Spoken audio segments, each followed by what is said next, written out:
Over the Edge by Robert Blakeway. Forward. 30 years ago, the writing of this life had begun. It was known that it was going to be written, that it had to be written. It was also known that it would be in God's timing. Every time the author sat down to write, the words wouldn't come.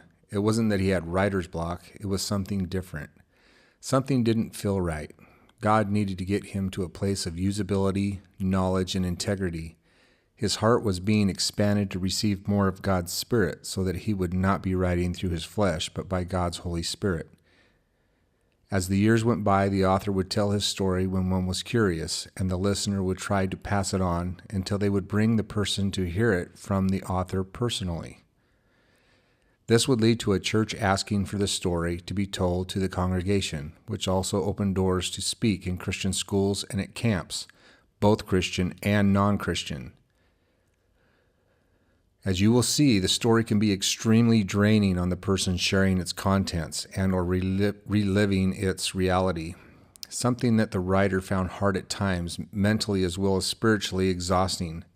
At times, the reality of the whole situation, what had truly happened, is unnerving and fraught with scenarios of less than a savory nature, even more severe than what the book reveals. The author has always wanted to write down into words what was seen and experienced so that he could just give the book away and not have to share it over and over again.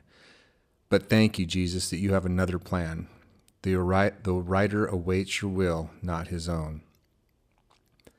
The Bible reminds us to forget about the things which are behind and to look forward to the things which are ahead and to press on toward the mark of the high calling which is in Christ Jesus. In another part, it tells us to think on good things, things that are pure and just, that have virtue and praise. We find ourselves just wanting to worship the Creator, and everything else is of no use in comparison to the glory that awaits us in His presence. There is an urgency in His church today to get the message out and into the hands of the lost, that none would perish and that all may come to the saving knowledge and grace of the Father. This we all know to be a sad commentary, but we must try regardless of our shortcomings and our inabilities to reach for His utmost, even if they will not listen. The talent has been unburied. Bring to the Lord your 2 loaves of bread and your 5 fish, and see if He won't multiply it and even leave you with 12 baskets overflowing. It may seem like you have very little to offer, but He can make a lot out of a little, as you will see as you turn the pages of this book. It is time to present our talents to the Father, so that we may be trusted with much more. This writer asks forgiveness to those he may have offended with these words. His motives are pure, and he only wishes to expose the evil and show the truth. We must complete the work that the Father has asked us to accomplish while there is still daylight. Even if it makes us look like fools, we are not ashamed of the gospel of Christ or the journey in which He has led us through the wilderness for such a time as this. So of all of you who are in agreement with Jesus, lift your banner high. The kingdom of God is at hand. The hour is growing late. Robert E. Blakeway. This book is dedicated to first and foremost Jesus Christ, the author and finisher of our souls and faith. To all those who have experienced the road that leads over the edge and have returned to share their experiences and with those that are left. And to Kate, Gabby, and Vienna, who have shared their lives with me over the last 20 years, I am eternally indebted and grateful for your love. To all those women who I have called mother, thank you for the touch and holding my hand when it was dark and I was all alone. In some cases, names, places, and events were changed to protect the innocent and the guilty. A prologue to Over the Edge. Mandatory executive meeting. Communication of God in judgment, with Jesus in mercy, the Holy Spirit in power, and with the angels in message about the creation of Robert E. Blakeway. Man makes his plans, but God guides his steps. He must be born. He must learn to love his dad, and he must learn to lose his dad so that his mind will think on him. His mind must be trained to yearn for his dad's return. He must look for his dad's arrival in preparation for the return of the Savior in his heart. He must learn about creation and to love all of creation, to respect it, to feel it, smell it, hear it, see it, and even taste it, both the bad and the good, so that he will appreciate it. He must learn of the spirit, the supernatural, to know it exists and to know it is all around him. Always teach him that there is an alternative to his earthly father. Show him the differences. Give him some foresight into the future. Isolate him from his family in order to keep him from complacency. He will run from us, but we will meet him on every path. We will be there in the heights and in the depths. Our voice will always be with him as well as our presence. And when he falls, we will catch him and guide him in greener pastures. But he will have a long journey to return to us, and many obstacles along the way.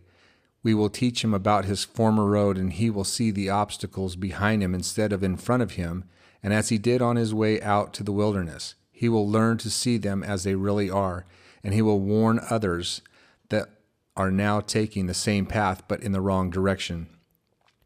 He will be our instrument, a repairer of the breach and a restorer of paths to dwell in. Each time a new situation in his life happens, he will walk further in the wilderness and closer to the edge. We will allow him to look over the edge, but we will keep his feet from dashing upon the rocks below. We will guide him back to safe places, even though the enemy would have him return to the old path. When he returns to us, there will be a great multitude in his wake following after him, because they will desire the knowledge that we have given him. They will desire the joy that radiates from him, that which we have given him, and he will belong to us for all eternity, and they will be his reward, and all will know that we have loved him, and he is called according to our purpose. Lord, High Command, Yeshua. Over the Edge, Chapter 1, April Fool's Day. Rain was beating down, as it frequently does, upon the two-story house in Bellingham, Washington, a little Ocean Bay city with spectacular green forest and lush vegetation, surrounded by rolling hills of Pacific Ocean views. On this last day of March, the rain was coming down in a violent-like manner, as if it were alive and trying to speak through the seams of the rickety old house on Walnut Drive to announce the arrival of some spectacular event. Evelyn stood peering out the window while rubbing her belly. She had gone through the motions once before on almost the same kind of rainy night 1 year before, on March 24th.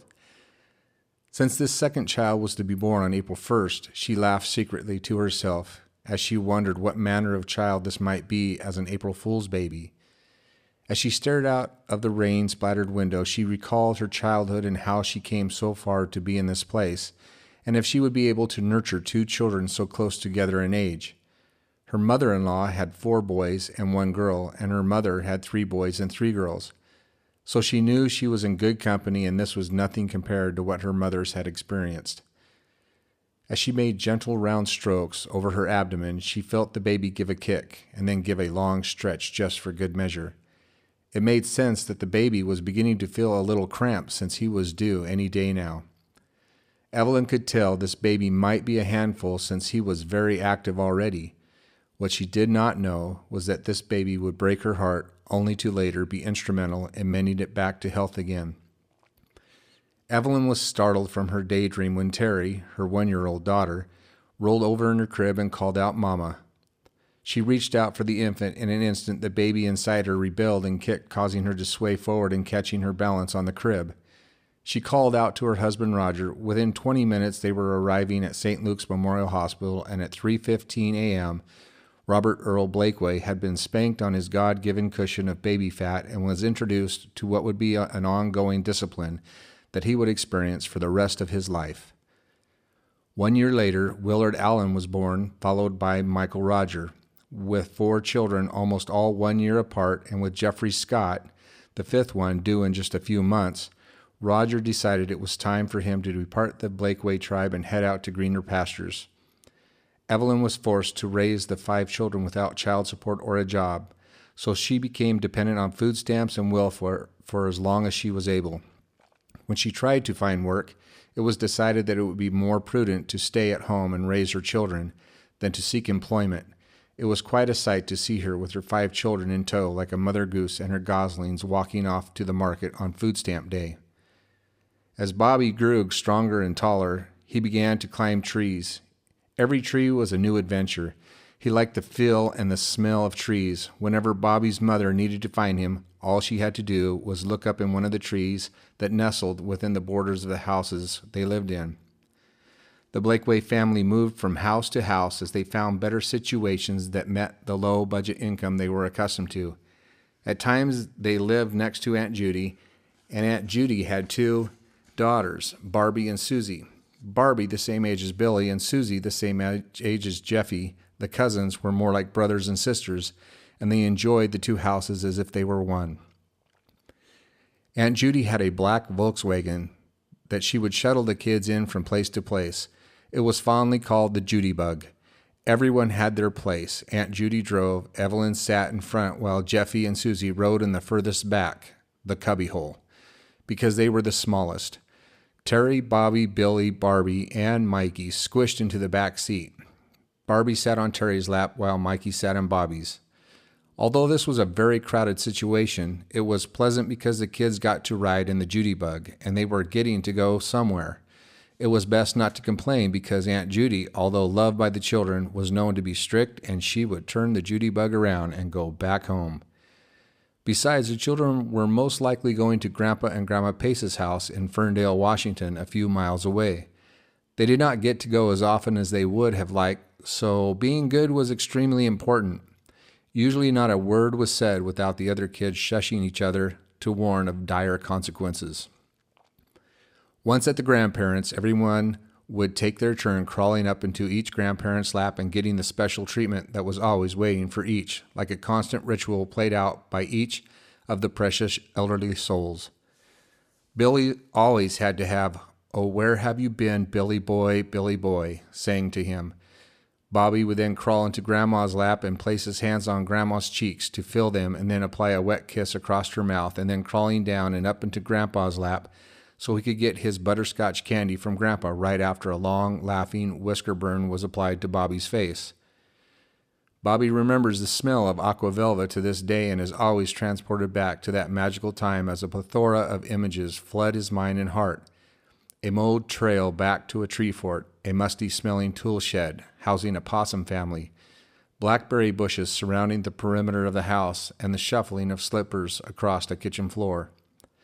The opportunities for more of these memories were taken away in the near future, as history will reveal. The memories that did adhere so well were only because of the lack of others to crowd them out. This is generally important, as records will show Bobby's propensity for anger and rebellion as he matures over the next few years. Chapter 2. Chasing Rainbows. In Bobby's younger days, he found ways to entertain himself by going on adventures while his mother was scurrying around the house busy with his 4 other siblings. The 2-story house that he lived in at this time was large and with 4 bedrooms, large windows that opened up to a yard filled with green shrubbery, apple trees, porches that made excellent hiding places, and an old rickety garage that stored a run-down lawnmower that trimmed the well-worn grass, struggling to survive as it was trampled by all the young children frequenting its short existence. Many days were tedious at best for Evelyn as she kept up with washing clothes, cleaning house, washing dishes, giving baths, and keeping her children entertained as she barely kept her head above water during the many rainy days that visited the West Coast so often. Since they did not have a phone or television in those days, the children had to find other things to occupy their time. When the cousins, Cheryl, Linda, Jimmy, Barb, and Susie would come to visit, life at the Blakeway house came alive. Came alive even more. Cheryl and Linda were older and were great babysitters who always had fun games to play. Once when the cousins came for a visit, they entertained the kids with a scavenger hunt, which meant that they could go outside and go door to door while the sun was still shining. The clouds had just parted enough for a brilliant stream of rays to cast their light toward Sunnyland Grade School, with the remaining mist hovering in the atmosphere and a stream of bright, piercing sunlight causing the outcome of what was the largest, most brilliant show of colors produced by any rainbow Bobby had ever seen. Another rainbow Bobby remembered was in the family Bible with pictures, and he knew from the story that this rainbow came with a promise. Now, to some, a rainbow would signify that a pot of gold would be waiting at the end for the one that would be fortunate enough to be able to catch the rainbow before it disappeared. But to Bobby, it was meant something more. Much more. His mother said the rainbow was a promise that God gave to man. What was at the end? Could a rainbow actually be touched, and what would it feel like? Could a wish be made to get his dad back? Having OCD, obsessive compulsive disorder, and ADD, attention deficit disorder, something that was not well known or heard of at this time, would have to be put on the back burner. This had only minutes before the opportunity was gone, and who knew when an occasion like this would present itself again. It was shiny, it had cool colors, it had to be touched. The race was on. Bobby was fast and shot off towards his prize with no warning, and with Cheryl on his heels, crossing several busy streets with no regard to what other dangers may be lurking behind every busy intersection. They crossed the schoolyard several blocks away and came toward the bridge that crossed the freeway. Cheryl continued her frantic yells for Bobby to come back as he stopped and turned to see Cheryl coming toward the bridge. Bobby yelled back that he was almost there and that it was just across the bridge. "Come on, we can catch it." As Cheryl caught up and grabbed Bobby by the arm and trying to catch her breath, she explained that the rainbow would always just keep going further and further away. Like cutting an apple in half to get to the center, all that you will do is drive the center further in. Bobby began to experience that all too familiar feeling that he felt when trying to get his dad back. The harder he tried to be with his dad, the further away he seemed to go. He began to cry as Cheryl cradled him in his arms and asked why he was crying. "I wanted to make a wish so my dad would come back," was all that he could choke out as he sobbed uncontrollably into his cousin's shoulder. The sun disappeared, and the promise of the rainbow and reuniting with his dad vanished as Bobby turned his back on hope. Despair had come to take up residence in his heart as it began to rain again. Chapter 3. The Writing on the Wall. Bobby was small, no more than 5 years old, when his mother took him to the Lutheran church just down the road from the house on Franklin. It was a beautiful sunny day, right after the rain had stopped long enough for the northwesterly wind to carry the salty fragrance of the ocean to the back of one's senses and rapture all the way to memories of the beach, sand, and surf. Bobby was feeling very happy to go to church and feel the energy that emanated from the congregation of 300 or more. But mostly he just liked the cool building. The church building was large, and for a little one his size it seemed gigantic as he would strain his neck to look way up and soak in the tallness of its ceiling and the prisms of its colors. Toward the front of the church, Pastor Fisher always stood in his long white robe that hung down to his feet with a purple and gold sash hung around his neck that draped down his front with strange writings printed in some kind of Gothic mumbo-jumbo. Above him hung an enormous 30-foot cross with concealed lighting behind its cross members that made it glow strangely and mysteriously. Bobby would sit for long periods of time staring at the cross with wonder and amazement about its deep significance. Around the entire interior of the building were stained glass vertical rectangles of various colors ranging in oranges, yellows, purples, blues, greens, and reds, casting their colors around the walls and the cross, and if you were lucky, on someone's face. That always made Bobby and his brothers laugh. Green faces were his favorite. The carpet was a soft, short, nappy burgundy, which became so comforting when the pastor was long-winded. Bobby could lay down on the floor and see the other children taking naps or playing underneath the benches. The stimulation of this place was enough to keep anyone from boredom of a dull-drum, monotone sermon. Downstairs was the greatest and most significant of all. In Bobby's eyes, a 9-foot by 12-foot mural was pasted across the wall with Jesus sitting on a boulder surrounded by children all around him. And on his lap was a little boy reaching up and touching his face with his hands, hanging on his every word with expectation on his face. The other children were happy and playing in the grass with trees in the background just beginning to blossom. Bobby longed to be a part of that picture and to experience that joy the little boy was experiencing, and to be able to climb into Jesus' lap like the other boy as if by magic. And then a voice called out to him, "Robert, come." Bobby looked around to see who was calling. With no one in sight, he moved away from this delightful picture that was now engraved on his heart as he entered the Sunday school room and joined the other children as they made paper crosses. In Sunday school class, there was a young boy named Jeremy. He was always in trouble and being pulled from the class for acting out in some fashion or another. One day when Jeremy was at the height of one of his tantrums, Pastor Fisher entered in with a firm but calm look in Jeremy's direction. At this point, Bobby knew Jeremy was about to be lifted up by his ears and removed from the class. But with sad eyes and a soft hand, the pastor placed his massive hand on Jeremy's tiny shoulder and asked him to follow. And together they left the room with Pastor Fisher's hand in Jeremy's hand, slowly walking out of the room. As the door shut, the sound of Jeremy's sniffling became muffled and then silent. That was the last time Bobby saw Jeremy for at least 4 weeks. Bobby knew that Jeremy had gone to a very bad place. This thought began to occupy Bobby's mind on a daily basis.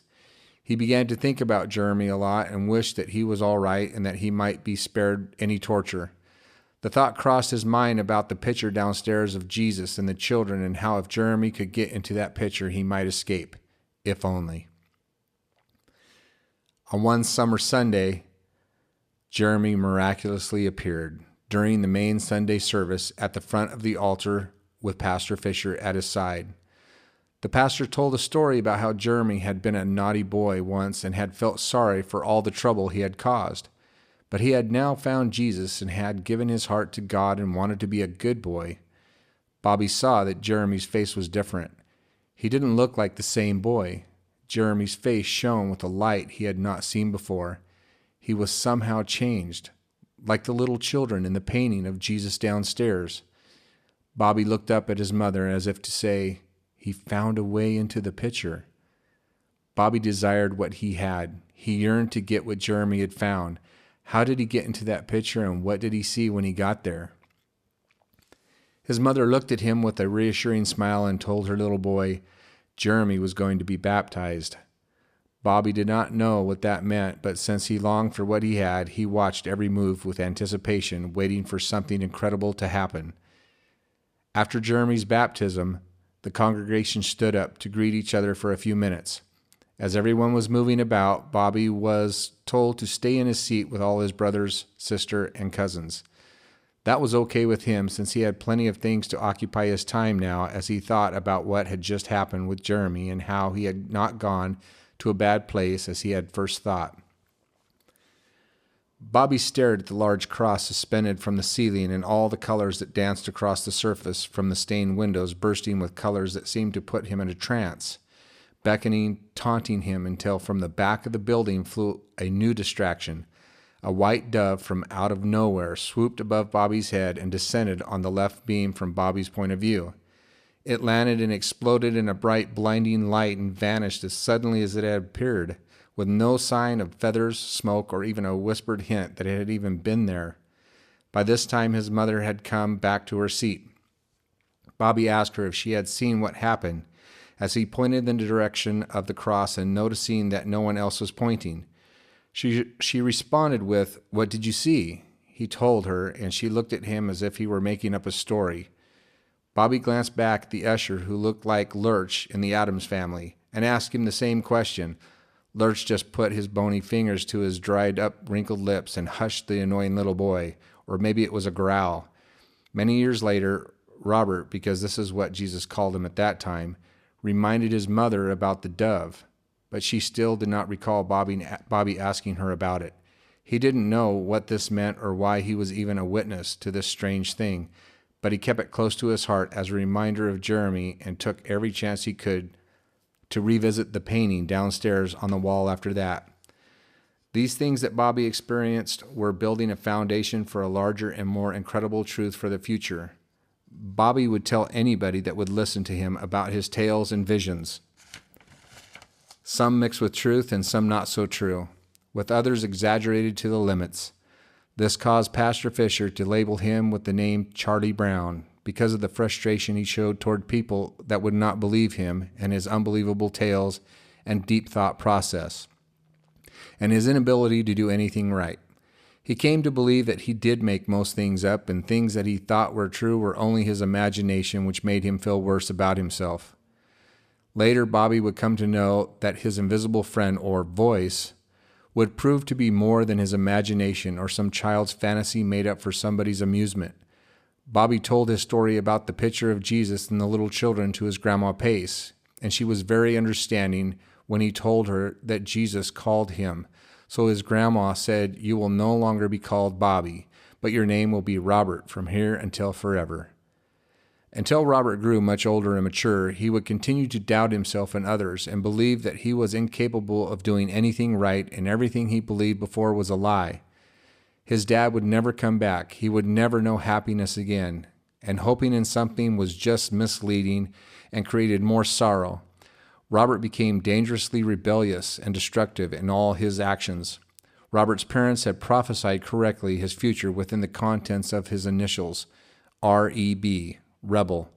Robert still looks back to that little boy Bobby and remembers his despair and sorrow. Robert prays for that little boy as he holds his picture of a 5-year-old Bobby close to his heart.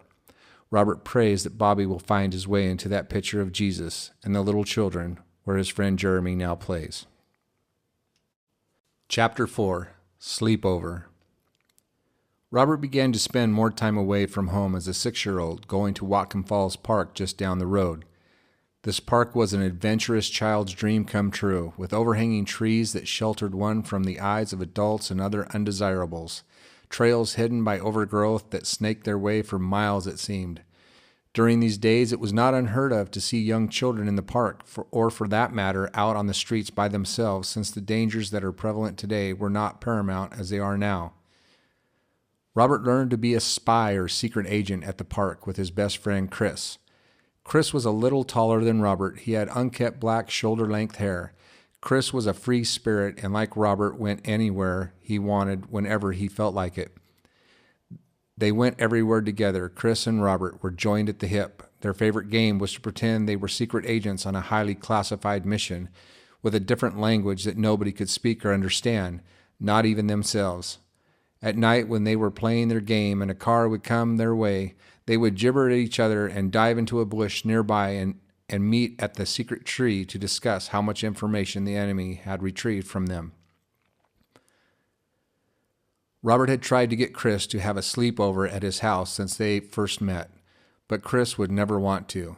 It made Robert sad that he would stay the night at Chris's house so often, but he was never able to persuade him to do the same.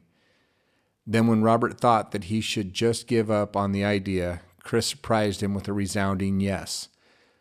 This was the happiest day of Robert's life, so he thought at the time. Robert knew he had to act fast before Chris changed his mind. They both hurried to Robert's house to ask his mom if it was okay. Robert's mom knew how bad he had wanted Chris to spend the night for so long that she was not able to say no. In their elation, they decided to go to the park and celebrate with an extra special game of Spy Mission X. "But first we must go and purchase our secret spy bubblegum," said Chris. Robert agreed with Chris in his special unknown language. After they got their special banana-flavored block of bubblegum that they purchased with Robert the treasurer's spare change, they proceeded across the store parking lot and on to Watcom Falls Park. At the end of the parking lot, in the back of a truck, was a 6-year-old boy named Ronnie. Ronnie was in Robert's classroom at school. Robert met him on the playground during recess. Robert asked Ronnie if he could touch his face and feel his skin. Ronnie was the first African-American Robert had ever met, and like everything else in this world, Robert was fascinated by him and his different appearance. And Robert was not shy. Without hesitation, Ronnie was eager to say yes, especially since the other kids seemed to keep their distance from him. Robert found that his skin was no different than his own, and he liked to play the same things Robert did, so they became close friends. Robert was excited to see Ronnie since he never got to see him except at school. Robert yelled to him and waved. Chris became very angry and started yelling at Robert to shut up. Robert replied, "Why? He is my friend." Chris said, "If you go to him, I'm not spending the night with you." Robert was devastated. What had he done wrong? What had caused this change? Robert kept looking back at Ronnie and wishing they could all play together, him and his two best friends. Robert turned back to look at Ronnie again and saw that Ronnie had seen what was going on between Robert and Chris, so he turned away. Robert began to hear that voice speak deep down in his heart. "Robert, come." And it hurt bad. He felt what could only be described today as an iron butterflies pounding on the walls of his heart, welling up inside of him. "Let us out." And then turning to Chris, "Why?" Wishing silently that he wouldn't do this, and seeing the hatred in his face, Robert knew what he had to do. His long desire to have Chris spend the night was strong with him and needed to be satisfied. But seeing Ronnie turn away in sadness was too much for Robert to bear. Robert remembered his desire to be a part of Jesus in the painting on the wall, where all the children were welcome no matter what they looked like, and how they were all playing together. At that moment, Robert turned away from Chris to face Ronnie. As Robert jumped on the back of the truck, Ronnie turned to face Robert as he brushed his tears away. And like crawling into a very big picture painting, Robert reached up with both hands and touched Ronnie's face as Chris walked away back to his house with Robert's secret spy bubblegum. Chapter 5. Just Let Go. Robert spent a lot of time playing by himself in the backyard, dreaming about the day his dad would return home again. He was lost and alone, even though he had 3 little brothers and an older sister. Life seemed to go in slow motion as he tried to forget the incident with his friend Chris and piece together the emotions that seemed to overwhelm his little heart.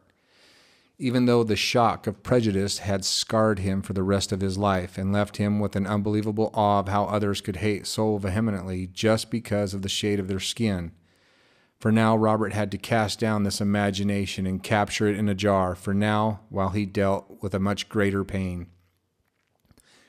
Robert felt a hurt in his midsection that did not come from his heart or his stomach, but somewhere deep right in the middle. This was the same butterflies in his stomach that he experienced just days before with his friends Chris and Ronnie. But these did not tickle. They cut and tore with no regard for the host. Robert was feeling as though he would stop breathing at any moment. Every thought was accompanied by an overwhelming heaviness of loss and despair. When he tried to reason with himself that his dad would truly return, it was met with a violent voice that was not like the other voice that told him to come. This voice told him to stop hoping and give up. Robert would wake in the middle of the night and sneak down to his mother's room to see if his dad had come home, only to find her all alone in her bed asleep, too exhausted to take her clothes off after spending all day waiting on her 5 children. How could this woman continue on this road with no money, no food, no help?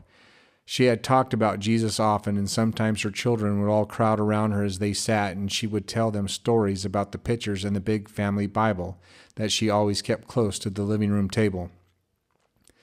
Robert's favorite picture was the one of Daniel in the lion's den. At 5 years old, he had no doubt that the stories were true. He felt a connection with the people in those pictures and knew he wanted to be a part of their lives somehow. Jesus walking on the water, Samson pulling down the pillars, David meeting Goliath on the battlefield, Noah's Ark filling up with animals, Jesus hanging on the cross. They all seemed to have the same things in common in their stories: hard times. Robert was afraid for them all and wondered if they had felt the same way he was feeling. These were his heroes now. Robert wanted to be like them, and he wished that any one of them could be his dad. One day, while pretending to be David in his backyard, Robert decided that he needed to slay these feelings that overpowered him day after day. These feelings had taken shape in the form of the giant Goliath. He needed stones, and the apples would make great substitutes for stones, so the first thing he needed to do was to climb the tree to retrieve those stones and have the vantage point up high. After he slew his adversary and started to climb down the tree to claim Goliath's head as the prize, he realized that the branch he had climbed off, sliding on his belly, was way too high. Hanging there several feet off the ground with just the grips of his fingertips, Robert froze. He instinctively started yelling for his dad. From behind him, he heard a familiar gravelly voice say, "Just let go, son." Robert didn't know if it was just trust, foolishness, or excitement of knowing his dad's voice that made him let go. He fell into his dad's arms and cried joyful tears into his neck. The feel of an unshaven face and the smell of his dad's cologne, the sound of his gravelly voice was unmistakable.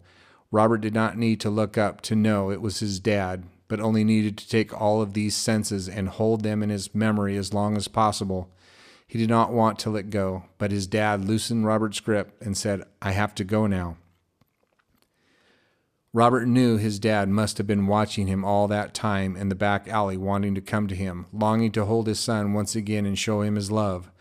Robert wondered if his dad's heart ached in that center spot of his midsection as Robert's did. Robert would ask himself several times over the next few weeks about the condition of his dad's heart. Maybe his dad didn't love him anymore, or maybe the reason his dad left was because it was Robert's fault he did not want to be around him. Robert was not aware yet that he had a heavenly Father whose ache for Robert was much larger than any pain that Robert would ever experience. This Father longed to be reunited with Robert again, to save Robert from the pitfalls and traps that were scheduled to inevitably happen in his not-so-distant future. He knew what was just around the corner for this little boy, and he longed to reach out to Robert and catch him as he hung over the cliff that was unseen and unmerciful. The Father knew that hanging in this place would only lead to Robert's strength and ability to search for his real Father in the future, and to call out his name in a time when Robert would need him most. A time was coming when it would be the Father's turn to call out his son and say, "Just let go. I will never leave you or forsake you." Chapter 6. The Burning Bush. That year, after Robert's encounter with his dad and the tree, he was filled with a lot of emotions: confusion, disappointment, anger, and unanswered questions. His mother had decided that her children were all still too young to understand any explanation that might explain the disappearance of their dad. Robert was lonely and without the hero in his life, except the imaginary heroes that he played with every day, that were slowly vanishing from his thoughts the same way you look into a mirror and walk away just to forget what you look like. Every now and then his dad would appear again, and Robert would be happy that he had come back to stay, only to have his heart crushed as his dad would walk out the door once again with no explanation. What happened? Where are you going? When are you coming back? Can I go with you? What did I do wrong? Robert's questions would come like an unrelenting wasp at a victim that had invaded its space. The more Robert's questions were ignored, the angrier he became. Now the questions did not come because he wanted an answer, but because he wanted the questions to cause pain, hurt, and guilt to the person he was asking the questions to. In his heart, he wanted someone to fix this nightmare, but no one cared if it was never going to get better. Dad's not coming back ever. Robert had answered his own question. Robert had already started on his road to rebellion and bitterness at the tender age of 6. Robert began to act out, not by not telling his mom where or when he was going. He started playing with matches and destroying things at random. He found a carton of cigarettes and started smoking them in front of the furnace. His sister Terry had caught him and told his mom. Robert never asked for Hot Wheels racetracks for Christmas ever again. Sometime later, Robert lit the garage on fire, and while he was standing there watching the flames build up along the side of the wall, an elderly lady walking through the back alleyway asked, "Does your mother know the garage is on fire?" Which he replied, "Oh yeah, sure." The fire was put out. Robert was sent to his room. This time his punishment would not be rewarded with the rivets that so conveniently lined the underside of the Hot Wheels racetracks. But Robert was to go stay with his dad for a while out in the country at Grandpa Blakeway's house. Tears welled up in Robert's eyes as he waited for his dad to pick him up. The emotions were so confusing because he wanted to see his dad, but not under these circumstances. As he climbed into his dad's truck, the smell of the evergreen air freshener covered the old truck smell and filled Robert's senses, and he became Bobby once again, and he waited for the unexpected. But his dad just talked to him gently as if nothing had happened. Robert anticipated the departure from the truck, half expecting a delayed whipping. It never came. Instead, Robert walked with his dad out toward the pasture and walked into the tall, dry brush where Robert's cousin Craig was waiting with shovel and rake.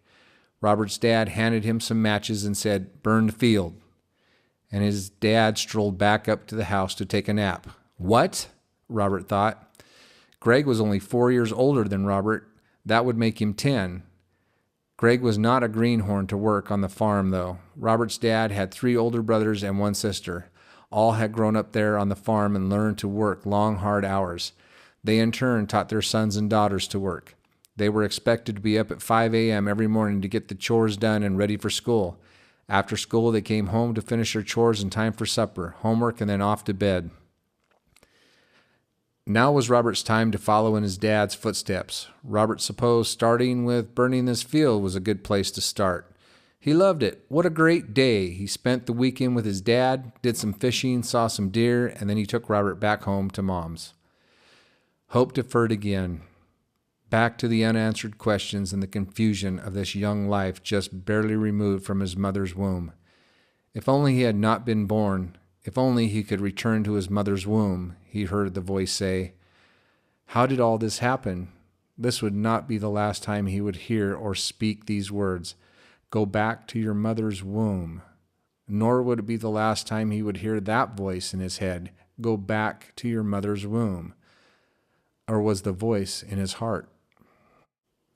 Chapter 7. Run Away. Now that Robert's mother was so overwhelmed with 5 children, it was easy to just fade into obscurity and vanish at will, like to the park or off on some adventure all over the town of Bellingham, off on his own. He saw his opportunity to be alone and unfettered. Off again to J.C. Penney's to ride the escalator or elevator, and then down the block to the college to watch the baseball teams, or maybe to Sunnyland School's playground, where the big boys always played baseball or marbles. It didn't matter. He was free to do whatever he wanted to do. Robert made his way down the railroad tracks that took him to another part of town that might have been thought of as questionable. There were interesting people there, people with long hair that wore funny clothing with lots of color, flowers, and beads around their necks, with bandanas on their heads. These people were cool, and he liked them, and they liked him.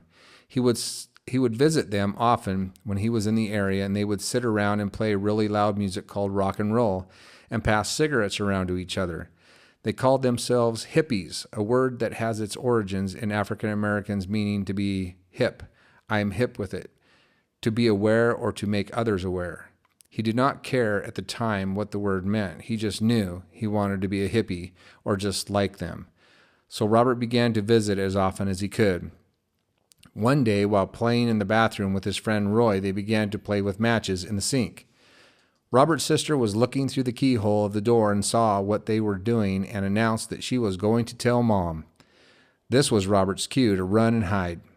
His favorite hiding place was under the front porch. He was there for what seemed like an hour before he got bored with watching everyone frantically looking for him. This would have been a fun game, except that Roy's dad was looking too, and Robert saw him slap Roy on both of his ears at the same time when Roy did something his dad didn't like. Robert was not going to let him have the chance to box his ears. He was scared, so that at first sign of escape, he ran for the park and hid himself under the bushes that canopied out like a great umbrella. When it started to get dark, he ran down the railroad tracks until he was exhausted and found himself at the hippie house. They were surprised that Robert showed up so late. He told them about the man that was looking for him, and they seemed to understand his predicament, even though they seemed a little too happy to Robert at the time. They were drinking and smoking a lot of cigarettes they called weed. The whole house was full of the bluish smoke, and everyone was dancing and swaying to the loud music and having a good time, including Robert. He forgot why he was even there. He was among friends, and he felt safe. When he woke up the next morning at the hippie house from what seemed like a utopia-type dream fest, he realized where he was and wondered if his family was still looking for him. This worry soon passed as the smoke once more began to fill the house, and his hippie friends prepared for a picnic and baseball game at the park. A great time was had by all. The music was loud, everybody was dancing and happy, and as they played baseball and passed around the weed. At one time, Robert saw his mom and Roy's dad driving up above the road on the bluff that looked down on the park. Robert flinched but gave way to joy as his friends pitched the next ball to him and yelled for him to run to first base when he connected with the ball. He did not ever remember having a better time except for the time his dad tried to teach him how to hit a ball at a family reunion when he was a couple years younger, and they were still a family and most important part of his dad's life. After the game, one of the girls walked Robert home and left him outside his house. He didn't remember what happened to him on that day or what kind of discipline was handed out to him. He just remembered that Roy's dad was not there, and he was introduced to his first taste of what his life would be like in the years to come if he kept the music loud while smoke filled the air and he ran away from his problems. Then life would be great. Chapter 8. A Stranger in Our House. Somewhere in the middle of all of Robert's hippie-filled days, a stranger had invaded his pleasant little family's life. At first it seemed like this guy Tom was pretty neat. His dad owned an ambulance and taxicab service. He seemed to be friendly enough. Tom started showing up quite often. Robert's mom began smiling again, and at times Tom and Mom would dance around the room and all the kids would laugh and join in the playful game. One night, Robert and Bill got to ride in an ambulance. They went to Skagit Speedway and watched the sprint car races. Wow, Robert thought, this is awesome, he exclaimed. Robert had never seen anything like this, and right there he decided Tom was a pretty cool guy. He started to look forward to Tom's visits. He would follow him around like a puppy starving for attention and an extra pat on the head. One day, Mom told Robert he was going to stay with one of her friends for a while. It turns out that all of the kids were being farmed out for 2 weeks. Robert was to stay with Loney, a friend of his mom's, for a few days, and then off to Aunt Shirley's for 10 days. Terry got to go with Grandpa and Grandma Pace, Mom's parents, and Bill went with his dad, while Mike and Jeff stayed with Aunt Judy, Mom's sister. Robert didn't really understand at the time what was happening. All he knew was this was going to be fun since Loney had a son that was his age. The time went by slowly at Loney's as he began to get homesick. He cried himself to sleep every night after the first 2 days, and then wondering if he was ever going to get to go home again. He felt abandoned and lonely. Loney's son did not want to play with him anymore, and Robert would just spend his time in the basement or out in a nearby forest by himself. Finally, the day came when he would go to spend the rest of his time with Aunt Shirley. She was a free spirit and young at heart. She had 3 boys and 2 girls. They played a lot of rock and roll, and they all liked to spend a lot of time with him. They were just like his hippie friends, minus the blue smoke. Robert began to feel at home with them. They bought him ice cream from the ice cream truck every day. 2 of the boys worked as firemen in Seattle, Washington, and they let him come to the station often to sit in the truck. One day they were having training for emergency disaster, and he got to be one of the victims. They painted him up with fake blood and put him on a cot that he kept pretending to fall off of because the fire chief told him to. Lots of other volunteers were lying around moaning and looking like they had just gone through Armageddon. Everyone got bandaged up and had a picnic with a live band. It was a great distraction for Robert, and there were even some hippie folk there. The 2 younger kids took Robert to a cabin somewhere out in the country by a lake and introduced him to horses. They asked him if he wanted to ride one. The look on his face gave away with excitement, so before he was able to feel the fear or adrenaline, he was hoisted up in the air and placed square on the back of the black stallion. The gate was open, and the black horse bolted toward the horses on the other side of the field. There was Robert, just 3'13", bareback with feet flying up over his head and with his white knuckles clenched tight to the mane of the horse as his bony butt bounced 2 feet at every gallop. The stallion was headed for the mare and did not care that he was carrying 60 pounds of floppy spaghetti noodles at the base of his neck as Robert held on, screaming as if he was some wild Comanche bolting after General Custer in the War of Little Bighorn. The stallion knew what he wanted, and he was determined to get to the mare before his rider's screams warned her of his gallant approach. As they came along the side of the mare, Black Beauty reared up on his back legs to show his masculinity, and Robert, determined not to be thrown off, or maybe because his hands were frozen to the lifeline of the horse's mane, gave his best impression of Geronimo. With one hand in the air, he let out an intelligible war cry and watched as the mare turned sideways and answered with a kick to old Blackie's side, just missing Robert's leg. As Robert gracefully catapulted off the opposite side of the black apparition, like a professional rider in a circus act, he could see his cousins running toward him, holding their sides and laughing like they had just witnessed what they thought might have been the funniest spectacle of their natural lives. They thanked Robert for his entertainment. Robert tried hard not to laugh with them as he realized he was okay and uninjured. They apologized after what seemed like hours of torturous laughter while warning him not to tell Aunt Shirley.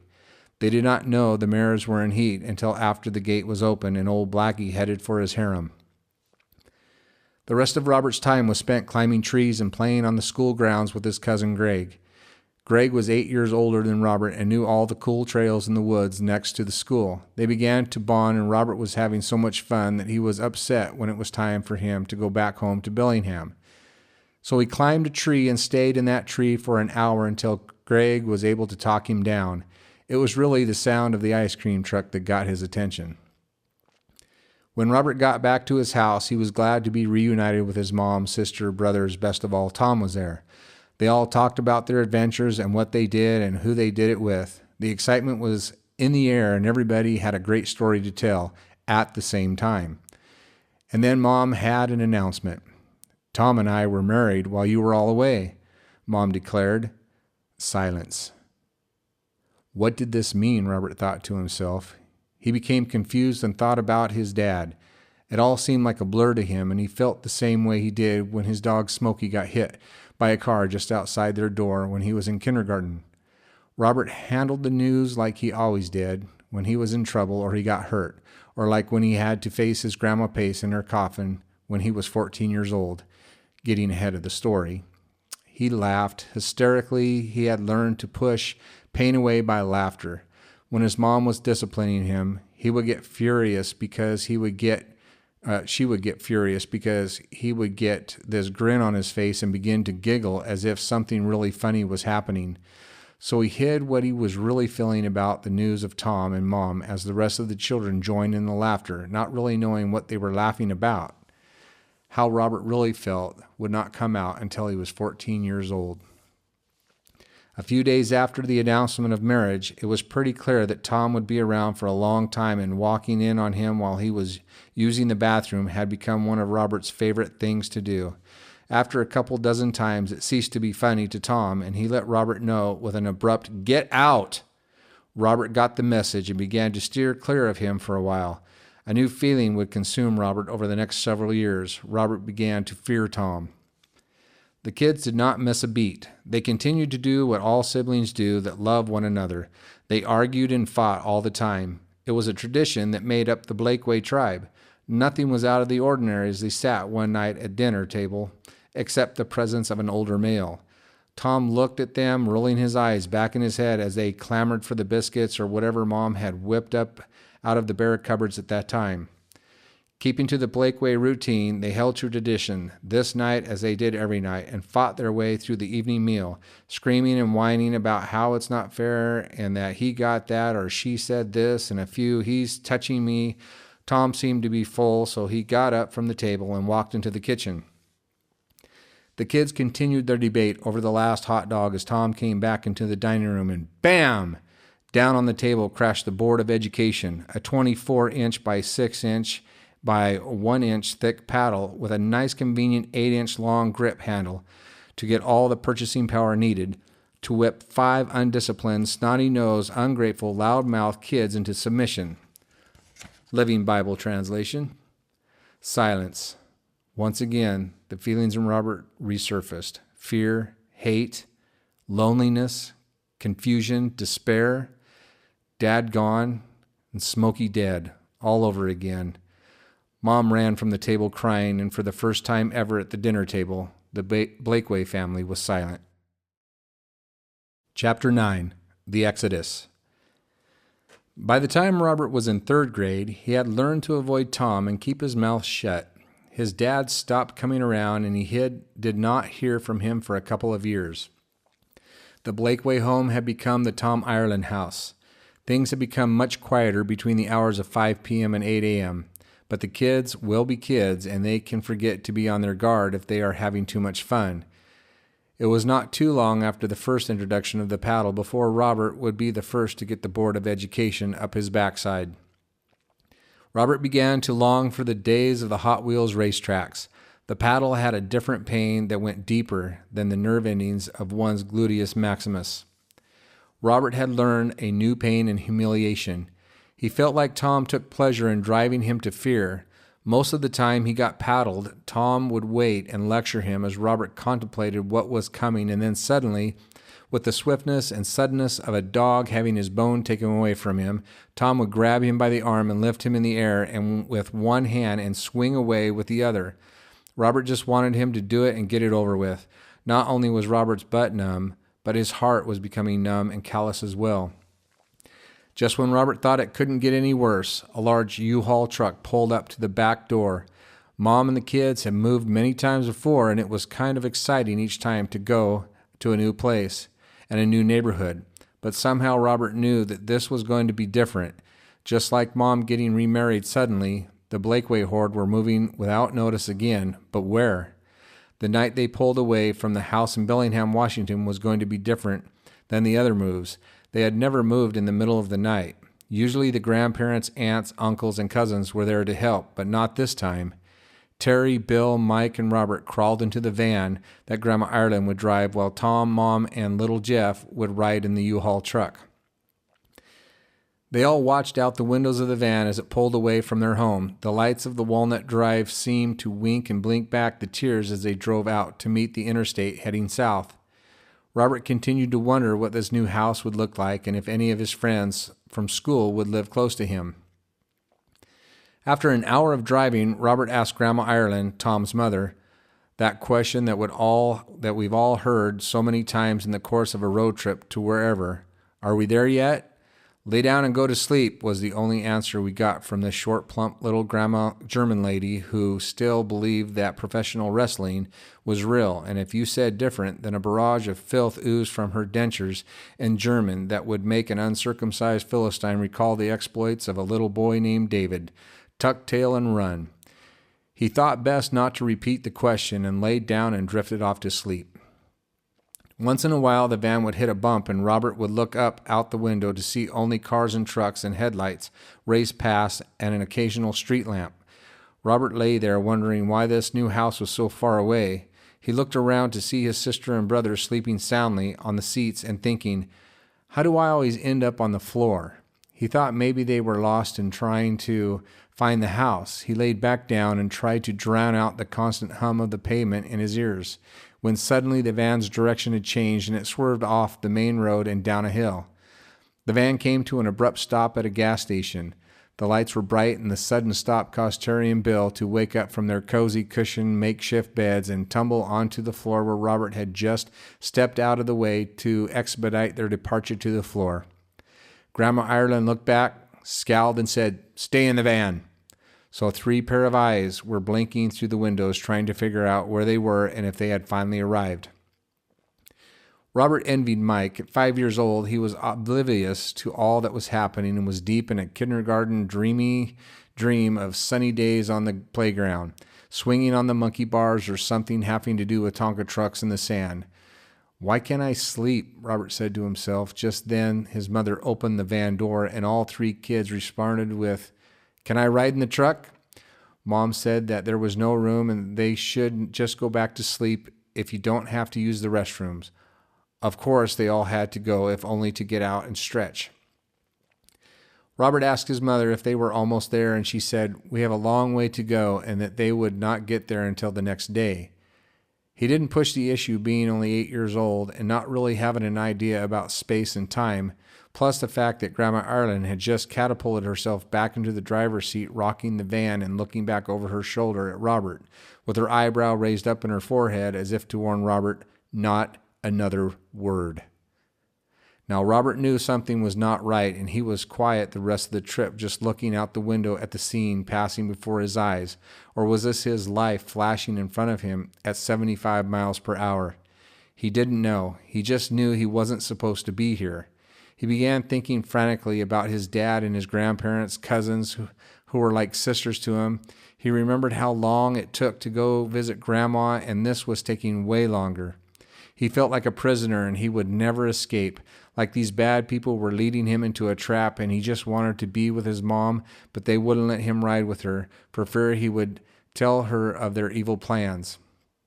He would be sure to ask her next time they stopped. And stop they did, but the answer she gave him made no more sense. Boise, Idaho? A new state? What does that mean? We will explain it later. Yeah, he wanted to say, just like you explained to me why my dad left, he thought. His head was swimming now. It seemed that he was not allowed to ask questions and that he was the only one who did not know what was going on. Maybe because they knew he would cause a problem since he had run away before with a bunch of hippies at 6 years old.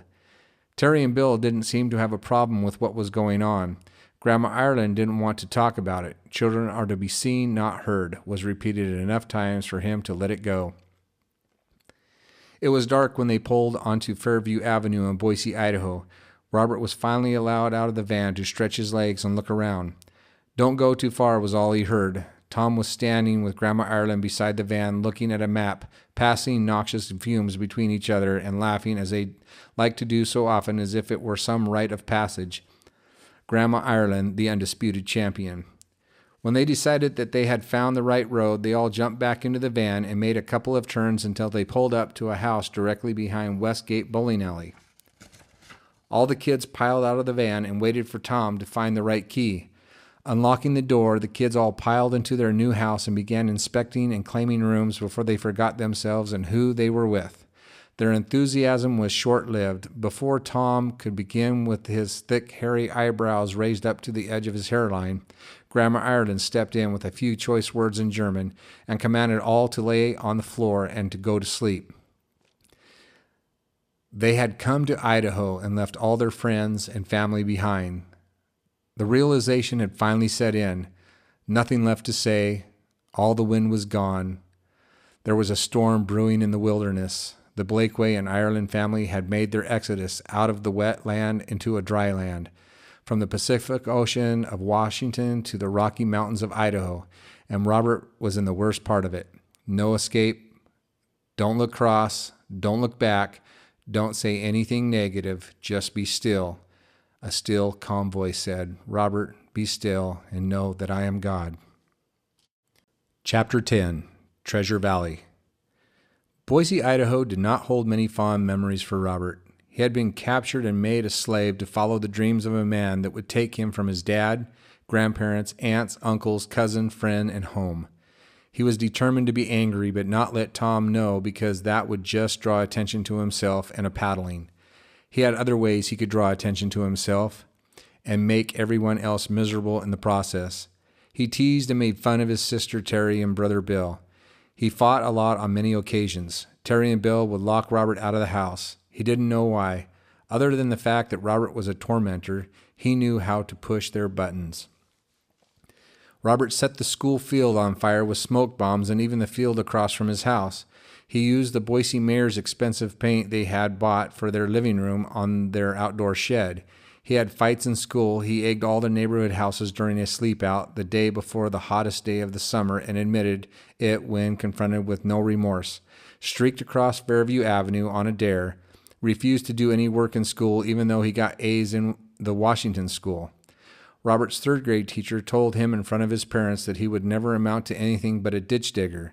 This made his mother furious that she would even say anything such as this, especially in front of Robert. Needless to say, Tom was not happy. One fine day, all the kids took baths and put on their new clothes that Grandma Pace sent to them in a care package, along with new boots that Tom had bought for all the boys.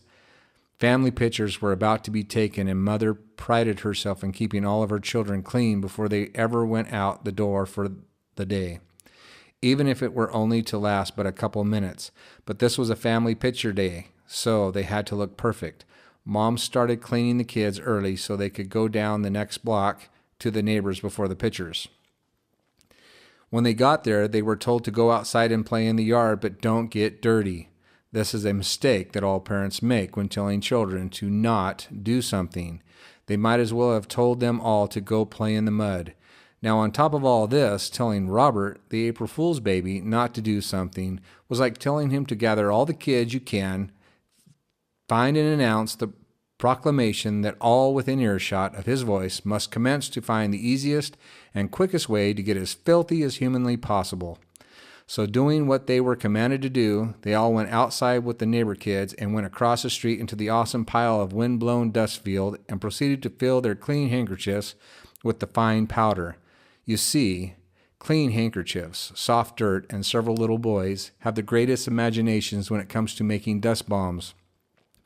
Fold the dirt into the hand grenades. handkerchiefs, and throw them in the air. Within 5 minutes, you can create a cloud that can cover 2 city blocks that will get the attention of everyone in the neighborhood, the fire department, the police department, and last but not least, the stepdad.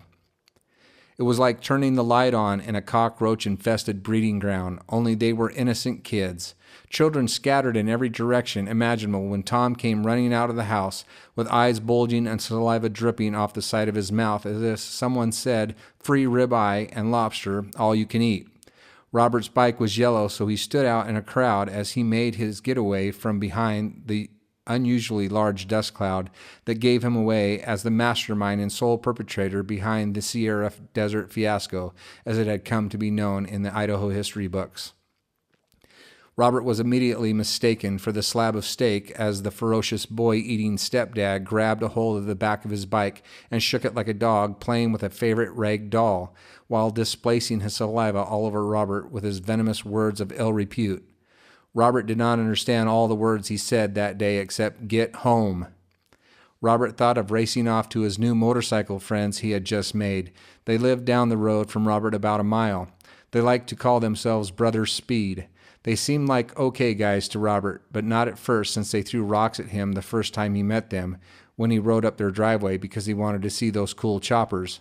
But since he was persistent and rebelliously given to confrontation, Robert would park at the end of the driveway on his bike every other day just to get a glimpse of them in hopes of making one of them mad. One day, a tall, bearded biker wearing leathers from head to toe walked down the driveway towards Robert and asked him what he wanted. Robert said he just wanted to look at their cool motorcycles. Robert was then invited down the driveway and became an unofficial Brother Speed member that day. He was not shy, and since they liked rock and roll and they shared their cigarettes like his old hippie friends back in Washington, he spent lots of time with them. But Robert thought that something bad would happen to Tom if his biker friends knew Tom was going to hurt him, so he just went home to take the beating he knew was coming. It wasn't long before Tom drove into the driveway with his newly washed and waxed Le Mans hot rod, all covered in finely ground dust from some nearby dust storm. All of the boys waited in the garage until he ordered them all out into the backyard, where he made them strip down to their underwear. While they disrobed down to their birthday suits, the neighborhood kids from down the block must have heard the commotion and began to congregate on the backyard cyclone fence. Robert thought the fence might fall from the weight of the gallery as they multiplied, laughed, and waited for Tom's final judgment. As Tom reappeared into the backyard, the neighborhood kids scattered off the fence, and Tom commenced the beatings with the paddles, starting with the oldest, Robert. Terry was exempt from all beatings since she never did anything to warrant chastisement. Terry was just the messenger. It was always 2 acts, but this time Robert was getting the lion's share. Tom might have stopped at 3, but when Robert did not flinch and grinned, Tom told Robert to get that foul, filth, and dirty word, cuss, swear look off his face, which made it worse, causing Robert to expose his teeth like the Cheshire Cat in Alice in Wonderland, followed by a series of other funny looks as if to say, "Which look do you prefer?" Hence, the lion's share. Next was Bill, who got the usual 2, and then Mike, little Mike, 6-year-old Mike, Robert's new hero.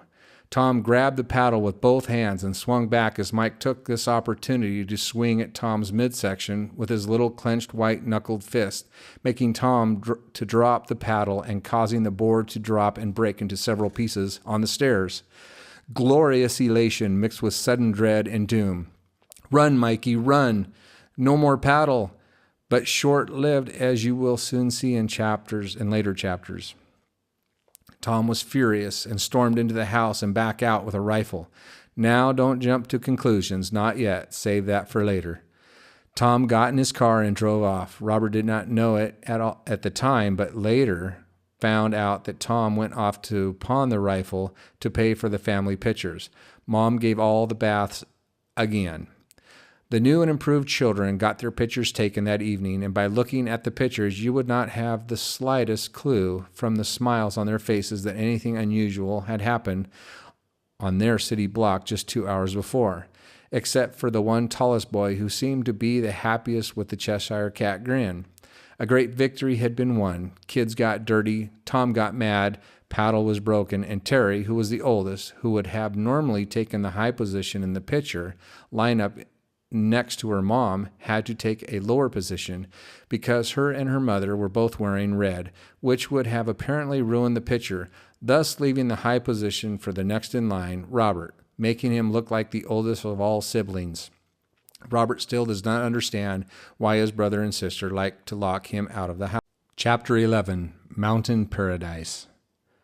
1 year had passed since the Blakeways left their relatives in Bellingham, Washington, and moved to Boise, Idaho.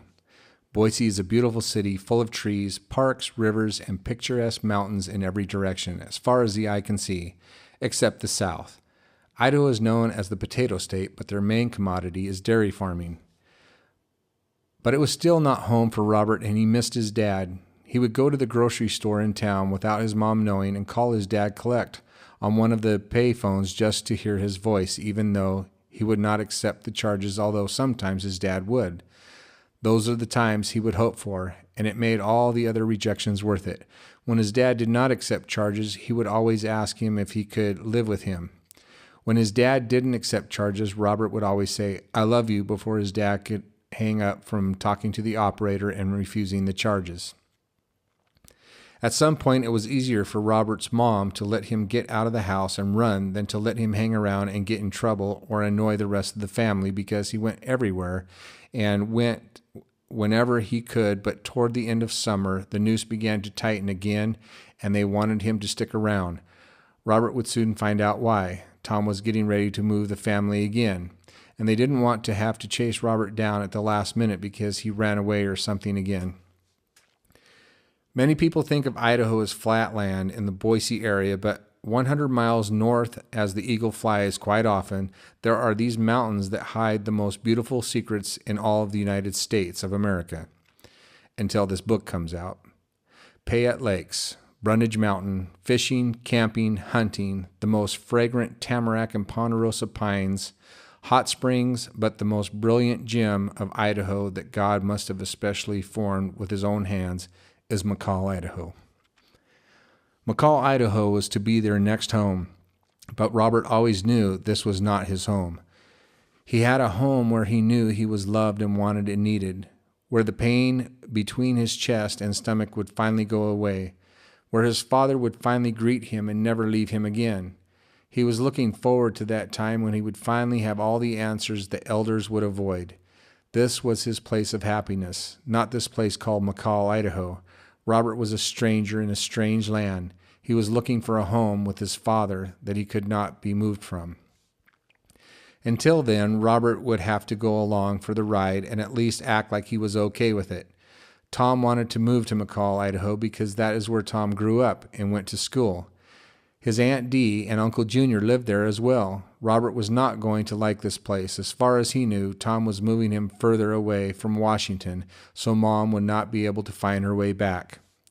The house they were going to live in was green, 2-story, 4-bedroom house on a roughly 1 acre of land with a 3-compartment shop on the back part of the property and a large garden area. 1 mile from the city, located east of Payette Lake and south of the McCall Golf Course. McCall is known for its 8 months of winter and a ski hill named Brundage Mountain that overlooks Payette Lake, and a large timber mill that supports most of the residents throughout the year. It seemed that every house on the block and every house within 1 mile of them had children in it. There were more kids on their block than any other place they remember growing up in. But of course, Robert had this propensity for picking the kids he wanted to be friends with, and these kids had a way of finding trouble just like him. His parents would always say he would just hang out with the wrong people, but the truth was, Robert was the wrong people, and he usually would lead his friends into the trouble in the first place, from the time he moved to Boise to the time he moved out of McCall. The first juvenile delinquents he met lived right next door to him. They were 4 boys who belonged to the chief of police, and they liked to fight, but so did the Blakeway boys. They had a mutual respect, and the Blakeway boys had a new cousin. Doug Ireland was as big as Samson at 14, and a reputation for dealing with even adults that crossed him. Unfortunately, he died in a logging accident shortly after he graduated high school. Fortunately, the scraps the boys had with the neighbors were short-lived. After that first summer, those neighbor boys moved away, and Robert found himself interacting with normal kids that didn't smoke or cuss. They actually listened to their parents and wouldn't come out to play after school until their homework was completed. But when they did come out, whoa, McCall was actually fun. The air was not ocean air, but it was crisp, clean air that was ripe with the smell of tamarack and ponderosa pine, blue spruce trees as far as the eye could see. Between camping at Gold Fork Hot Springs, fishing at a plethora of lakes and streams, swimming at Lakeview Village, hide and seek with over 20 kids their own age in the forested neighborhood, riding bikes on the bike trails, hiking just a mile away to a place called Morningstar, McCall was good, clean fun. Robert began to connect with Tom and would go into his shop and bring him coffee and sweep for him, or help him with his CB units, or work on his truck. Tom had changed for the better since he was back in McCall in his old stomping grounds and had acquired a job at a log mill that specializes in log homes. Robert began to understand why Tom liked McCall so much. The little town was starting to grow on him, as was Tom.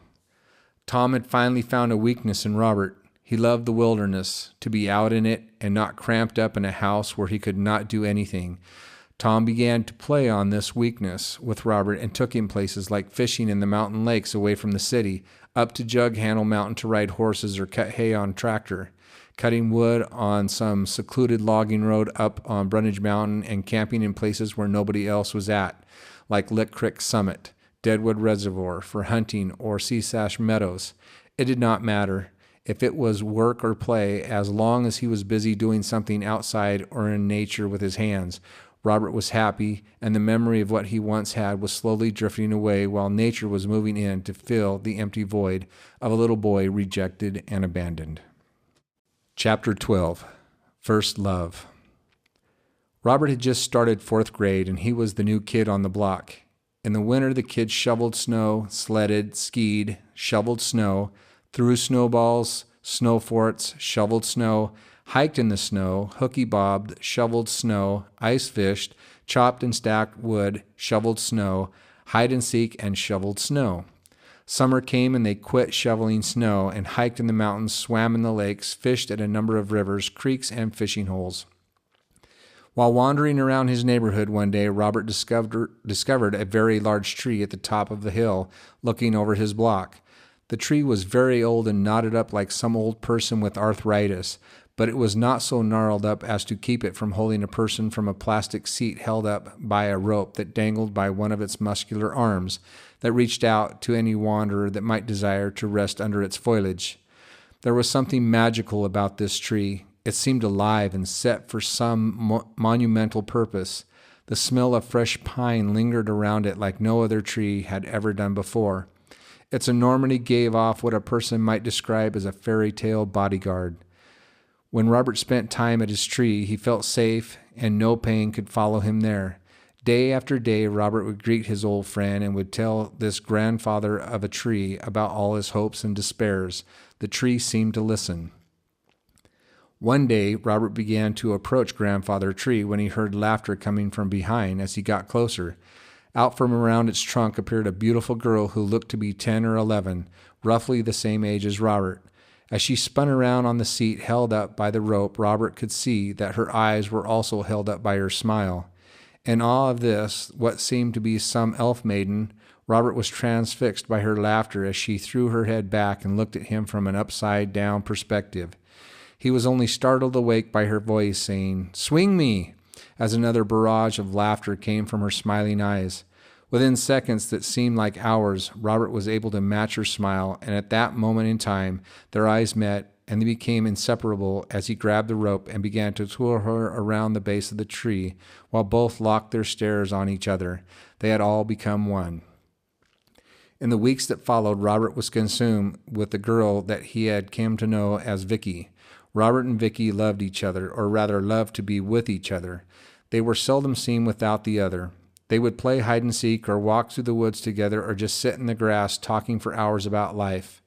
But mostly they would sit under Grandfather Tree and stay close to one another as they swayed to the tune that Grandfather Tree was playing just for them. This relationship transformed Robert into a whole new person. He was beginning to accept his journey from what he thought was cruel and unfair to a place of rest and freedom from the world that once separated him from those he knew and loved. but into destiny, a divine purpose that had been planned from the beginning of time. It just needed the will of Robert to be silent long enough to hear the laughter of a friend and the fragrance of a grandfather tree to draw him into a moment of rest and fulfillment. Robert began to forget about his past life while focusing on his first love and the newness of his journey. At night, just before it was time to go in, Robert and Vicky would walk to the corner just out of sight from either of their houses and from prying eyes, and would hug each other for a brief second and deliver a short kiss. After walking back to their houses, they would do a sort of Morse code by turning their bedroom lights off and on as if to say, "I love you, good night." This fondness to be with each other, day after day, went on for 4 years. Robert was becoming transformed into what he was meant to be, without all the entanglements of despair and hopelessness. He had found a purpose for living and being. All the hard calluses of a rough childhood of uncertainty and disappointments was beginning to dissolve away as each day he spent with Vicky became increasingly a form of healing and encouragement. Even his grades in school were starting to improve enough for him to join football and track. As Robert and Vicky entered middle school and began to change in their personalities and their ideas about life and what they wanted, it became painfully aware to Robert that he was beginning to lose his first love, and Vicky was beginning to pull away from him so slowly that it happened one day without warning, and she was gone, along with all of his hopes and what he thought was a love that would last forever.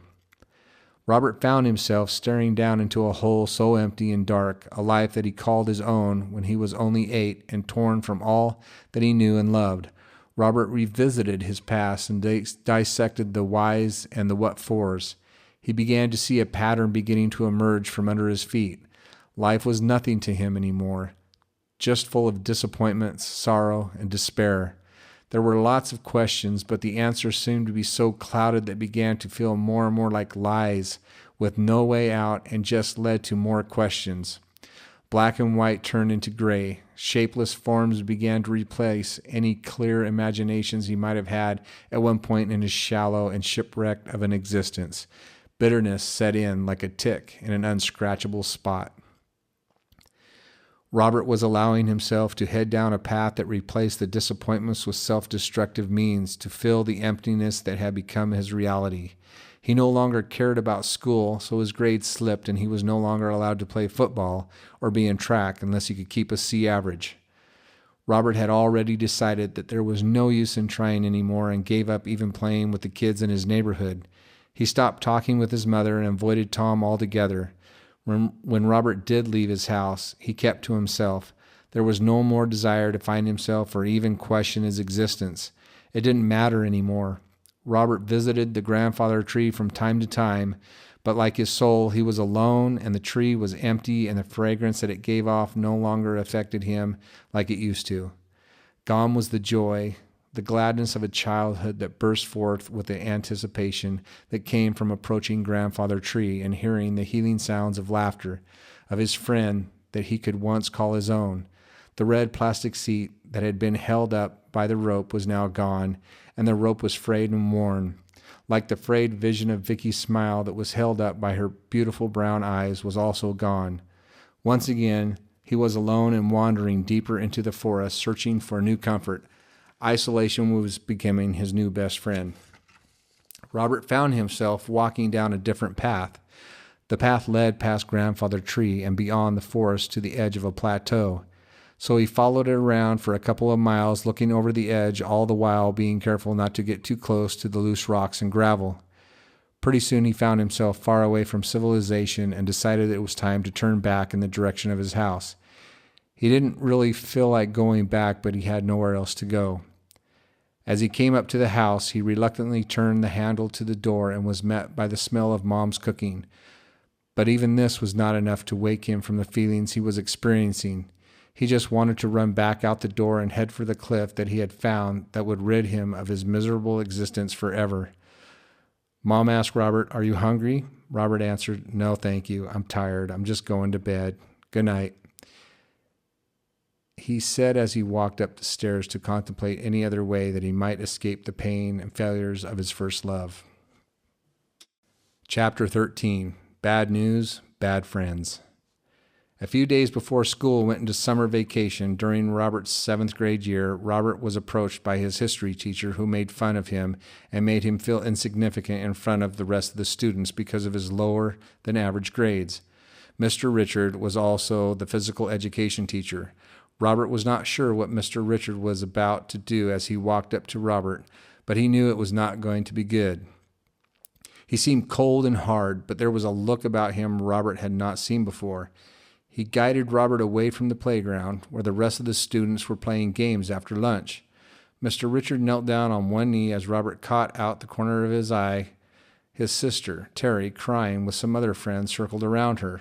Then the words came to him like an avalanche of weight targeted at the one place that could cripple Robert and send him spiraling into an attitude of hopelessness mixed with a hatred that would chisel his future from that day forward.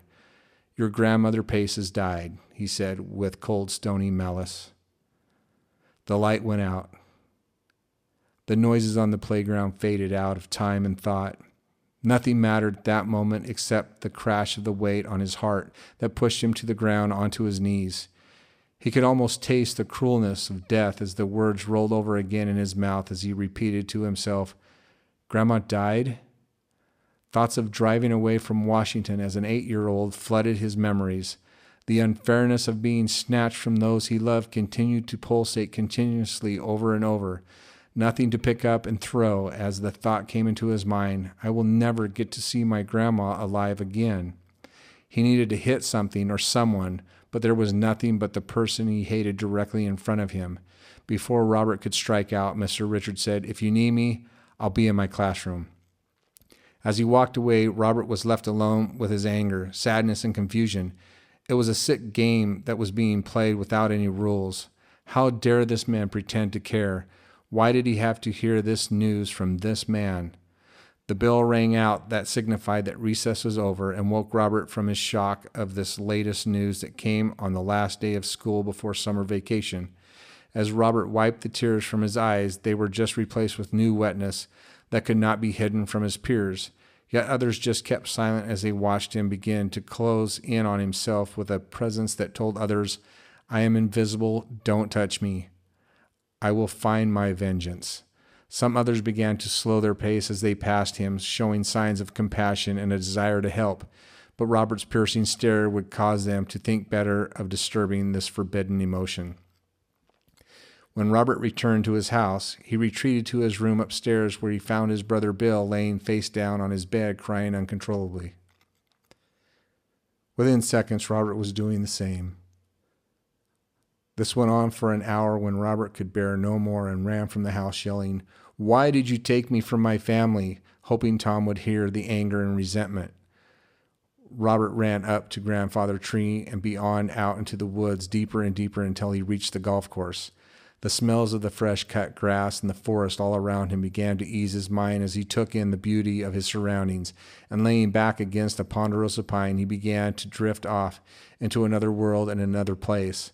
Someone was calling to him in his dream, "Come to me, I will give you rest." As Robert woke up from his sleep, he realized he was not alone and there were some golfers moving down along the fairway into his general direction. Robert moved quickly as to not be seen and headed off away from the golf course until he came upon a tree fort that perched 30 feet high above the ground. It was surrounded by 5 tamarack trees that reached 60 feet into the air. With a wooden ladder that was nailed firmly to one of the trees, Robert began to climb until he reached the upper branches that would lead him into the first section of the tree fort. Inside, sitting on a carpeted floor, was a boy he knew that was 1 year older than Robert. His parents called him Manly. Manly was of Basque descent, and his skin was of a darker olive type. His hair was laying straight and unkempt past his shoulders. With a cigarette hanging out of his mouth and a mischievous smile cracking through the slits in his dark brown eyes, he spoke as if to no one. "Took you long enough to get up here. Want a cigarette?"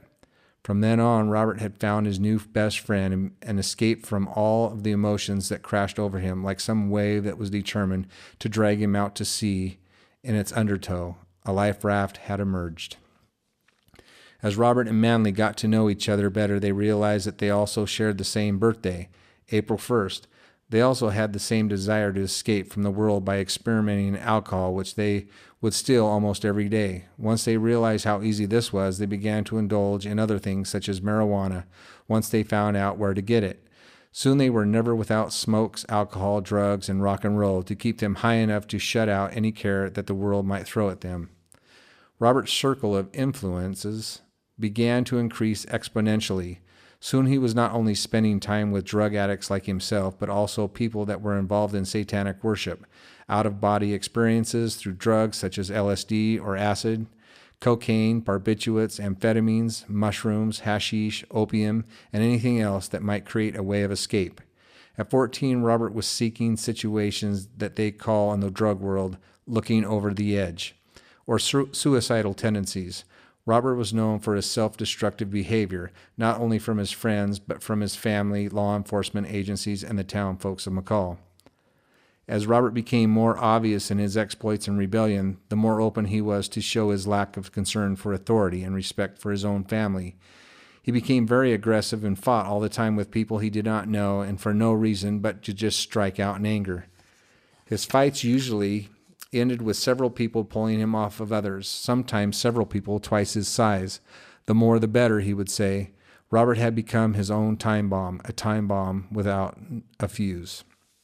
One evening, Robert returned back to the house, and everyone was gone. He found a note that said that they were at the bowling alley and that he was to call as soon as he returned home.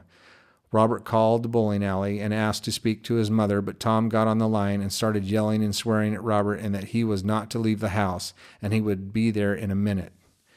Robert knew what this meant and that he was about to be beaten. He was weary of this situation between him and Tom, and it was either going to be Tom or him that was going to get hurt tonight. Instead of looking for something to end Tom's life with, a fear overcame Robert that made him think that maybe this was it, and this was all that life had to offer. If this is it, then he thought that maybe the best thing to do was to leave and make it on his own. No more parents, no more brothers or sister. His hate was beginning to manifest itself in a way that could have been extremely volatile. He had to get away. The first thing he had to do was drag someone in with him. He thought of several of his friends, but only one kept coming to his mind. Robert saw him get violently beat by his stepdad after getting caught stealing from a locker at Brundage Mountain Ski Resort. Hopsing, one of his friends that came from a very rich family but was experiencing the same verbal and physical abuse as Robert. At 15, Hopsing was endowed with money and lots of drugs.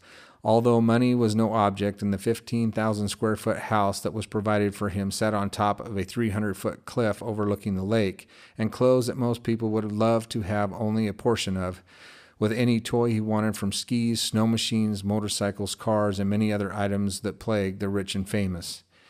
He was still not happy. It was not enough. All these things seemed to lack in desire compared to what Hopsing needed. A dad that cared, someone to tell him no because he was loved, not because he had the power to tell him no. So with a phone call and a quick packing job, Robert and Hopsing were off to find their new life, out there somewhere, over the edge. Chapter 14, Gold Fork. Robert and Hopsing met behind the pizza house in some low-rent apartments that housed many of the drug and occult followers, mostly hippies. They stayed in seclusion for a few days where they indulged in drug parties and other various activities. When they became aware that talk was going around town of their whereabouts, arrangements were made to transport the boys to a campsite called Gold Fork Hot Springs. Their belongings were packed up and silently, without warning others of their plans, they vaporized into the night, and 35 miles southeast of McCall they arrived at their new home for the next couple of weeks, surrounded by 3 feet of snow and nothing but trees, mountains, nature, and no civilization. Gold Fork was a place that Robert grew up in his earlier years camping, hiking, fishing, and family fun. This was always his favorite memory of his family. It was one of the few times that Tom was nice to him and let him do what he wanted. It was peaceful and a place of joy. The air here was clean and free of power lines and the sounds of vehicles racing up and down the road. Mountains raised all around this place of beauty, untouched by corporate monies and political outsiders. The rainbow trout were plentiful, the water was clear, the smell of the forest became Robert's obsession, opening his thoughts to a better place and time. Though it did not have the smell of the ocean, it did carry an aroma that soothed and satisfied in a way the ocean could not. When the roads were passable shortly after winter, around the ending of April or the beginning of May, Gold Fork became a place that was ripe with the thawing of the snow and the branches of the heavy-laden trees. At this time, the pores of the tamaracks, blue spruces, ponderosa pines, and the various other conifers would crash together in a symphony of smells that penetrated the hardest of hearts and brought Robert crashing to his knees and onto his back to stare up to the sky through the boughs of the trees. These are the times that Robert could hear the voice of someone calling him back to another time, before he moved from Washington, before he lost his dad, and before he was born, before the beginning of time, to a place before the foundations of the world. Once Robert and Hopsing arrived at Gold Fork, they placed their belongings in a nearby cave and set up camp in a way that could be easily torn down and concealed from prying eyes. When strangers did come to skinny dip in the heated waters, the boys would make themselves scarce and keep out of sight until one night when several people came and the strangers were having a great time in the later part of the evening, and the boys decided to join the party since it was dark and it would be hard to recognize anyone with the darkness and the steam rising all around. Robert and Hopsing fit in very well until the next morning, when a couple of the previous night partiers came back to find their wallets. The boys had already confiscated a couple $100 from both wallets. It became obvious that the two men did not believe the boys' story, and after the men left, Robert and Hopsing packed up and decided to find a way to get away from Gold Fork before they were found out. After the boys had hidden any sign of themselves being there, they stashed the rest of their belongings in the cave and sat out of sight from the road. Within minutes of their preparation, out from around the mountain, Robert dropped to the ground and yelled for Hopsing to do the same. Tom had came driving around the bend of the road in his black Chevy Apache. The unmistakable sound was so familiar to Robert that he knew it before he saw it, as in many times in the past when Tom came home and throttled up the driveway. That sound warned all the kids to scatter and become invisible. As Tom drove by slowly and down the road, the danger had passed for now, but he would be back, so the boys jumped up and ran like field mice when discovered under a hay bale. As they ran the first 20 yards around the foot of the mountain, the Valley County Sheriff pulled up to the campsite and stepped out of his car. Stopped in their tracks, they looked around for a way out. Robert dropped to his belly and began to low crawl backwards to get out of the sight, but Hopsing panicked and made a run for the hill opposite the hot springs. As Hopsing ran up the hill, the sheriff told him to stop, but he continued to run. Then the unexpected happened. The sheriff fired 3 warning shots above Hopsing's head, causing him to drop like a hot rock.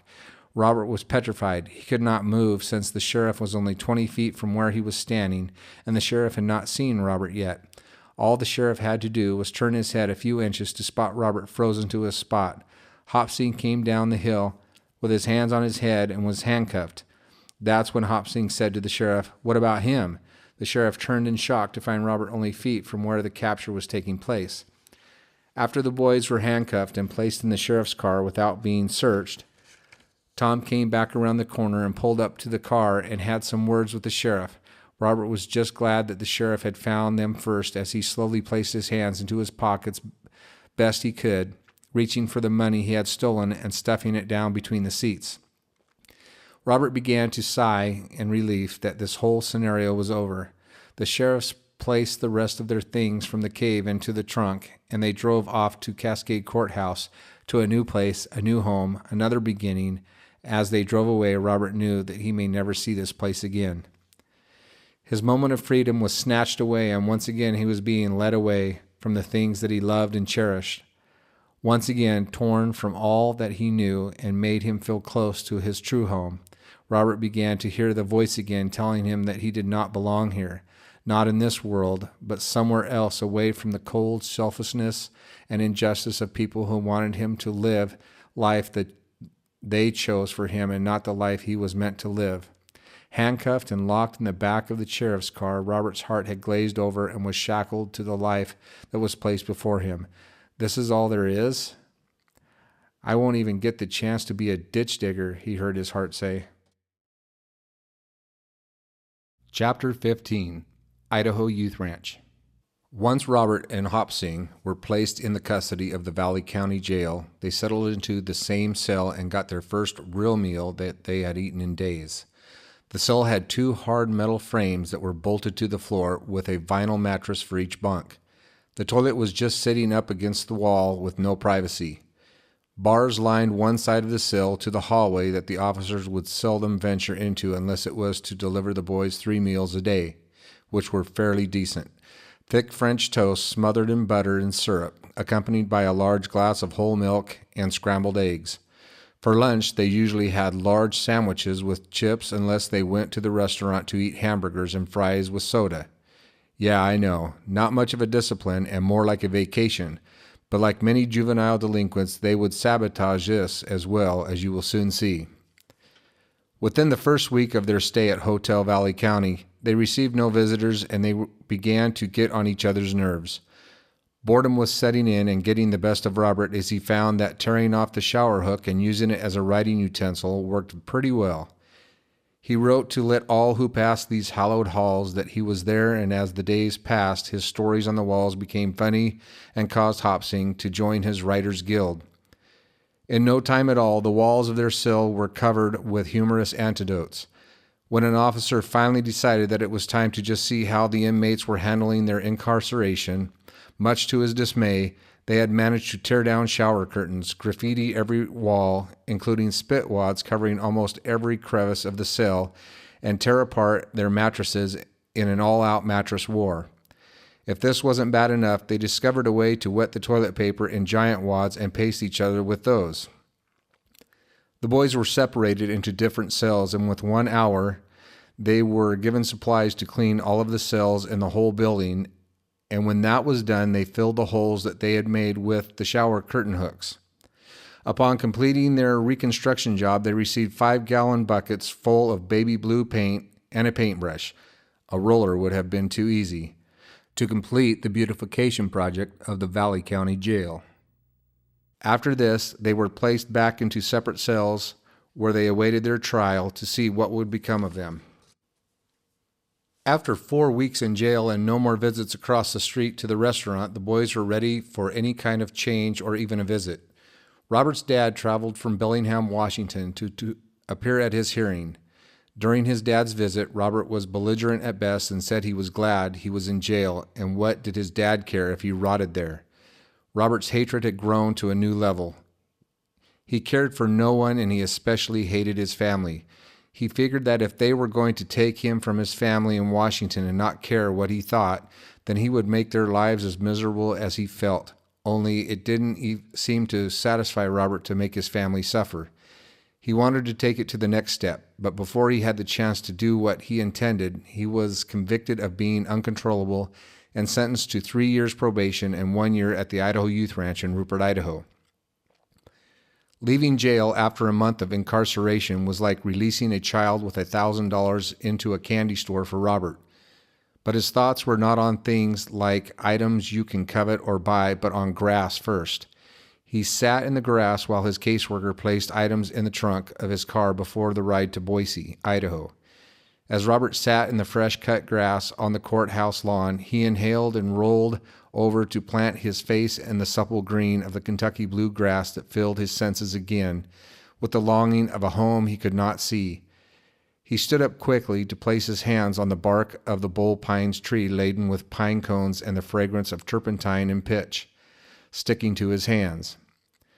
The sky was brilliant blue, with just enough cumulonimbus clouds in the sky to make the blue match the blue in Robert's eyes that were now becoming clouded with a mist he couldn't shake. He yearned for something better. Was this it? Was this all there was to life, or was he missing something? As he turned to his caseworker and approached the car, Robert asked if there were any mountains or trees at the youth ranch, and his caseworker replied with a lie, "Oh yes, many trees, and you're going to like it there." As they drove off to their next destination, a halfway house in Boise called the Hayes House, where Robert would stay until they could transport him to the Idaho Youth Ranch, Robert reached up with his hands to his face and took in a deep breath. The smell of the pitch on his hands would follow and comfort him all the way to the city that took him from his home in Washington. After a month's stay in Boise, Idaho, Robert was on his way to the Idaho Youth Ranch in Rupert, Idaho. And as he got further away from Boise and closer to Rupert, he began to realize that there were less and less trees. He began to panic and ask his new driver, where were all the trees? His driver said that Rupert is in the desert and mostly farm community. Robert gave the driver a dark stare and began to plan his escape at that moment, looking for an opportunity that never came until several months later. As they pulled up to the ranch toward dinner time, Robert first noticed that they were in the flatlands and the only sign of nature was hundreds of miles in every direction in the form of dirt and some beet fields. In the middle of this complex were about 7 trees and all deciduous, no pine. These trees did not even give off the slightest hint of fragrance. There was a large stone building. This was the gym, complete with playrooms, pool tables, and basketball court and showers. The other buildings were for the boys according to age and severity of their crimes. Ponderosa was for boys 12 and under. Crestview was for boys 13 and up. Bunkhouse was for boys who had full-time jobs on the ranch and had proven themselves to be role models and were on step 4. More on that later. Other buildings were the office, and the last was the dining hall and the home to boys 13 and up that were fighters and out of control, hard to handle, that no one else wanted. This was to be Robert's home for the next year. Robert stepped out of the car and began walking with a suitcase to the door when a young man about the same age walked up to him and greeted him. "Hi, I'm Swan." Robert responded with, "Hi, I'm Rebel." Swan asked why they call him Rebel, and Robert replied, "Because it's in the initials of my name." R.E.B. The house parent, Gary, walked up and said that we call each other by their real names here. Immediately, Robert was set back by being corrected first thing out the gate, but then calmed after Gary asked if he smoked. Robert replied, yes. Then Gary asked Swan if he would take Robert out back to the burn barrel to have a cigarette. Robert was amazed that they would allow an underage juvenile delinquent to have such a privilege and asked Swan what was the deal. Swan explained that in order to keep us under control, that it was easier to allow this one thing if the parents agreed and leave it at that. Robert asked him, "So your parents agreed?" "I don't have any parents," said Swan. Swan became silent, and Robert wondered what that must be like since he did not know anyone who had no parents at all. He began for a moment to think about how fortunate he really was, and then he shook it off and remembered he was stuck in a desert and he was going to run, that there was really no place to hide. After another cigarette, Robert and Swan went into the lodge and was introduced at dinner to all the staff and other boys all at once. He had to stand up and say something about himself, and this made him painfully uncomfortable. Once the introductions were over, the meal was served, and Robert knew one thing for sure, that this was the best food he had in years. He told the elderly lady, Mary, who was in charge of the kitchen, how much he enjoyed her tamale pie, and she asked him if he wanted a job washing dishes during all the meals. And it paid cash. Robert felt overwhelmed that this lady had just met, took a liking to him, and gave him value. He said he would do it, and it became a great outlet for Robert as he moved up the ladder to cooking preparation help. Within the next few summer months, Robert busied himself working in the fields, picking rocks and bucking hay, along with his other chores in the kitchen. On payday, the workers would get paid in cash, all $1 bills. In Robert's case, over $300 each month. It was a great way to help the boys become responsible and feel confidence toward themselves and get along with others. During these times of financial plenty, certain boys were allowed to go into town with a couple of house parents and spend their money. All of it or just some, it did not matter, it was their money. But in order to be able to go, a boy had to be on at least step 2. Step 2 was how you entered the youth ranch, and if you maintained this level for a certain amount of time, then during a house meeting, the boys who were step 3 or higher got to vote you up. If you were eligible to go to step 3, which allowed you to go to school functions, to movies, or special events. If a boy was able to maintain step 3 status for over 3 months, then he could request for a vote from staff and other step 4s in the house. Step 4s were allowed to go to dances and dates, special events like concerts, games, the county fair, all chaperoned by a house parent. If you got in trouble, then you were demoted by the house parents to level 1.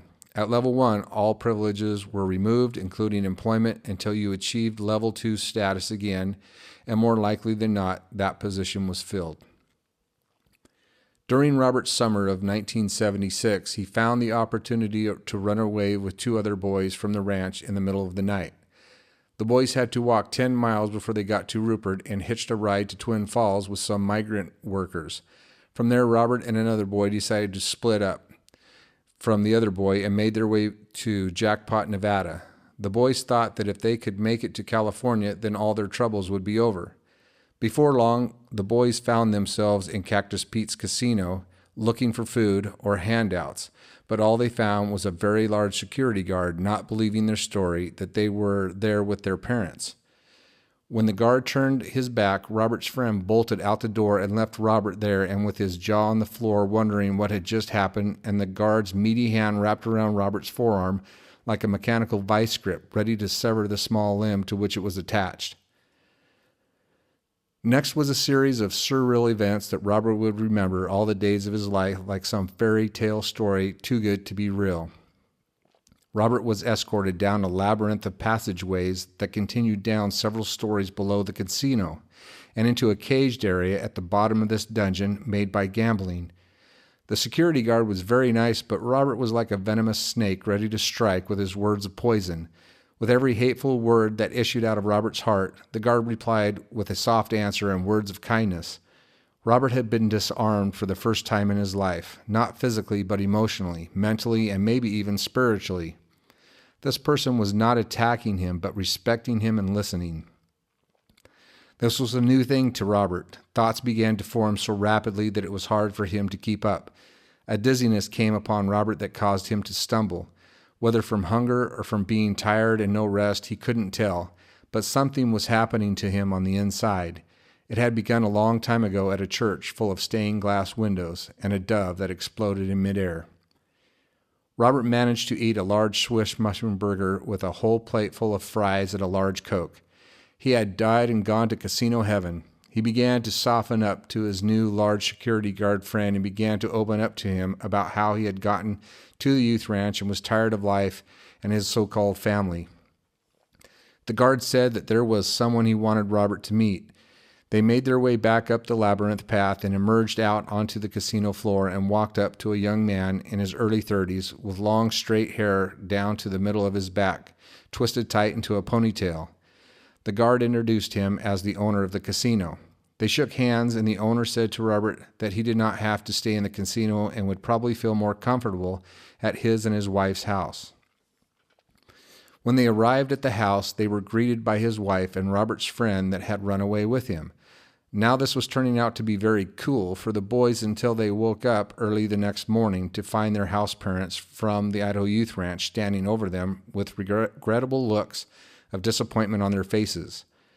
Within 3 to 4 hours, the boys were back in their lodges and in their rooms on room restriction and dropped to level 1. Robert soon felt the disappointment that he had caused and became aware that he was very sorry for the feelings he had stirred up. Within 3 to 4 months, he was restored to his job in the kitchen and had been voted up by his peers and staff to level 3 and well on to level 4. Christmas had come, and Robert was eligible for a home visit.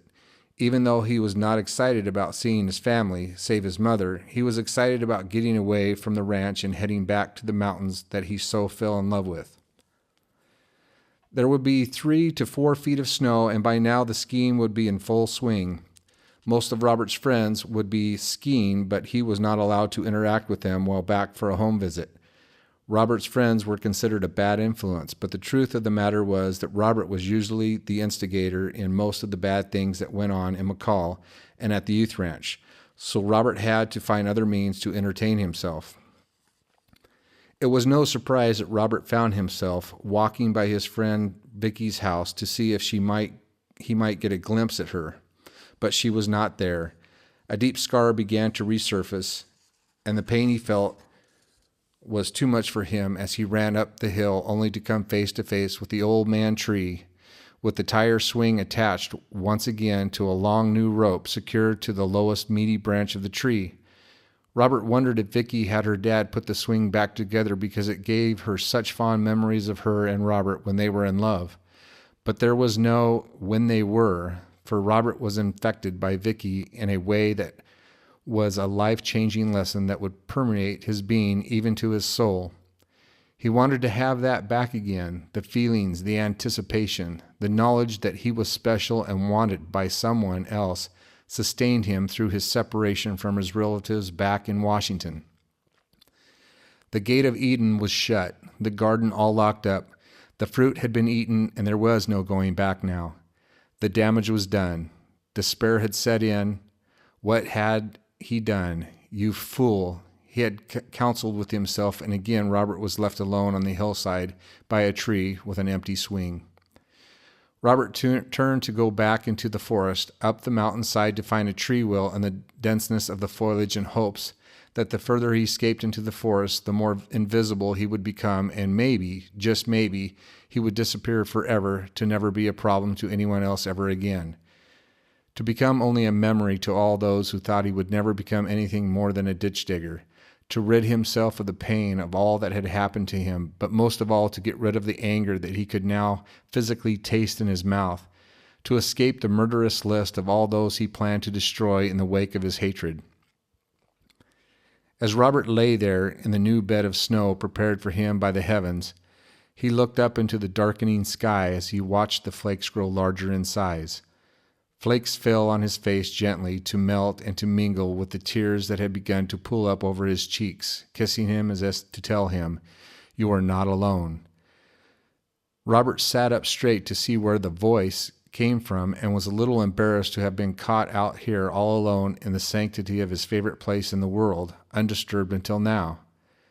Robert knew that it was possible to have flashbacks from the many drugs he had taken, but dismissed the whole idea as he lay back again, to be greeted by his now formed impression in the snow at his back.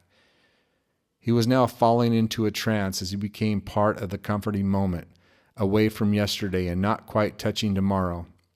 And resting his head back and shutting his eyes, he found that he could hear the snowflakes as they crashed silently against their siblings that had arrived before him. The sound of the flakes began to get louder and louder, and almost a chorus of laughter as each flake ministered to him in a way as if a pitcher would say so many things without using words, but a glance of eternity for but a brief moment. They were telling him to call out his name. Whose name? He asked to himself, but there was silence again. And then Robert realized the key to a new life was not in what happens before or after, but during a moment in time. A moment was all he needed to survive this life. If he could just stay in the moment, then all would be fine. Robert stood up and brushed himself off, determining to finish his race at the ranch so he could come back to this spot someday and relive this experience in another time, in another place in eternity. He walked again past Grandfather Tree, placing his right hand at the base, caressing for a brief moment, and imagining another time in another place, and wondering if he could possibly ever feel the love he once felt with Vicky. So pure, so innocent, without expectations and without judgments. This time he did not hear the voice but felt the touch. An unmistakable shiver ran up Robert's spine as he removed his hand from the old tree. As he caught the red swing out of the corner of his eye, as it swung around in an effortless motion from the back of the tree and into the front, as an unmistakable sound of laughter followed in the distance, Robert stopped for a moment and listened intently, as once again he could hear each snowflake light upon the ground next to its sibling, each sounding off with laughter as the one before entered into eternity and into its rest. Chapter 16. A Peculiar People. Robert finished out his stay at the youth ranch on Step 4 before his 16th summer began. He had learned the importance of hard work, saving money, being responsible for himself, and how to take and sell drugs without getting caught. Robert left with his newfound knowledge and with every intention on using it to his advantage. When he arrived in McCall, his first goal was to hook up with his friend who shared the same birthday as himself, Manley. Manley had been busy with his new business that catered to teachers, police officers, highly paid executives, business owners, and other high-powered officials that will not be mentioned here. He had established a lucrative drug dealing business that allowed him to take life easy and smoke as much marijuana as he could get his hands on.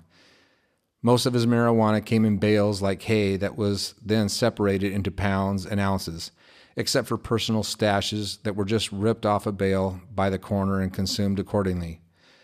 Cocaine, hash, mushrooms, LSD, speed, and various other drugs were available and sold to dealers that kept the boys out of the loop and hidden from unwanted eyes. So they were selling to dealers who were selling to dealers who would then sell to the public.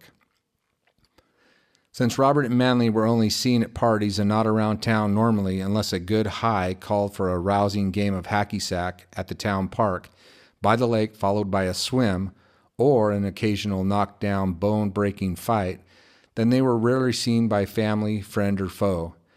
Robert had dropped out of school and never went back to live with his family after the youth ranch. In fact, Robert did not normally know where he was living from day to day, and he could hardly recollect what he had eaten or where he had gotten his clothes.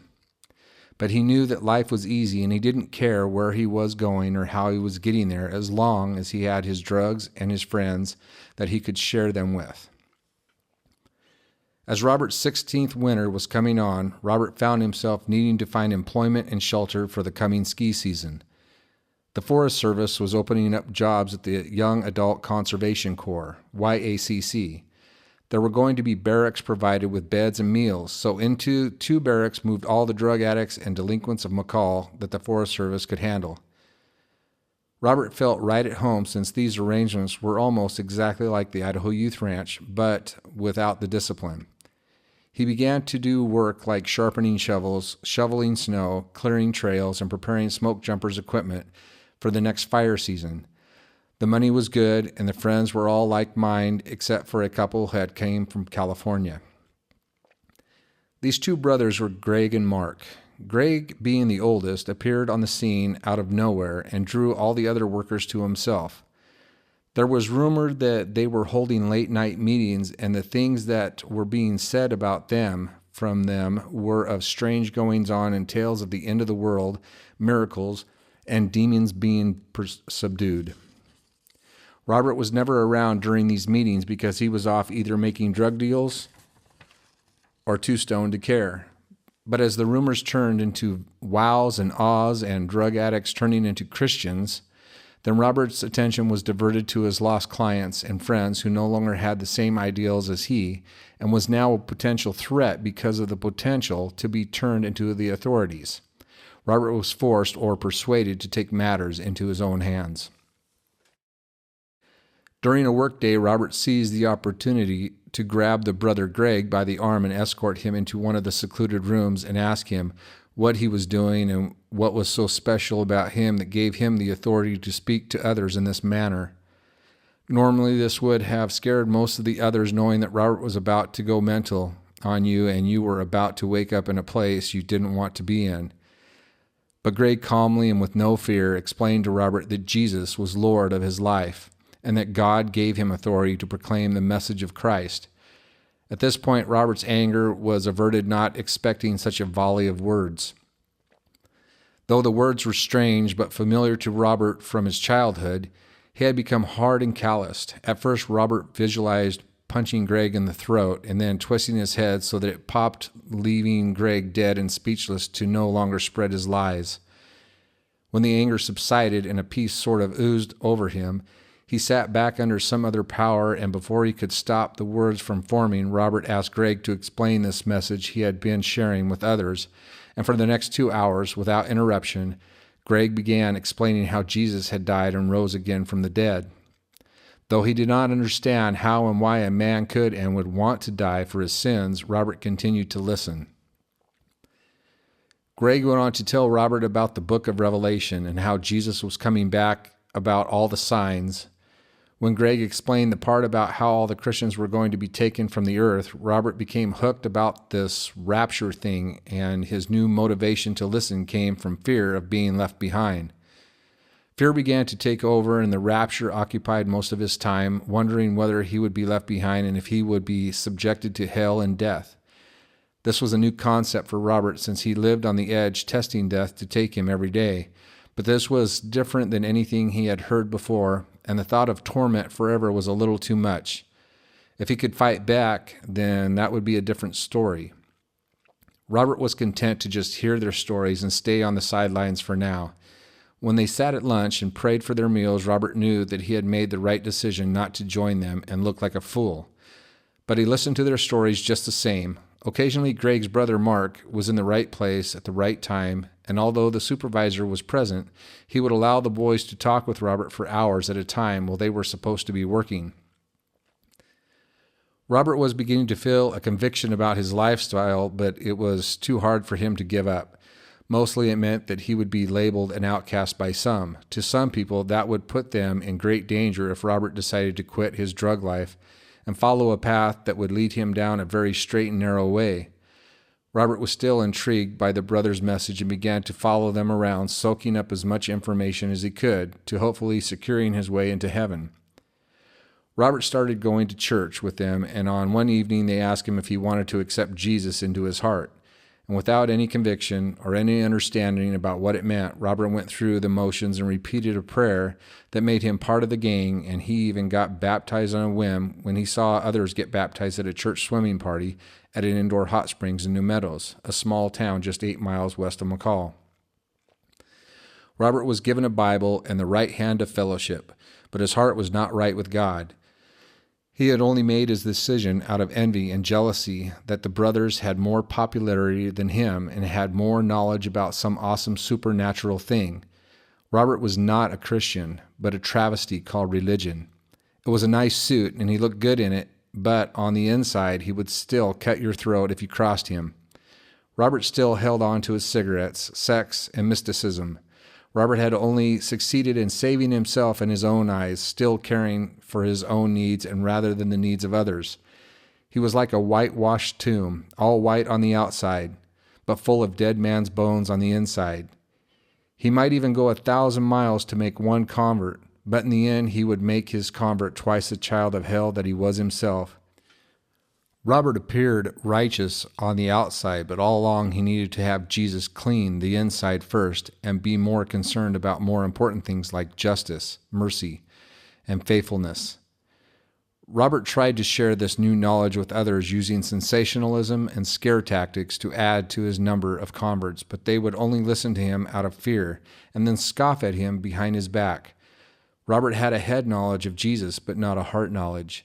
So within time, Robert became disenchanted with the whole idea of God and salvation, and like a seed planted on dry, hard soil, he accepted the word with joy, but when the seed sprang up, it had little root and died from the heat and lack of water. Robert's hope to be saved from this world slowly disappeared back into the world that gave him a false hope and a happiness that was as shallow as the knowledge he had received from the brothers. In time, Robert would forget about God, and a new weed would soon grow up in its place and nourished by a new sensationalism called Satanism. Chapter 17, Super Tramp. Because Robert had run out of meaning, self-worth, and was not able to decipher reality from fantasy, he wandered from drug house to drug house looking for something better than what he had. Everywhere he turned, he only found more questions. People began to be repelled by his presence and wanted nothing to do with him. As he became more shunned by society and the general public, he distanced himself from the city and found himself wandering further into the wilderness until he decided to walk out of town and keep on going. Robert caught a ride from a stranger that seemed to have no place to go either.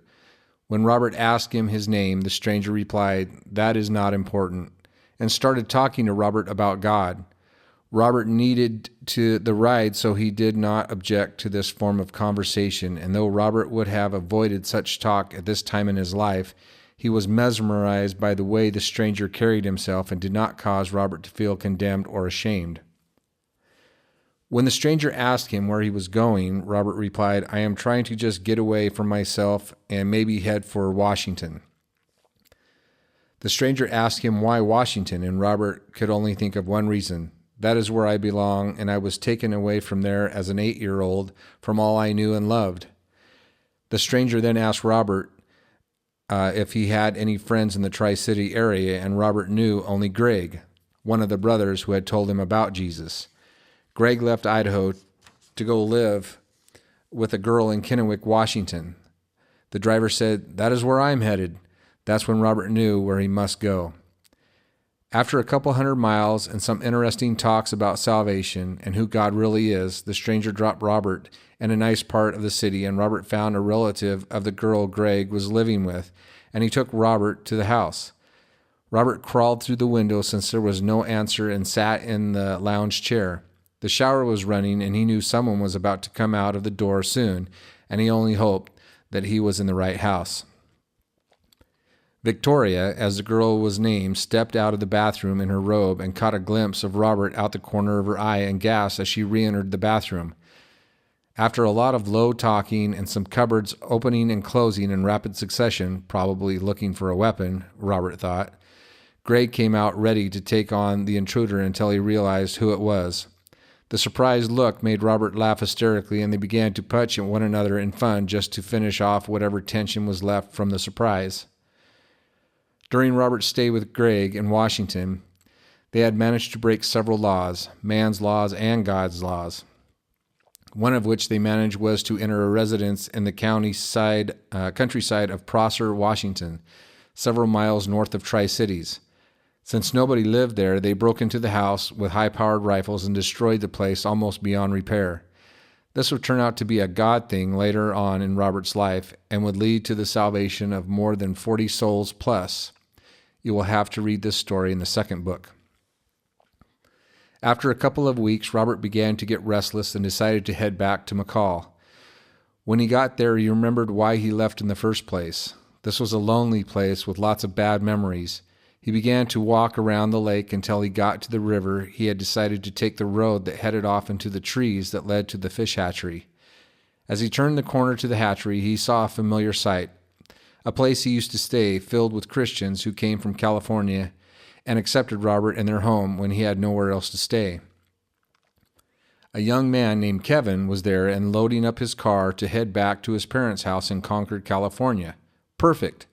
Robert was ready to travel again. This time he would be going to a state that he had never been before.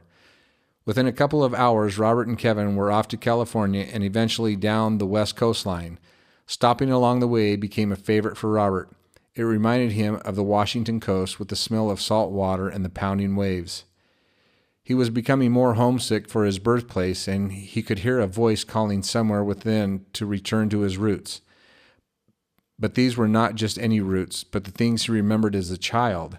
Colors on people's faces, an exploding dove, children in a mural of Jesus, the sound of his grandmother calling him Robert. A tear filled down his cheek as his heart wrenched in pain as he thought of never being able to hear that voice again.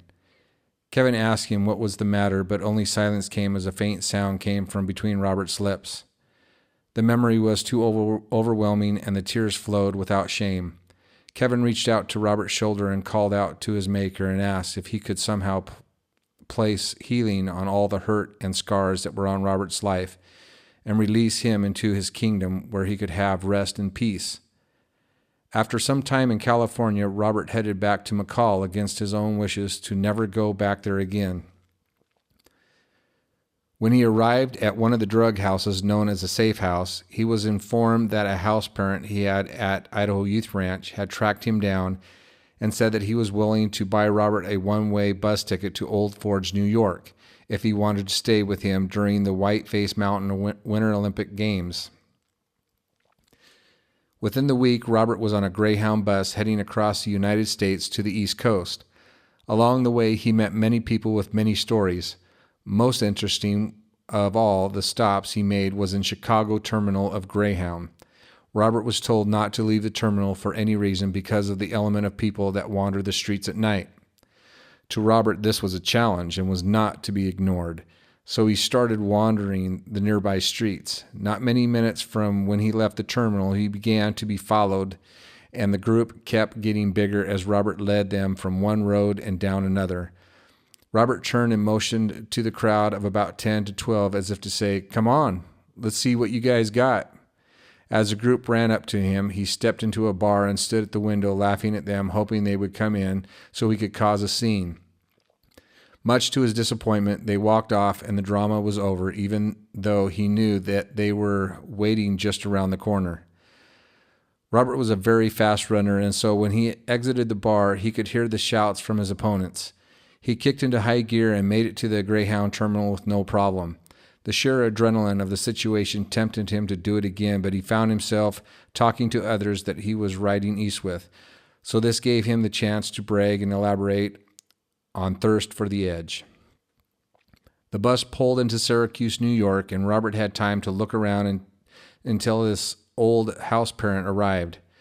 Dusty was a man who was gruff and very worn on all the edges. He had been working with teenagers all his life, especially the out-of-control kind. He had a way of making them feel as if there was nothing that you could do wrong to make him hate one of these poor, neglected, misunderstood juvenile delinquents. He had a wife, a daughter, and an adopted Indian boy in his teenage years. The reunion was joyous as could be expected. Old memories of the youth ranch were revisited and relived over and over. Night came and a party was beginning to form, and then the unexpected happened. The marijuana was being passed around and all were joining in, so Robert pulled his stash of pot out of his sock. The grade of marijuana that Robert had came out of Panama and was known as Panama Redbud, a very potent type of THC that could not be found in a lot of other types of marijuana. It was laced with fluorescent green leaves and little red hairs. Street value was known to be as high as $250 for a quarter of an ounce. Soon all were hallucinating and grabbing for their faces as if they had went face first into a spider web. The laughter was strong and loud. Toward the end of the night, as the party died down, Dusty approached Robert, who was lying on his back on the couch, and began to place his hand down Robert's pants. With a start and a shove, Robert stood to his feet and grabbed his belongings and headed out the door in the early winter morning, with a wind chill factor of 75 degrees below zero. Once again, Robert was out on the road with a thin coat, a bag of clothes, with nothing but an ounce of pot and an 8-track tape of Supertramp, Breakfast in America. The going was slow and cold. Most of the rides were only for a mile or two, and an occasional 20 or so miles, always with a friendly reminder of, "Did you know this is the coldest time of the year here in New York? And do you know what the wind chill factor is?" Robert used gas stations along the way to get warm. And sometimes, if he went into the large hotels through a side door, he could find a secluded place by an ice or vending machine to lie down and get some sleep or just warm up. A week later, he made his way to Chicago and was let off in the center of the city at night. Robert was reminded of his foolish exploits days before, staring danger in the eye on a dare, and now he was too cold, hungry, and alone to care.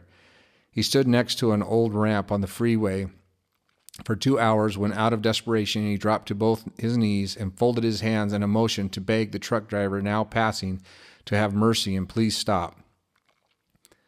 The truck driver pulled over and reached over to open the door for Robert to jump in. Robert continued to give thanks to his friend as he put his hands and feet in front of the heater to get the best effect from the warmth pouring out of the floor vent in front of him. The driver veered off the road and toward the off-ramp, alarming Robert as his thoughts went to, "Oh no, not again." But this time it was not what Robert thought, but the driver was pulling into the truck stop and asking Robert if he was hungry. Robert remembers that 99-cent bowl of stew being the best food he has ever tasted and will probably not be matched in his lifetime. His apologies to his mother. The driver was headed for the east side of Wyoming, and that would take a large chunk of miles from Robert's adventure. From there, Robert was picked up by a man who was a salesman that traveled from Florida and was headed for Boise, Idaho. The man whose name Robert did not get just wanted to pick him up in hopes that Robert had a driver's license so Robert could drive and the man could sleep. Robert did not hesitate to keep driving so he could get to Boise as soon as possible. Within half a day, Robert was pulling up 2 blocks from a safe house in Boise and thanking the man for a ride. A week had passed when Robert knew it was time to get back to McCall for no other reason but to take a break. He knew he could crash at Smitty's house. Smitty was another friend of Robert's that seemed to have his act together more than all his other friends. Smitty was entered into the Army and was going to be an Apache helicopter pilot. He thought it would be good for Robert to consider going into the Army as well. Robert had nothing to lose, and his life was no better now than it had ever been, and the army could give him free room and board. The Iranians had just taken over 50-some hostages, and it seemed war was inevitable. Sounds great. So with Smitty's recommendation and Robert's enthusiasm, they headed to the school to talk to the local recruiter. Within 1 hour, Robert was signed up to take some tests and physicals in Boise the following week. At the testing site, Robert was asked what he wanted to do in the Army, and he replied, "I would like to be an airborne ranger." The recruiter asked why, and Robert replied, "To kill people." The recruiter said he could not use people like that and gave Robert a stern look of disgust. Robert took an ASVAB test to see what he might qualify for, and he chose to go in the Army and train to be a water treatment and plumbing system specialist, just another fancy word for plumber. But it was more than that, since he would be a combat engineer, which meant setting and disarming bombs, blowing things up, building and destroying bridges, and building mass units. On February 15, 1980, Robert entered the United States Army of Combat Engineers at Fort Leonard Wood, Missouri. Upon entering, he was elected by his drill sergeant to become a squad leader, and his assistant squad leader would be Private Oaktree Felton, a massive 6'9", 300-pound African-American. They became best friends right away, and nobody gave these two leaders any trouble through all of basic or advanced individual AIT. Although Oaktree was very big, Robert held the company record for most push-ups and sit-ups in the quickest time and was the fastest runner in the mile, even though he was a smoker in Army boots. One time when the battalion, made up of over 2,500 soldiers, were training for gas mask and the effects of gas on the nervous system, they were told that they were going to be timed on how long it would take the whole battalion to get their mask off and put them away in their packs and sit down when they were told to go. But at the same time, they were not to take the mask off until they were given the phrase, "all clear." As another hour went by in the training and they were all standing with their mask on, they were reminded about the Alpha Battalion that had blown away all the other competitions the day before in getting their mask off, and that in a few minutes they would be told to get their mask off. Robert was already thinking in his mind that this was a trap. He knew they were going to yell, "Take 'em off," but he was going to be ready. With his heart beating through his chest and ready to almost pass out from anxiety, the commander gave the order, "Take 'em off." Within 15 seconds, the battalion was stuffing their masks into their packs and sitting down as if they were dominoes. The row behind Robert was yelling at him to sit down, and "What are you doing?"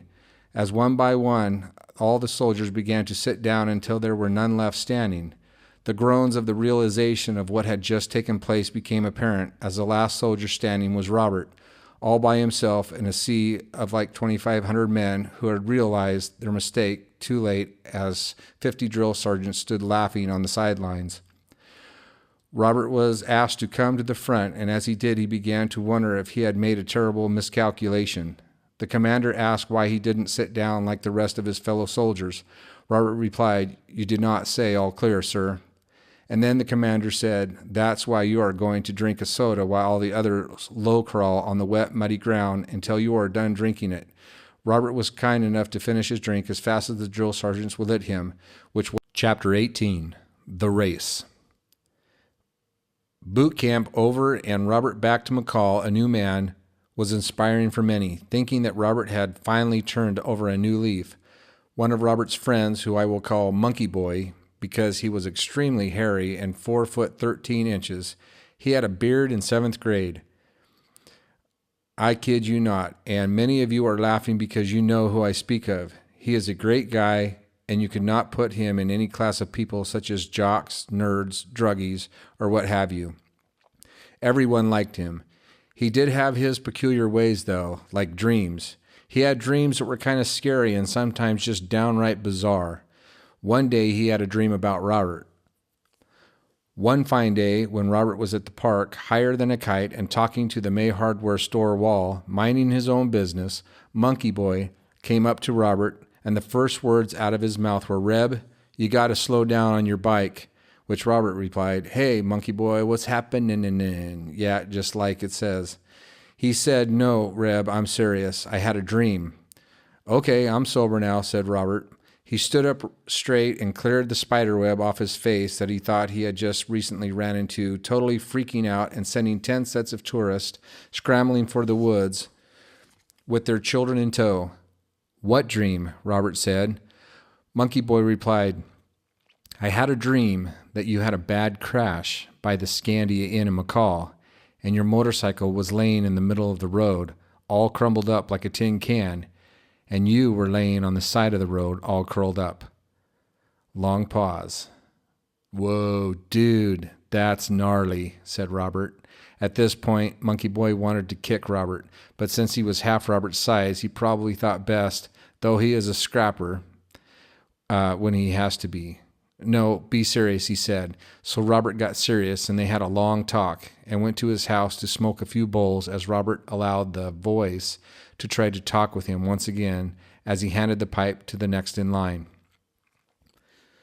A month had gone by since Monkey Boy and Robert had their little dream talk, and Robert was still alive and kicking, looking for the next big thrill.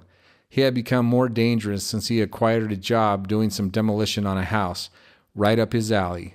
But now he had money again, and the world was his opium pipe.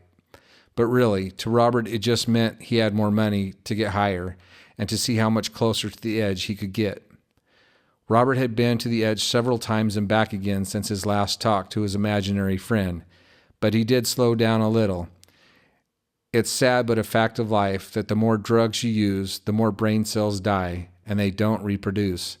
Robert was bankrupt spiritually, and the Reaper was about to come and collect, though Robert was still determined to live his life without fear and do it the best way he knew how.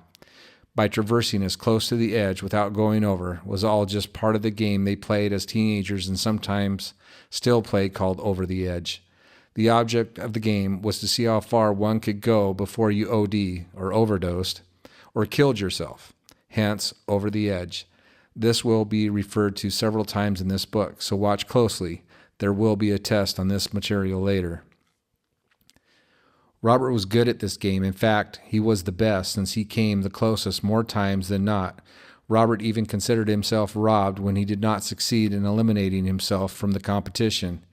He was so good at it that Master Teddy, another close confidant, once said to him, "Rebel, someday I predict that you are going to write a book called Over the Edge." Robert just laughed at him and said, "Yeah, if I live that long." He didn't seem to be afraid of anything. He would defy things that he should have thought dangerous or should have walked away from. For instance, cliff diving in McCall was one of his fondest adrenaline rushes. Only a few crazies dared to jump off the 25-foot cliff around the lake near Lightning Point. 65 feet may not seem high until you're standing on the bluff looking over with less than 2 feet of standing space to jump from, and then you must jump out at least 15 feet to clear the 25-foot cliff below, and then another 3 feet to miss the rocks that stick out under the water at the base of the cliff. "Yeah, what a rush," he would say. Robert and his friends liked to get high, but they also liked the adrenaline high as well.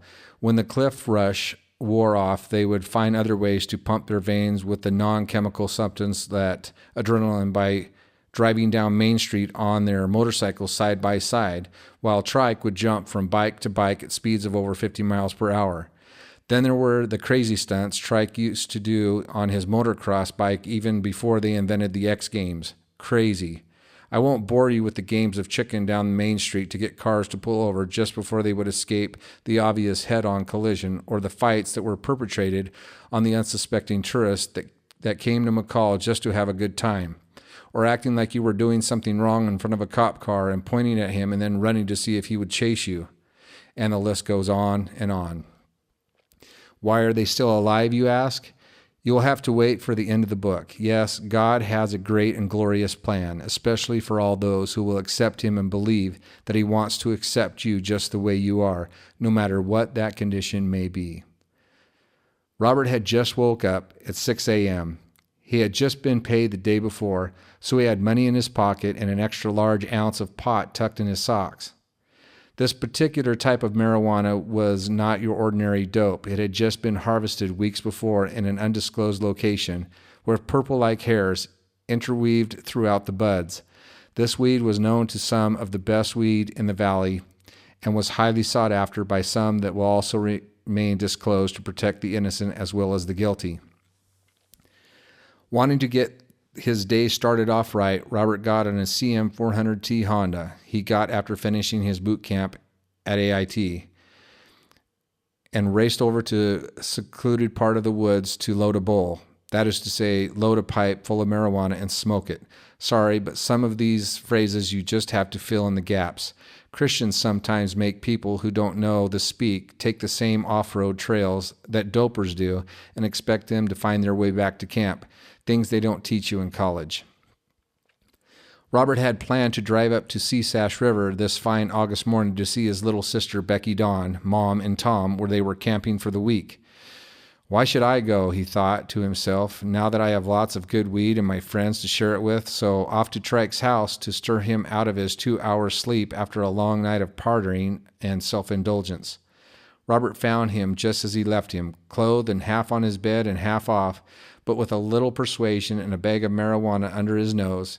He was happy to get up and rejoin the festivities.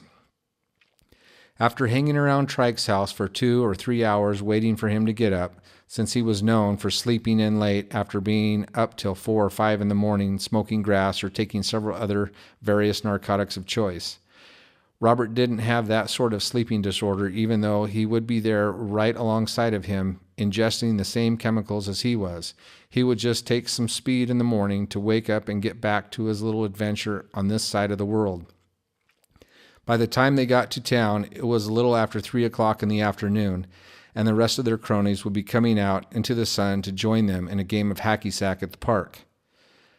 Trike and Robert drove up to the Red Steer to get some munchies and drinks, on account that they had cottonmouth, dehydration caused by excess THC. Scotch and soda was just the thing to cure that problem. While resting the cerebral cortex, they heard a plane coming over Brundage Mountain, heading out over the lake. 1981 had a busy fire season, and they had to recruit some of the big boys to come in to handle the load. They don't get much excitement in McCall, and it doesn't take much to get the locals excited, especially if their brain cells are a little scrambled like Robert's and Trike's were. Robert announced the beginning of the jousting tournament, that he would fill the evil dragon coming over to yonder pond with his trusty steed and his faithful companion Trike.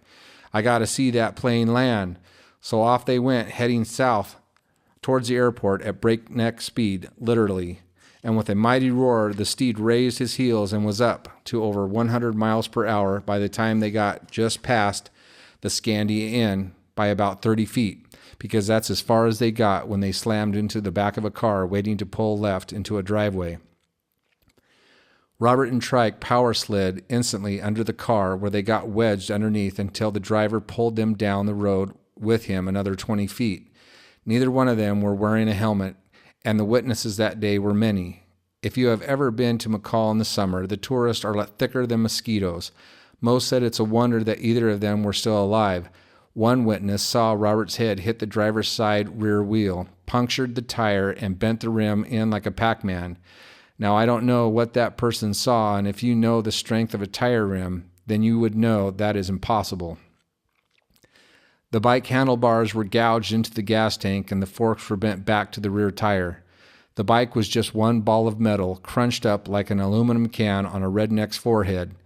As Robert remembers, he stood up from the carnage. He was amazed that he was actually walking away from this wreck.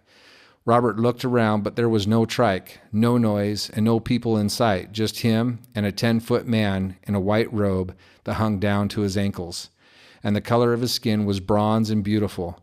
Robert remembers looking around to see him, but he stopped short as if it might be rude to look into his face.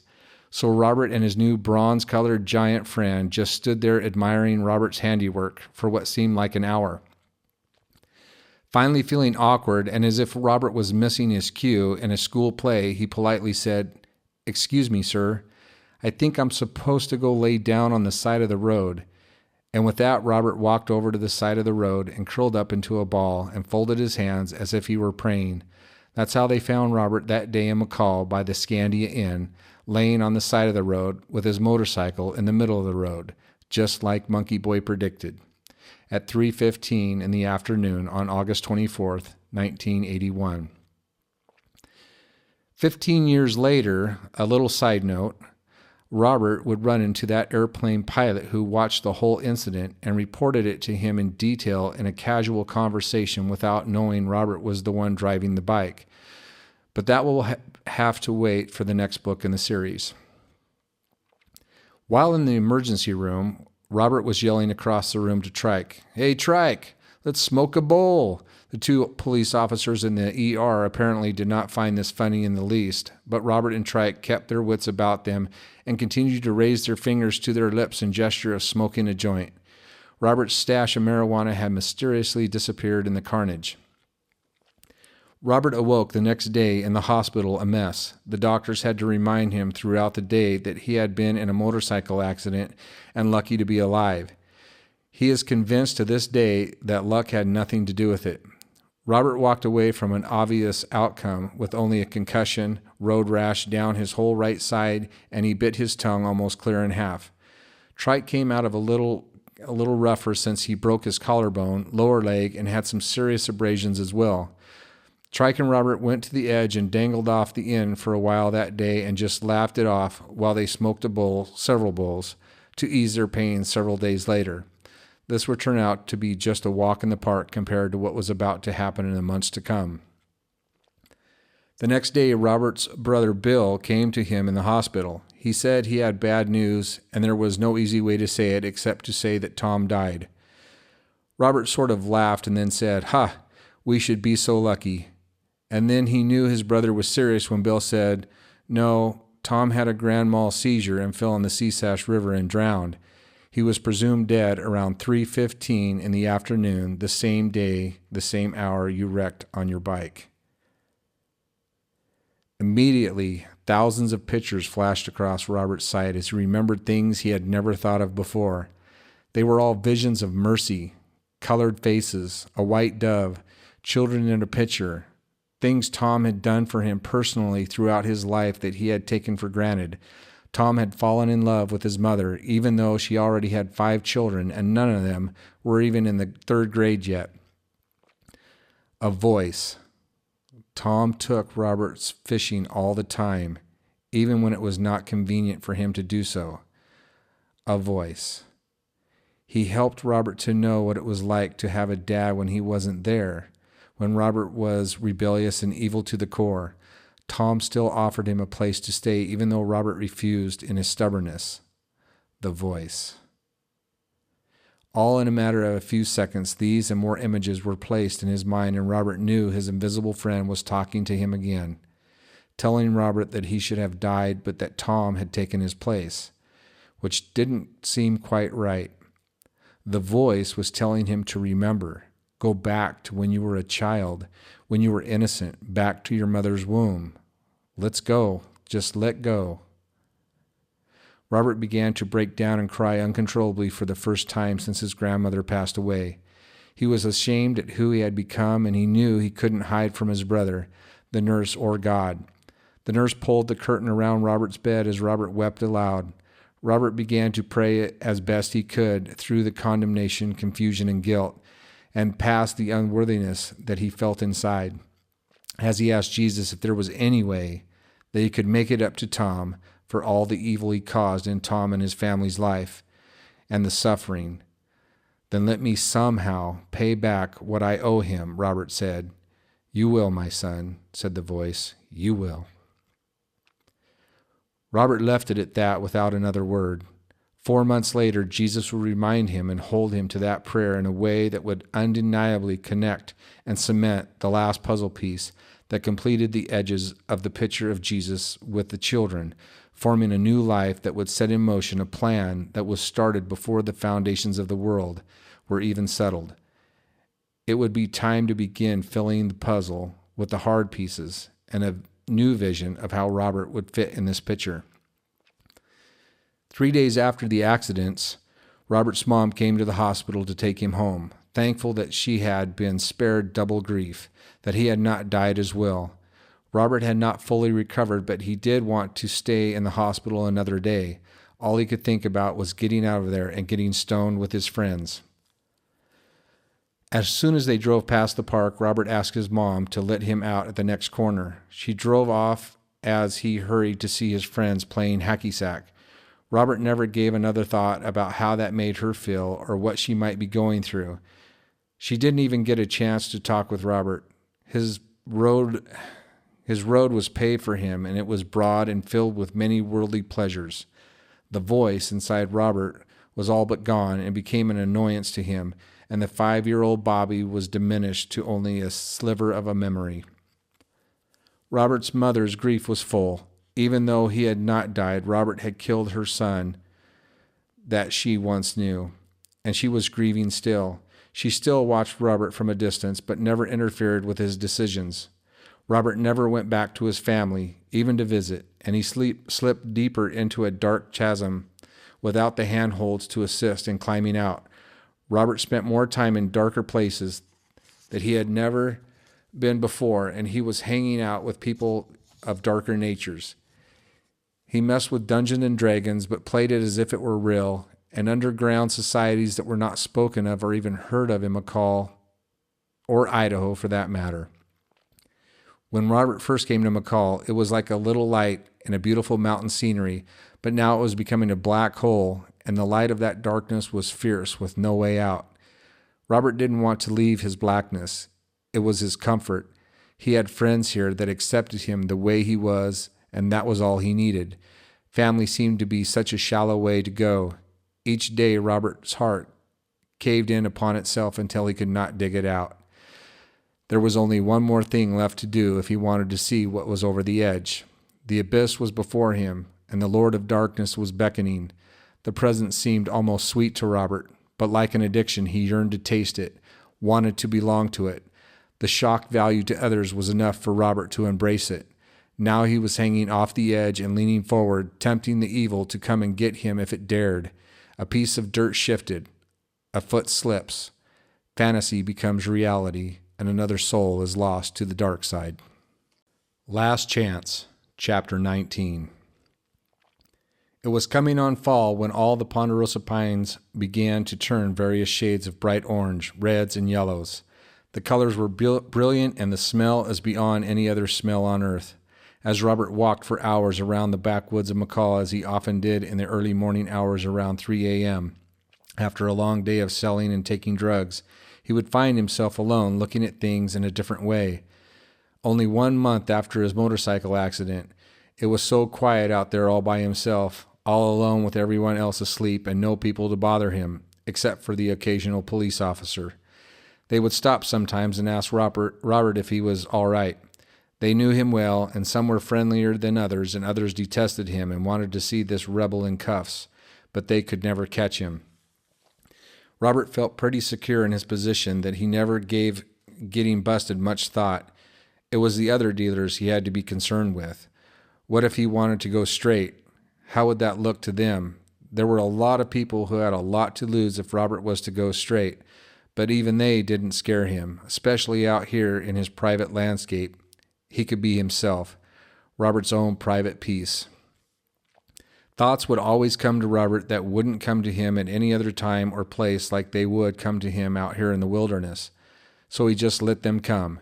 He felt as if he was always going to have an invisible friend hanging over his shoulder, like some distant memory from his past. Maybe a mural, a picture hanging in a foyer, or just some kind of a light made up of colors that made him fill up with laughter. He couldn't quite remember what it was or put his finger on it. Whatever it was, it made him feel kind of high, like a good drug. Or out here, he could let this voice talk to him into almost anything. Robert would contemplate the dreams he once had of becoming a professional baseball player or the fastest long-distance runner in the world, or to fall in love with a girl that made his heart warm and every heartache melt into nothingness. Would've, could've, should've, he would hear his mind say, and then failure would set in and surround him, reminding him of his third-grade teacher that said he will never amount to anything but a ditch digger. Anger would then grab hold of him, and he would wrench away only to find himself in a mirror telling himself the same thing many people have told him before. They are right. Look at you. You're a loser, and you always will be. The first time Robert would see some light at the end of the tunnel, Robert would sabotage it and put it out before it would have a chance to fail. To hope would only lead to another pathway to failure. Deferred hope makes the heart sick, and those that find hope only find more pain.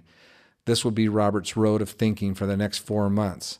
For all those traveling this path, they will only find all the false pleasures that they want on that road, and in the end, they will only find that it was just another road that ends up at the bottom of the cliff where Robert rolled the dice playing the game called Over the Edge. Robert had done it all, and nothing seemed to satisfy his cravings for what he was looking for. He was a drug addict and a drug dealer. Robert had, by this time, messed with every possible drug out there except he refused to use needles. They made him nauseous just thinking about them.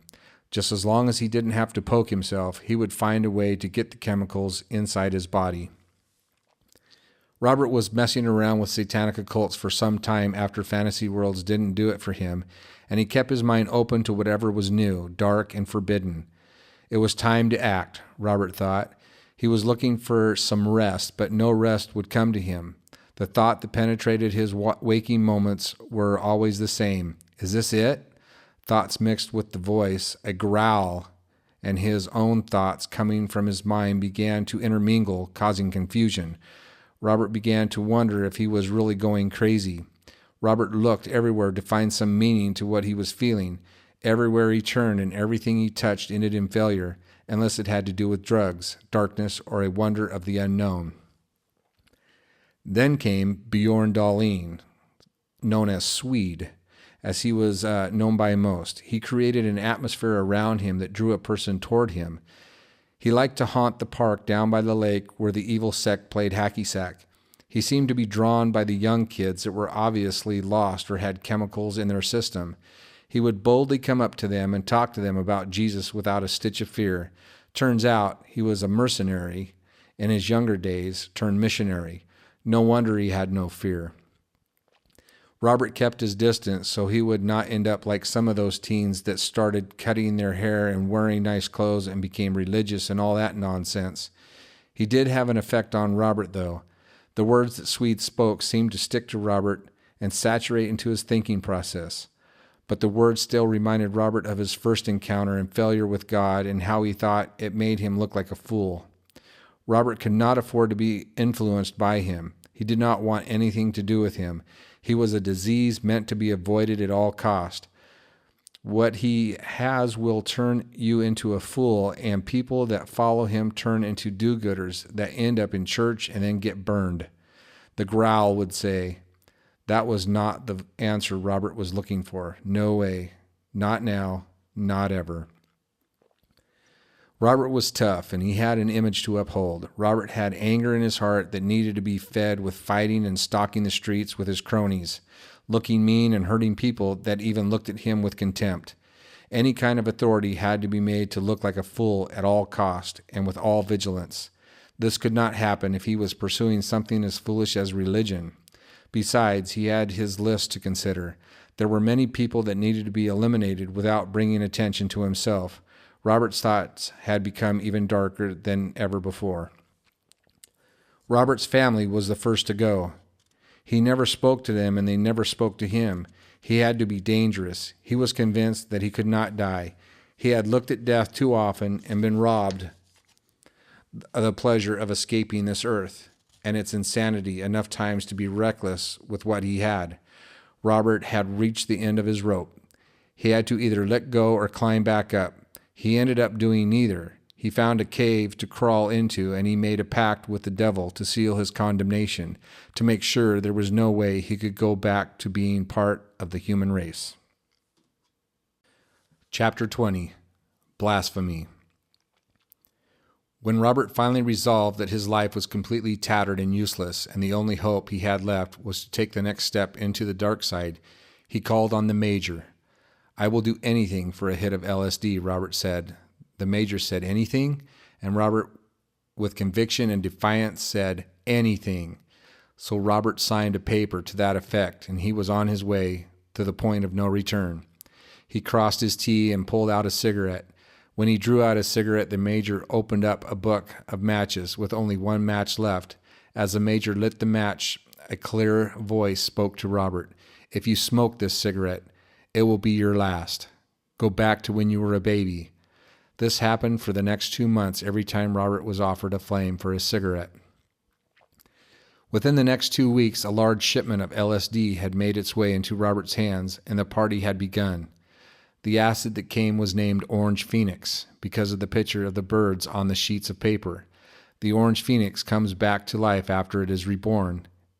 It was very ironic that Robert was looking all this time to be reborn out of his old life, and instead he was giving up his soul to he knew not what, yet.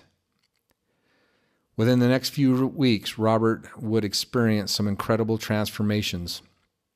For every 5 hits of acid he would sell, he would celebrate by taking a hit himself.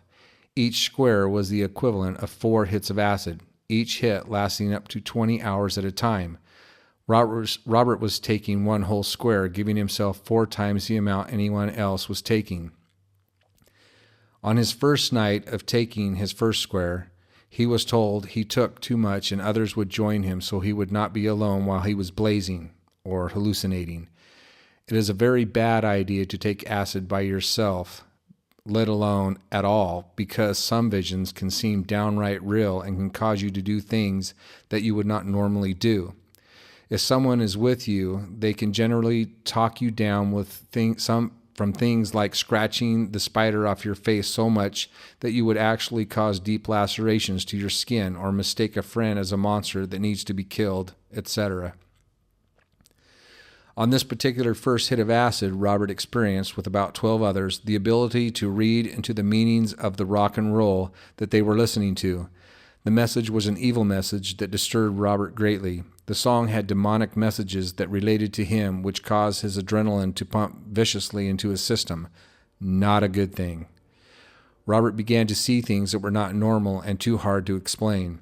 Robert was now come to believe that these kinds of drugs may open your mind to spiritual things not intended by God for humans to see, spiritual wickedness that may really be happening around us.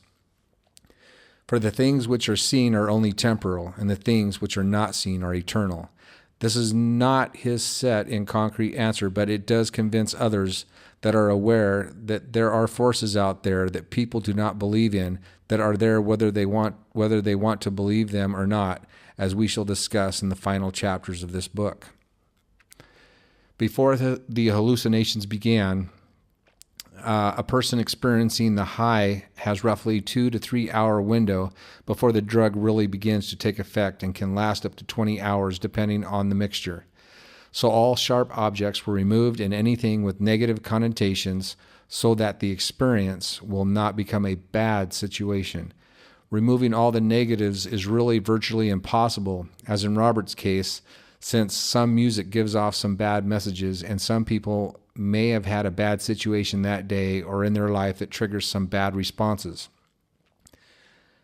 This night, Robert's message that he received was full of pride and power. Robert spent most of his time inventing ways of controlling people in his life that had done him wrong, family, teachers, peers. By signing a piece of paper, he had opened his soul to things that people should not even consider, like the spiritual realm. Now he was dangling over the edge again with no hope or will to turn back. Robert was going to ride this wave out to see what was there on the other side. It is what he wanted and is what he asked for. Robert did not know it at the time, but his invisible friend that had been with him on his walks as the voice was going to make himself known to Robert loud and clear on this high and the next 4 highs that would follow. He would guide Robert's steps now, even though his body was saturated with such a vile poison that most drug addicts would have died of overdose from just half of what he had taken. The voice that Robert had learned to shut out was now clear in his head and filling his thoughts with contradiction toward the coveting for power that he was experiencing because he had the magic elixir of life known as LSD, and those around him would do anything for him to have and experience the high that could only come from his hands. The voice was reminding Robert of thoughts of his childhood and times by the ocean, the taste of a fresh apple off of a Washington-born tree, and not just the smell of the ocean, but the feeling of the bass of its pounding surf as it crashes on the shoreline at his feet. He could feel himself as one with the waves, as if the power of their energy was the power within him, trying to beat back the selfish energy that was trying to possess him, trying to get inside his center, filling him with commanding ability to rule his slaves and longing to take what was his, to conquer, to be praised. And then he awoke from his daydream and looked down to see everyone staring at him with wonder in their eyes as if he were a god. The demon had found the house swept clean and was taking up residence and bringing with him demons twice as bad as himself into Robert's soul. The servants at Robert's feet talked amongst themselves in soft whispers as they watched him and waiting for him to speak. Soon some bowed down to him, and others watched in anticipation. Then suddenly, at the same time, they all started chanting the one word that began to fill Robert's thoughts with dread and wonder. Eventually, eventually, eventually. Robert wondered if they were waiting for him to do something. He did not know, so he just continued to observe them all and began to settle down in his chair. No, his throne. His chair had become a jeweled-encrusted throne, and his coat was becoming some sort of royal robe. Robert began to see himself in a different light, but not a good light, something powerful and evil, and now, with all hands folded, they had started praising him. At first, the realization of what was happening was beginning to scare Robert, and he felt wrong and did not want any part of it. He looked for an escape out the back door. The way was clear for him as he ran to the only solitude that he knew. Outside, under the stars and the moon, alone, finally, he was now in his element, alone with just his thoughts and the voice that followed his every move. The moon and the stars that seemed to wink at him in the silence came alive and danced before him, giving him a sense of awe and honor, as if to say, "We know who you are." That is when Robert's invisible friend came to him, seemingly disappointed and sad, yet full of hope for the future, telling him a voice that seemed so simple, yet complex, that everything was going to be all right. Robert had suffered defeat, but what had possessed him was only going to be temporary. A spiritual operation was going to be necessary, but not yet. He would come to know later that 4 more of these same experiences were yet to happen, each one worse than the first. This voice seemed to be getting louder every day. Robert was confused as to his direction, and he didn't have a clue where to go. His only refuge was in the trees, in the quiet, lying on his back in a large snowdrift, watching as the snowflakes fell from the sky so gently, so soft. No wind to disturb them.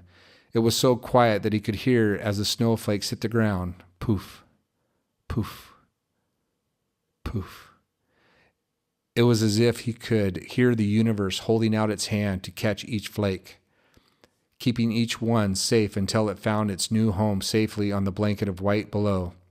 Robert began to see himself as a fallen snowflake, and he was caught from below and let down gently into his own blanket of white. He did not feel high anymore, but he felt as if everything was going to be all right. That's when he knew his friend had talked to him, and a vision of children appeared before him in a picture filled with laughter, green grass in the trees, and a man with nail-scarred hands, tears flowing down his face, saying, "I am with you no matter where you go, even if you make your bed in hell." Chapter 21. Lust. A few days had passed before Robert took his next full hit of acid, ignoring the warnings of others not to take a full piece. He made his way to the safe house where he could be alone and experience the first part of his high in solitude, since it was still early afternoon and he didn't want to be caught in public when he began to blaze. 3 hours later, Robert was beginning to experience the first effects of his high.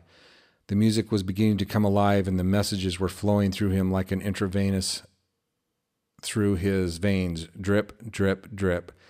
The music he was listening to was conjuring up images of women of scantily clad outfits. Robert knew that if he wanted, he could have a plethora of women at his disposal if he so chose to. During his teenage years, Robert had not kept back his desires for sex, and he was sexually active on a daily basis. Without going into great detail at this point, the writer has decided to keep this information at a minimal, since the details are not important to the overall jewel of the story. What happened next would set Robert up for his third acid trip and send him spiraling into a hate, kill, death spiral mentality. There was a knock on the back door, followed by the footsteps of a 6'6" tall, middle-aged man with forearms that must have been part gorilla, part Neanderthal. We will call this man Mr. P, because there is where he came from, Philadelphia. Mr. P shook Robert's hand firmly as Robert shook his back just as vigorously and introduced himself as Rebel. The look on Robert's face must have gave away the fact that Robert was intrigued with the overall muscularity of this giant standing before him. Mr. P asked Robert, "What?" Robert replied with, "What do you do to get so big?" "I have to stay in shape for the work I do." Robert stared at him for a while to size this person up to see if he was trustworthy. Mr. P said, "I heard this place was a safe house, so you wouldn't mind if I torch a bowl." Robert pulled out his own bag of marijuana after Mr. P had already polished off his first bowl and offered Mr. P a large fluorescent green bud with thick flakes of THC dripping from its outer leaves in a crystal form. Mr. P smiled unexpectedly and placed this bud in the chamber of his pipe with obvious anticipation, as Robert looked on pleased with himself and raised his lighter to form a red glow over the chemically laced plant. As Mr. P pulled on the chamber and opened the valve to let all the smoke fill his lungs, his head went back and his eyes shot wide open. As he lit the smoke out, he exclaimed, "Where did you get this stuff?" Robert replied, laughing, "I'm not sure I know you well enough to divulge that kind of information." Then Mr. P asked Robert what he was on, and Robert told him he had taken a hit of Orange Phoenix LSD 4 hours ago. Robert took out a cigarette. When he drew out his lighter, Mr. P opened up a book of matches with only one match left. As the Mr. P lit the match, a clear voice spoke to Robert again. "If you smoke this cigarette, it will be your last. Go back to when you were a baby." Robert slowly pulled back his cigarette and replied, "On second thought, maybe I won't smoke a cigarette since it might ruin the effect of the dope."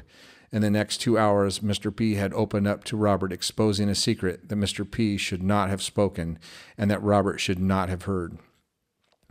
Mr. P went on to tell Robert that he had come from Philadelphia to kill a person. Robert's adrenaline level had just spiked, and the high he was supposed to experience in an hour arrived 1 hour earlier because of the chemical that had just been forced through his veins into his brains by the adrenaline rush from this new information.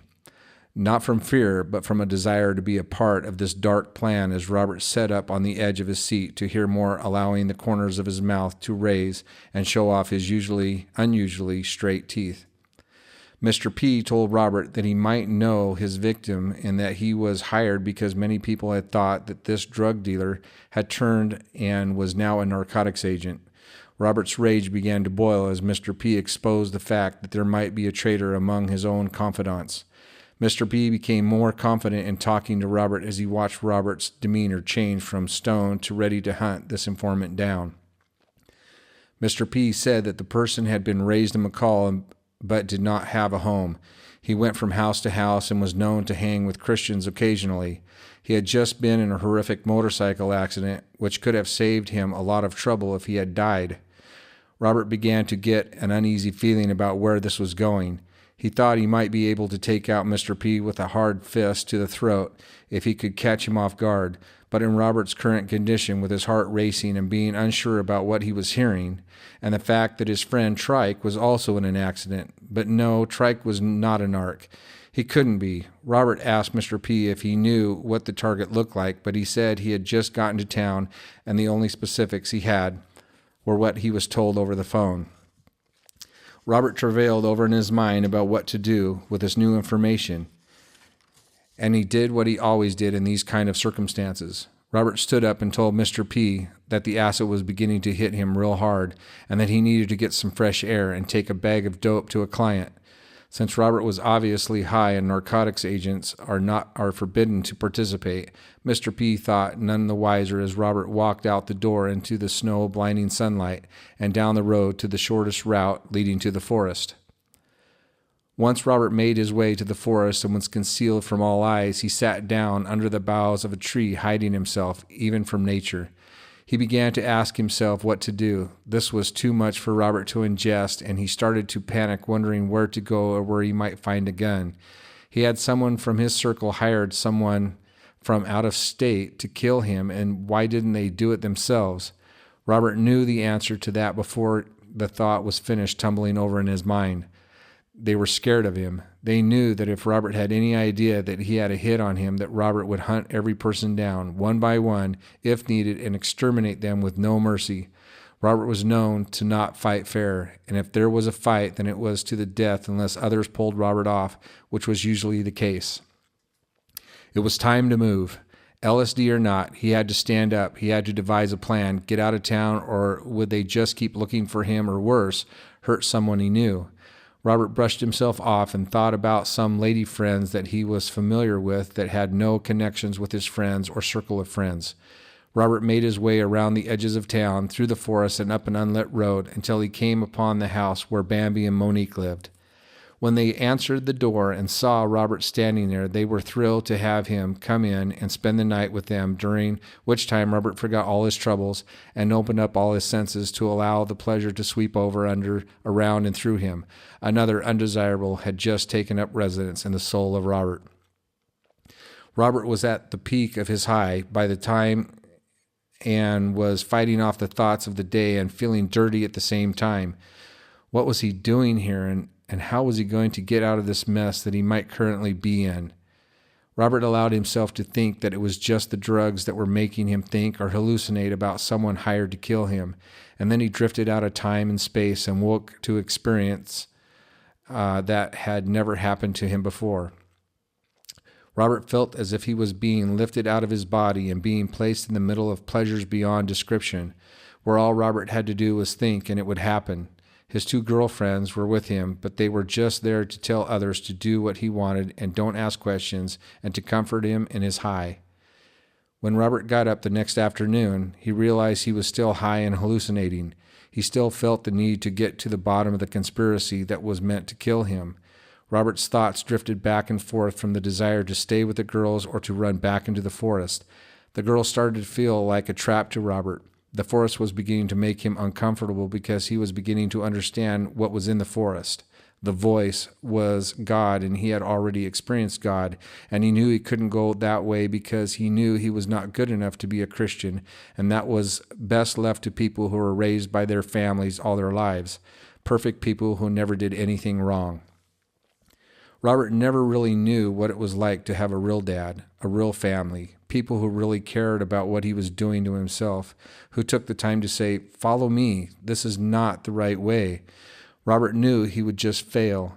Robert felt he could not turn to God, and the devil had tricked him into giving up his soul, and his friends had abandoned him to the fate of death. His only recourse, he found, was in his drugs, and he had one more hit of acid left. Robert decided if he was going to over the edge, then he was going to jump on his own, and no one was going to push him. He just hoped he could jump out far enough to miss the stones below. Just then, as he walked out the door, the voice said, "My angels will keep you from dashing your feet against any stone." Chapter 22. Hate. As Robert left the girl's house, he screamed as the voice followed him out the door and down the secluded trail into the forest. At this point, Robert was just getting angry with the voice, and he wanted it to leave him alone, along with all the rest of the voices in his head. All Robert wanted to do was kill someone or lame them so bad that they would be unrecognizable. The LSD was already throughout his whole system, and the additional hit was moving rapidly through his entire body. Much more than was safe for the most seasoned of addicts. Robert could still hear the voice pleading with him, saying, "Do not let these emotions control you. They are dangerous and opening you to other dangers that you are not aware of.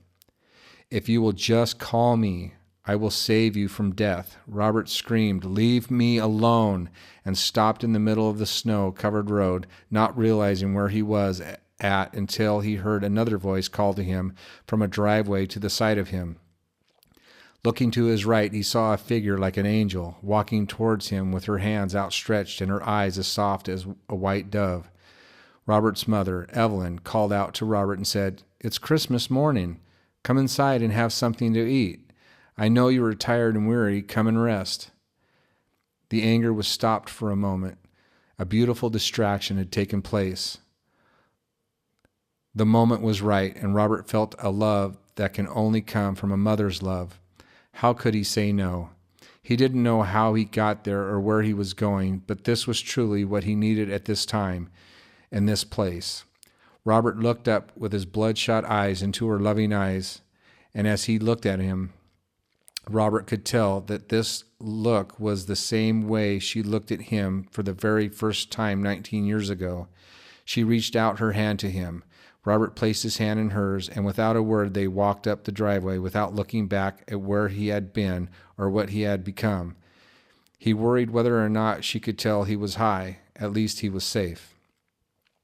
After Evelyn had fed her son and gave him presents consisting of new clothes, scarf, and hat, he thanked her and said he had to be going. Evelyn watched her son as he walked back down the driveway to where only God knew.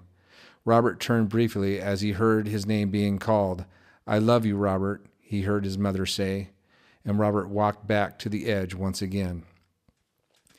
Robert was glad to get out of his mother's house because his high was getting more intense and the hatred was trickling back into sight as Robert thought on what he was about to do.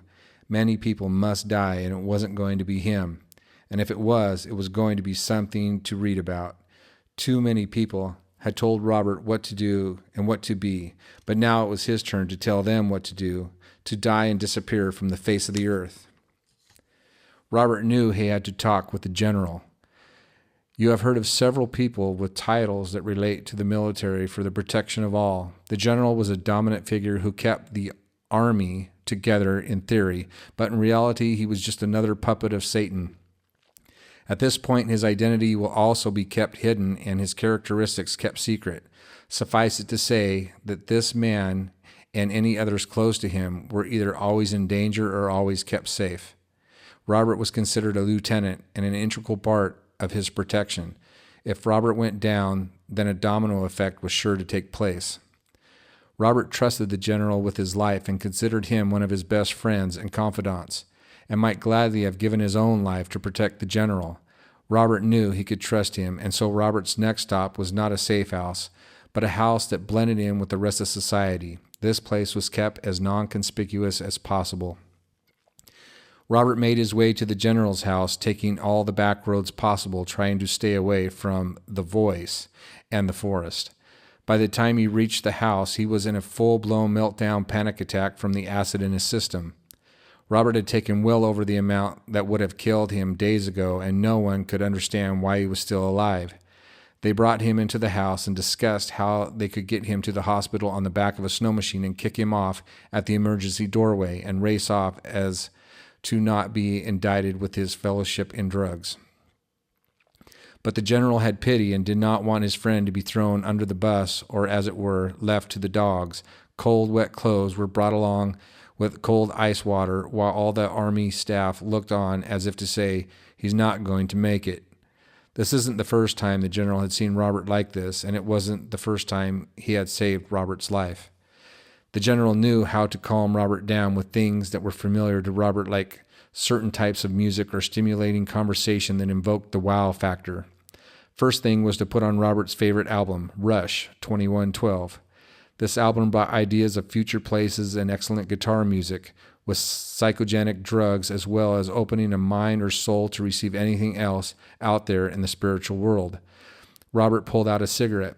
When he drew out his lighter, the general opened up a book of matches with only one match left. As the general lit the match, a clear voice spoke to Robert. "If you smoke this cigarette, it will be your last. Go back to when you were a baby. Go back to your mother's womb." Thoughts of mistrust suddenly arose within Robert's heart. It began to turn into fear, and then the music began to play, and Robert retrieved his cigarette back to its pack and relaxed into the chair. He began to think of himself in his mother's womb and how it must have felt. A peace began to block out the fear. An anger arose outside of him, and then a picture of his mother entered his mind, and the anger subsided. This little war went back and forth until an obvious opponent was victorious.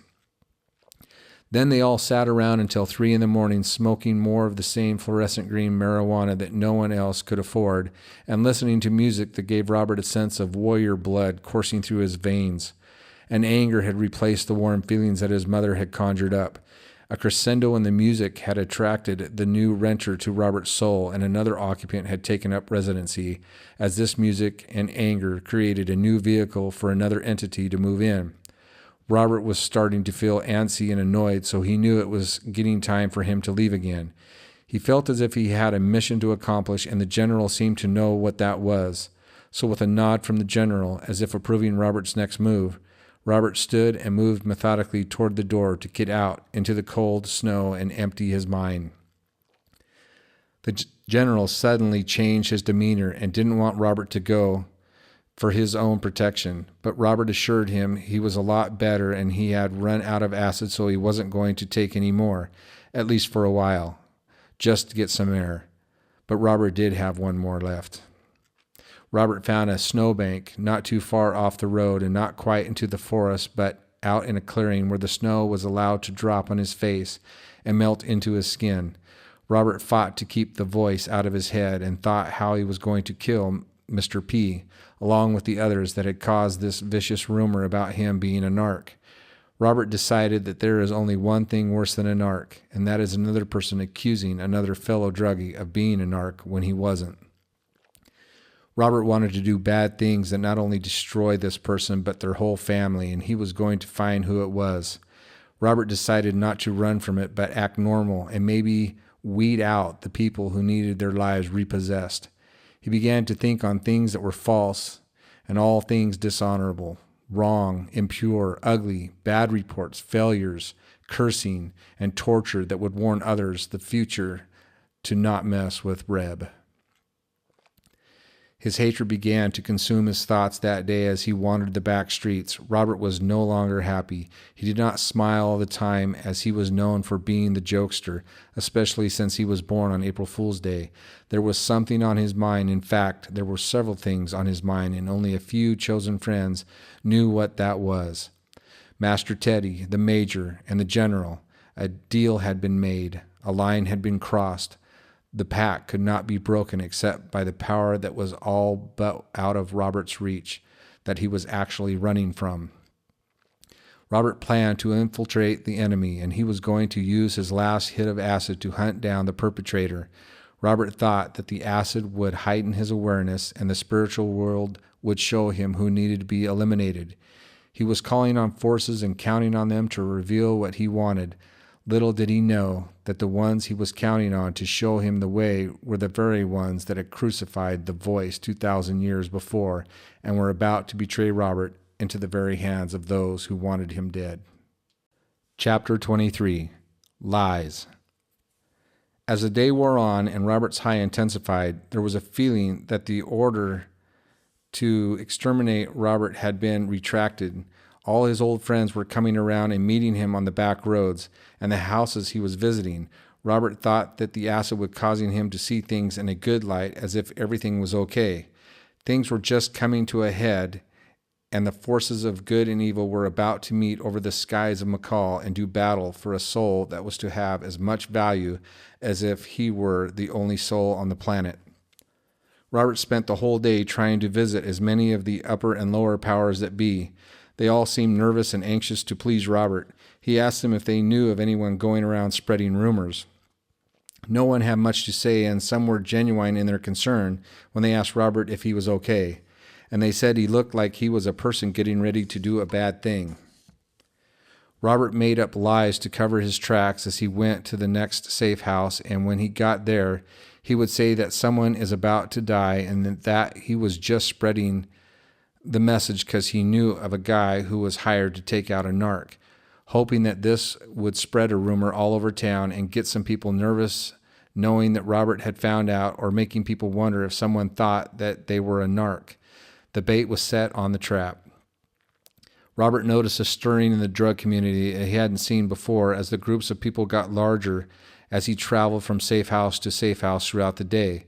This was becoming fun for Robert as his little game became more intense with every lie he spread throughout the town that got more elaborate and more severe as more people were targeted because of some madman on the loose from Philadelphia who was on the prowl and missing his mark. Soon nobody knew what to think, and even the authorities were wondering what was going on. Some of their real undercover narcotics agents were getting squeamish as later reports came out of the closet. Nobody had any more drugs, and the distribution ceased until the things cooled off. Robert continued to listen intently as some began to expose themselves for who they really were. Others left town for a while. Others just kept on doing what they normally do, only they turned to alcohol to take care of their needs. A couple of days being dry, and Robert was about to lose it until the major walked up to him and said, "Are you ready to party?" Robert replied, "I'm out of dope." And the major opened up an aspirin container to reveal the last 2 Orange Phoenix hits anywhere to be found. Chapter 24. Fear. The major laughed and said, "I was saving these for just you and me for when they were all gone so we could take them and play chess." This was the major's way of saying that Robert was his best friend. They used to meet at the major's safe house in his orange and white parachute room to play chess almost every night, and every night the major would beat Robert with no problem. In fact, Robert had never won a game of chess against the major ever. It didn't matter as long as they were stoned out of their mind and were not bothered while they listened to Kiss, Ted Nugent, Nazareth, Rush, and other assorted rock and roll legends.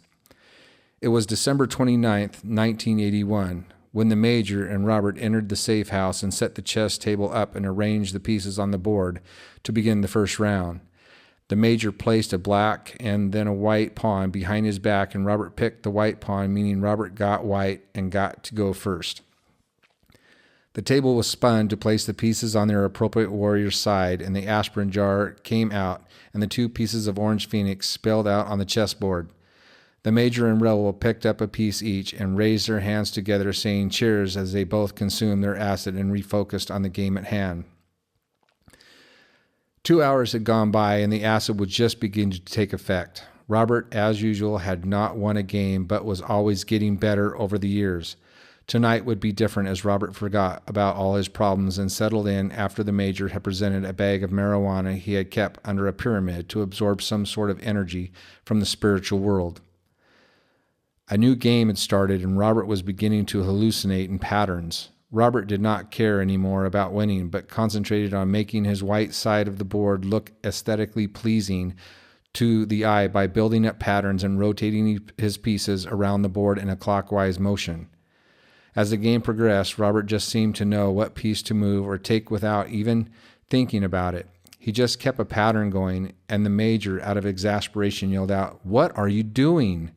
Robert said, "What do you mean?" The major pointed at the board, and Robert saw that he was beating the major without any effort. For a moment, Robert smiled, and then what was happening suddenly gripped him like terror. He knew that it was not him moving the pieces, but a power within him, and fear gripped him. The fear became more of a possession than a feeling and was motivating his decisions. Robert looked up into the major's face and saw something else. A maniacal, twisted old man, and the body of the major had been taken over long before Robert had met the major. Robert knew that he was in danger, not in physical danger, but a spiritual danger that could not be seen. The feeling of an actual being surging through his veins became apparent and real, twisting Robert's body into a different character. Robert wanted to run, but from what he had no idea. He tried to concentrate or look like he was concentrating on the chess game, but the fear was telling him that if he lost this game, he would lose his life. That made it harder to concentrate, and the major's laugh turned into a cackle of sorts that made his throat sound as if it had a slit, and a gurgling noise was all that was coming out. Robert focused enough to regain his composure, and he started to win the game again. Robert was trapped. One way he was possessed, and the other way he was sure to die. The voice suddenly appeared and told Robert to go back to when he was a baby. Robert did not know why, but this gave him some peace, and he began to think about his childhood as he told the major he needed a break. Relieving himself from the feeling of dual entities and standing up and stretching, he managed to find a way out of his predicament. Within a few minutes, it seemed reinforcements came through the door in the form of a rainbow child by the name of Solar. Solar had the look that he could explode into 100 pieces of himself and start an army of his own. Solar was a traveler. His eyes seemed to travel to places away from his body. Evil was present within him. Solar walked up to Robert and asked him whose side he was on, and Robert just replied, "Isn't it obvious?" Solar said, "That doesn't answer the question." Then Robert stood up right in Solar's face within inches and said that he was on no one's side but his own. Robert pulled out a cigarette. When he drew out his lighter, Solar opened up a book of matches with only one match left. As Solar lit the match, a clear voice spoke to Robert. "If you smoke this cigarette, it will be your last. Go back to when you were a baby. Go back to your mother's womb." Robert looked Solar straight in the face, and with strength and defiance in the face of fear, Robert replied, "I don't think so." As Robert put his cigarette away, Solar walked into the other room to practice some karate on the cabinets. In the meantime, the Major had decided to put on some heavy metal rock and roll on the stereo and turned it up loud enough to feel the music. Robert had never heard this music before as it drew him into its lyrics and rhythm, followed by the thump of the bass guitar. Robert was being transported to another place in his mind as was Solar and the Major. All of them started to move in the exact peculiar pattern toward a circle in the middle of the room as the music of the drums was building to its crescendo. As the last explosive note was played, Robert, the Major, and Solar all raised their fist in unison to the center of the circle above their heads as if to smash their fists together in defiance against the one true God of the universe, thus sealing their fate forever. But at the last minute, Robert stopped his fist from hitting theirs and pulled it back as the song ended, leaving an anticlimactic feeling in the air. Both Solar and the Major looked at Robert, then looked at each other, shrugging their shoulders as they walked away. The Major suggested that they continue their chess game. Feeling awkward, Robert consented and sat down at the table to continue the last mystifying game they had started. Once again, Robert was not fearing, but was being controlled by something else. The chess pieces were moving again in Robert's favor when a new stranger walked into the safe house and began talking to the Major and asking questions that were not normal. Robert began to think that this person was a narcotics agent because he asked the Major in front of Robert, without knowing him, if he knew where he could find some dope. This was a sure sign of either a stupid person or someone trying to get a lead on some kingpins in McCall that they could crack down on. Robert began fearing and losing the game again. Robert tried to get the Major's attention without alerting the stranger, but to no avail. The Major got up and went for a drive with the stranger, and Robert took this opportunity to vanish out the back door and down the street. By now it was a cold early morning, as it always is in McCall at the end of December, but this didn't affect Robert in the least. He was so full of chemicals that he couldn't feel a thing but the confusion and loneliness that he had been experiencing for the last few months and the last few hours. He was truly all alone. Was this really happening? Did he have any grasp on reality at this time, or was he losing his mind? He found it hard to believe that he could be so out of control. He was beginning to change his mind about the voice, and he wished it was with him now. Chapter 25. Still Small Voice. Robert was beginning to feel the fatigue from the lack of sleep over the last several days. He had no idea where he was going, but he just knew he had to go somewhere. Robert thought if he headed for his favorite place in the forest, then he might hear the voice. By now, all thoughts of revenge had dissipated into a desire to just belong. Robert couldn't help but feel that he didn't really belong anywhere, and despair was becoming a closer friend than he cared for.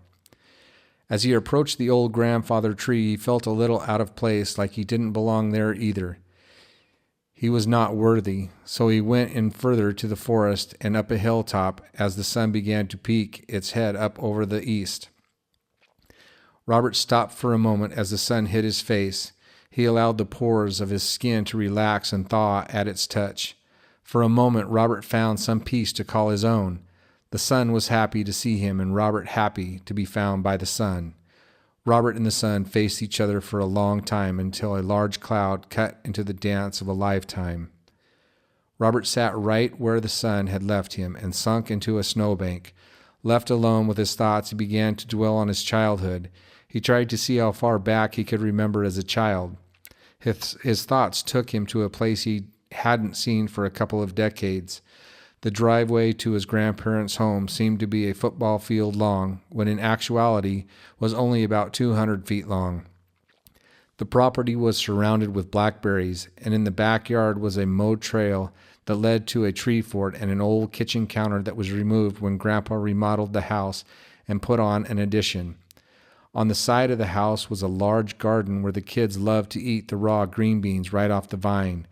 Directly next to the garden was an old tool shed that housed a family of possums. The smell was not quite as strong as the smell of a skunk, but bad enough. In the morning there was the unmistakable sound of thunk thunk as Grandpa came down into the kitchen from the 2 homemade steps and the scraping of his slippers on the kitchen floor. Eggs were cracked and bacon was sizzling away while little bodies appeared from everywhere. Later in the day, as Grandpa boiled the blackberries in a huge pot, Grandma would be boiling out bread. Later in the day, as Grandpa boiled the blackberries in a huge pot, Grandma would be rolling out bread dough on the counter, and within a few hours, all of the kids would sit down to homemade bread and blackberry juice. Later on that night, when everyone was in bed, Grandpa and Robert would have a bowl of crackers and milk. Robert loved that moment with his grandpa and wished he could have that moment back. He began to feel the pain and bitterness rise up in his heart again as he thought about how he had been taken away from all that he knew and loved. It wasn't fair, Robert thought. He heard the voice speak, "I know how you feel." Robert spoke softly, but with agitation in his voice. "How could you know? How could you possibly know how I feel?" In response, the voice answered, "I had to leave my home too. I was rejected and cast out of my own country and crucified as a common criminal for a crime I didn't commit. I know how you feel." Robert threw a twig of pine needles he was playing with on the ground. Looking up, he couldn't find the words to say. He wanted to keep listening, but he felt like a fool for thinking that he might still be in his right mind. Looking around, he stood to his feet and headed towards the west end of town to see if the Unicorn Lady was at her house. The Unicorn Lady was a friend to everyone. She was never angry and on everyone's side at all times. She took care of the poor people and all the pariahs, meaning outcast by choice. When they needed a ride, she was there. If they were hungry, she could always dig up a scrap of food. Robert dropped in on her from time to time, and this was one of those times he needed to get out of the cold, get something to eat, and take a nap. Robert hadn't slept for days, and it was showing when the Unicorn Lady let him into her home. The house was full of posters depicting haunted castles with unicorns as their keepers. Her shelves were lined with various sorts of unicorns and snow globes, music boxes, and ornaments. They were fascinating to look at, but not as fascinating as the Unicorn Lady herself. Her eyes would dance around her victim until they fell under her trance. All would be well as long as you were with her, and a person could be guaranteed laughter in her presence, even hysterical laughter, if you were off your guard. This is what Robert was looking for at this time, and he was not disappointed. Robert pulled out a cigarette. When he drew out his lighter, Unicorn Lady beat him to the draw with her own lighter. No voice, Robert thought. When he was well fed and his shoes were taken off his feet, a warm blanket was wrapped around him with soft 70s music playing in the background. He was fast asleep on the couch in a moment. As he tapered off to sleep, he could hear a still small voice whisper in his ear, "Go back to when you were a baby. Go back to your mother's womb. You must be born again." And then there was silence. Chapter 26, Swamp People. Startled awake, Robert jumped up and put on his shoes. He awoke to the thought that someone was trying to kill him, and he was as vulnerable as he could ever be asleep. He looked around to find the Unicorn Lady gone. Knowing she must have gone to work, he looked outside into the dark night. Her car was gone. Robert began to feel a little ridiculous over his last few days of drug-induced delirium. He didn't feel like staying there, so he put on his coat and walked out into the snow. There was a large storm happening, and there were not many cars on the street, just a few snow machines racing up and down the block. Robert thought that he might head for the general's house to see if anyone was moving over there. As he got closer to the house, he heard loud music and loud voices coming from the basement. There was a party going on, and Robert wasn't sure he was ready or even wanted to indulge in any kind of mind-altering anything. As he came up to the door, the general opened it before Robert had the chance to knock, and he was let in immediately. "Are you all right?" asked the general. "A lot of people are worried about you and are wondering if you are thinking about doing something bad to yourself," he said. Robert wasn't even sure how to respond, but answered with a smile, "I'm fine. Just got a lot of things on my mind." Then the general led him down to the basement, patted him on the back, and said, "Happy New Year." "Happy New Year," Robert responded. Robert had lost track of time and did not even know what day it was. The music was loud and the marijuana was thick in the air. The two Snake brothers, Diamond and Boa, were cutting up fruit by the gallons and putting it all into a new garbage can lined with plastic. Next, there was about 20 gallons of red punch poured in, followed by bottle after bottle of hard alcohol poured until it was almost overflowing. The 30 or more participants were already inebriated and yelling, "Swamp water, swamp water." Since Robert never gave in much for alcohol, he passed on every offer that was given him until he couldn't stand the noise anymore and left for the Unicorn Lady's house, where he slept through the night and part of the afternoon. Robert woke up to the Unicorn Lady sitting next to him and rubbing his back. "Did you sleep well, my friend?" Robert was happy to see her face and wondered where she fit in this big mess that he was experiencing. He smiled at her and she ruffled up his hair. "The shower is all yours. It will do you good. Take your time and we will talk when you get out." Robert was glad to have her as a friend and felt safe while she was there. Feeling the hot water as it covered his long hair clinging to the middle of his back reminded him that he had not washed his hair in weeks. It took a couple of washes and rinses before he could feel the squeaky clean again. When he was finished and he exited the bathroom, the Unicorn Lady was waiting with a big brassie from the pizza place. Robert devoured it in minutes. She smiled and looked at Robert as she tilted her head and asked him, "So, what's wrong?" Caught off guard, Robert was not sure what to say, or if he could even trust her. The look in her eyes were soft and caring. She was a beautiful woman. Robert could probably have taken advantage of her right there, but it seemed wrong to even think of her in that kind of way. She was a special person and deserved so much better. Her kind soul made you want to write her up for Person of the Year. As Robert contemplated telling her, she kept silent and just waited for his reply. With those eyes that seemed to penetrate your soul, one might think that she already knew what you were thinking. But that would just be too weird. So Robert pushed the thought away and decided to tell her parts. He told her about the talk he had in the safe house with Mr. P and about all the acid trips he was having. He explained how he thought he might belong in a mental ward. He also thought it would help to discuss all the different feelings that were bombarding him all at once. The feeling of power, lust, hate, exaggerating to manipulating others, to expose the bad guys, and most of all, the fear that was ripping at his very soul. He thought about telling her about the voice, but then he thought she would think him crazy for sure, so he kept this part to himself.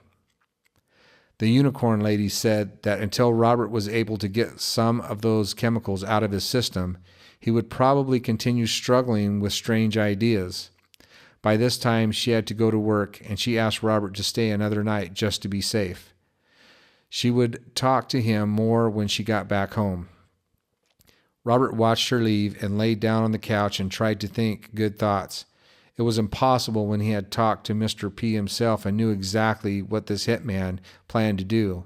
Robert thought it was just a matter of time before Mr. P found him and put a knife in Robert's back or a bullet hole in his head. It was not like Robert to wait around for something like this to happen. If anyone was going to be doing any damage, it would be him, and the more he thought about it, the more angry he became. Robert put on his courage and his coat and headed out the door into the night to find some answers. As he walked the streets to the various safe houses and the not-so-safe houses, he found them empty. He began to feel a warning in his heart that things were not right. There was an urgency to keep himself hidden, but he told himself this was it, and he was about to send a message that would not be forgotten by the townspeople of McCall. Robert was about to commit a mass murder. He knew it. He could see it. There was no way to avoid what was about to happen. Robert had to strike first, or it would be too late. As he came upon the Snake Brothers' house, he saw that a party had already started. The music was playing loud, and shouting was showing that they were having a good time. Robert entered the house, and it became deathly quiet. Robert was about to unload, but first, a test. Robert pulled out a cigarette as he stared everyone down. When he drew out his lighter, Boa opened up a full book of matches. As Boa lit a match, Robert could still hear a clear voice speaking. "If you smoke this cigarette, it will be your last. Go back to when you were a baby." Robert thought it strange that all of a sudden, as if he were warned, Boa pulls out a full book of matches. Robert decided to go ahead and let Boa light the cigarette, and as Robert put it in his mouth, he took a deep draw of it, as if to defy the voice and say, "Okay, let's see what happens." Nothing. All the dozen or so people filling the room looked at Robert in anticipation, waiting for something big to happen.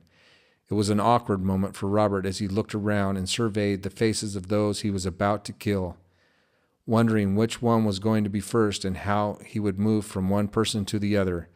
Robert knew that they knew he was searching for the accuser, and if he found the guilty party, then they would rather not be there. If someone pulled a book of matches with only one match, that was going to be Robert's cue to start swinging until there was no one left standing, even if it meant his own demise. He was actually set back and wondered what he was going to do next. Robert explained the match paradox to Boa, and Boa replied, "Some people said that you were playing it pretty heavy on the ganja. Let's sit down and listen to some calming music." Everyone sat down while the music played, and Robert tried to relax. As the music played, the imagery became too intense, and the words carried a message of danger and destruction. Robert got up to leave, but Boa was sitting on the floor in front of the door. When he saw Robert get up to leave, he slammed the back of his fist against the door and looked right into Robert's eyes, and with a voice not his own, Boa said, "You ain't going nowhere." Robert stopped cold, looking at Boa as if to say, "You're challenging me?" Boa replied, "It's for your own protection." Even though Robert had not taken any drugs for 2 days, he wondered if they could see something that he couldn't. Reluctantly, Robert sat in the same chair and watched as all stared at him. Robert was beginning to wonder how this was all going to turn out. It began to get extremely hot in the house as the music became more intense. Robert became keenly aware that an evil was swelling within the room he was sitting in. One of the people began bringing in wood from the back room. Robert thought it was odd that the person had already made several trips for wood and wondered how the wood stove he was filling could hold that much. It was obvious to Robert that this was impossible. He looked at the person and said, "How are you doing this?" The person's face changed into that of a demon, and as Robert took in this sight, he realized that all the people in the room had turned into demons, and they were all sitting on stumps in a swamp, covered in a dense fog, all cackling at Robert and looking at him as he was about to be their dinner. They were just waiting for their master to get back. Someone suggested that they go to the bar and get Diamond, Boa's brother. At this, all stood up and began heading out the door one by one, about 12 in all. Robert somehow managed to be the last one out the door, but by the time he got to the door, every person turned on their heel and walked right back inside, followed by Diamond. As soon as the door slammed behind him, he began growling like a dog and yelling, "Swamp water! Swamp water!" He was carrying a gallon jug of liquor from the New Year's Eve party. As Diamond circled the room, he closed in on Robert and started growling in his face like a dog and gnashing his teeth. Robert decided to reply with the same snarls and bites as Diamond. Robert would not be intimidated. When Diamond headed off in the other direction, Robert sat down on the couch, and immediately Diamond came back to Robert with a hammer and an axe. Placing the hammer on Robert's foot to hold it down, he began to swing the axe down on Robert's foot. Robert pulled his foot back as the axe embedded itself into the floor. Robert grabbed Diamond by the face and shoved him back against the wall and stood up to finish him off when Diamond sprang back like a dog and bit Robert on the inside of his left knee. Robert was done, and it was time to leave. This had moved into more than Robert taking care of business and into a spiritual warfare. As Robert stood up and walked toward the door, Boa slammed his fist against the door in the exact same scenario as he did before and said, "You ain't going nowhere." At the same time, Robert looked up to the window in the door and saw Mr. P looking straight at him. Robert said, "The guy is trying to get in."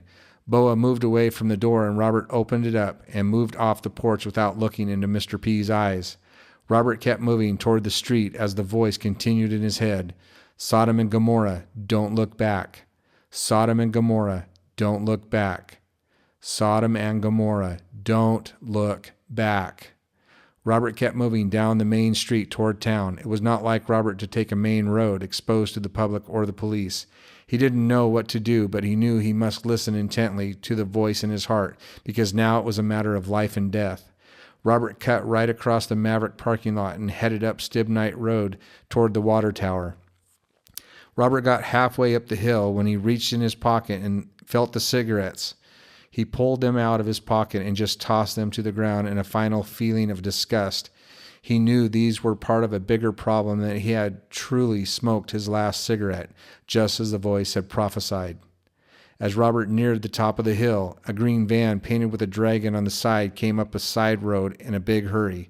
Seeing Robert, it turned to come up the hill after him. The voice then gave urgent instructions to Robert to act calm and continue up the hill at a regular pace. But when you get to the top of the hill, turn left, and when you're out of sight, run, because you will be running for your life. Robert glanced to see where the van was, and he could see that it tried to turn the corner too sharp and was spinning its tires in the snow. Robert made it to the top, and with every muscle fiber he had, he ran like he had never run before. He made it to the first corner and then turned right on the second corner, taking him right past the water tower.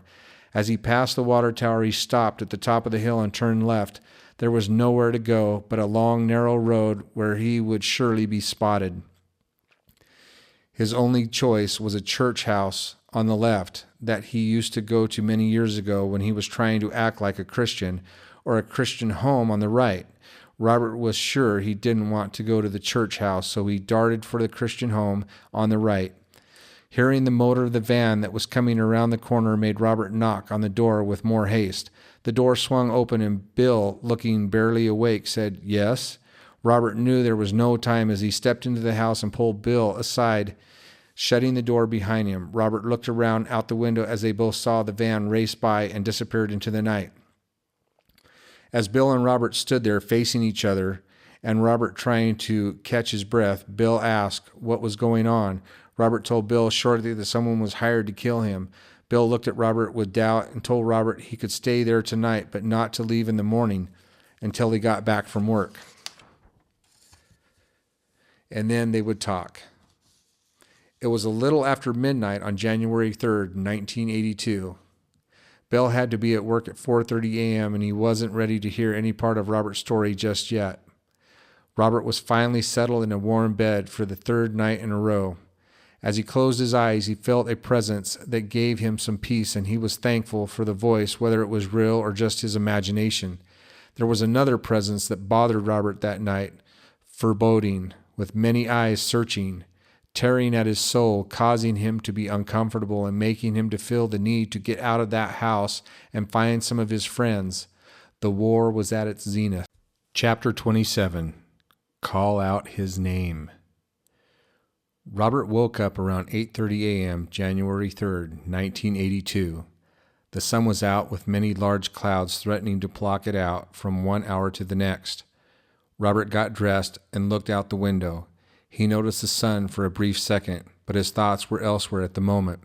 He knew that not all he experienced in the last 4 months from the time of his motorcycle wreck were not all hallucinations.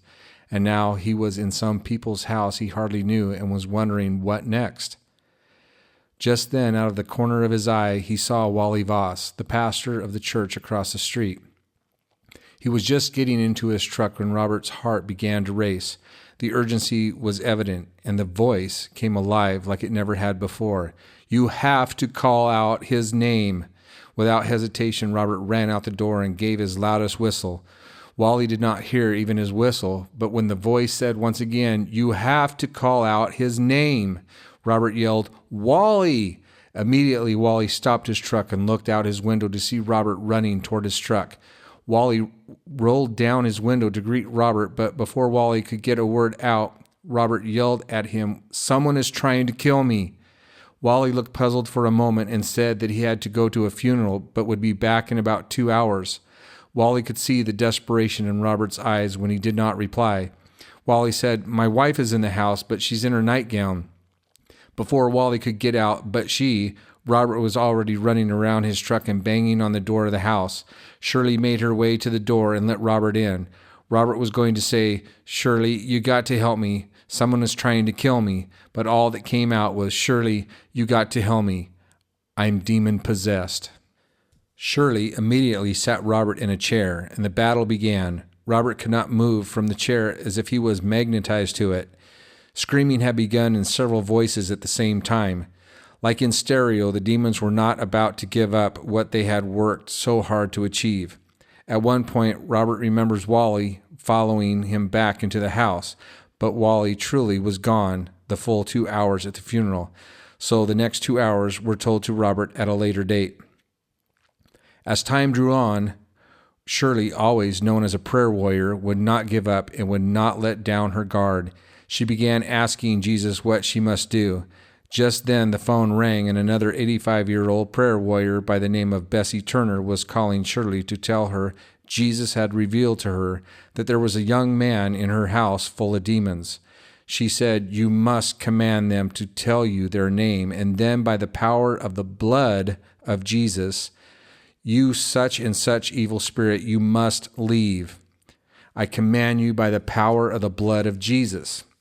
Shirley hung up the phone and came over to Robert. The demons were swearing and lashing out toward her, but could not reach Shirley because they were immobilized within Robert in the chair. Shirley put her hand on Robert's head and said, "I command you, evil spirit, by the power of the blood of Jesus Christ, to tell me your name." Immediately the evil spirit said, "I am Blasphemy." Then Shirley said, "I command you, evil spirit of blasphemy, to come out of him, and by the power of the blood of Jesus." Immediately a vile color of putrid slime was expelled from Robert as soon as Shirley invoked the power of the blood of Jesus. There was screaming and swearing in languages that were not understood as it left. Wally placed some papers on the floor to catch the vomit that was being extruded. He had come back after the funeral 2 hours later. The writer has decided that the events of that entire 2 hours is not relevant to the jewels that are in this book. Shirley put her hand on Robert's head again and said, "I command you, evil spirit, by the power of the blood of Jesus Christ, to tell me your name." Immediately the evil spirit said, "I am lust." Then Shirley said, "I command you, evil spirit of lust, to come out of him by the power of the blood of Jesus Christ." A vile color of putrid slime was expelled from Robert as soon as Shirley invoked the power of the blood of Jesus. There was screaming and swearing in languages that were not understood as it left. Shirley put her hand on Robert's head again and said, "I command you, evil spirit, by the power of the blood of Jesus Christ, to tell me your name." Immediately the evil spirit said, "I am hate." Then Shirley said, "I command you, evil spirit of hate, to come out of him by the power of the blood of Jesus Christ." A vile color of putrid slime was expelled from Robert again as soon as Shirley invoked the power of the blood of Jesus. There was screaming and swearing in languages that were not understood as it left. Shirley put her hand on Robert's head again and said, "I command you, evil spirit, by the power of the blood of Jesus, to tell me your name." Immediately the evil spirit said, "I am lies." Then Shirley said, "I command you, evil spirit of lies, to come out of him by the power of the blood of Jesus Christ." Again a vile color of putrid slime was expelled from Robert as soon as Shirley invoked the power of the blood of Jesus. There was screaming and swearing and languages that were not understood as it left. Shirley once again put her hand on Robert's head and said, "I command you, evil spirit, by the power of the blood of Jesus Christ, to tell me your name." Immediately, the evil spirit screamed and thrashed around to make Robert look like a rag doll. It spit and called Shirley names, telling her, "You can't have him. He is mine." Shirley repeated the command, and the demon said, "I am fear." Then Shirley said, "I command you, evil spirit of fear, to come out of him by the power of the blood of Jesus Christ."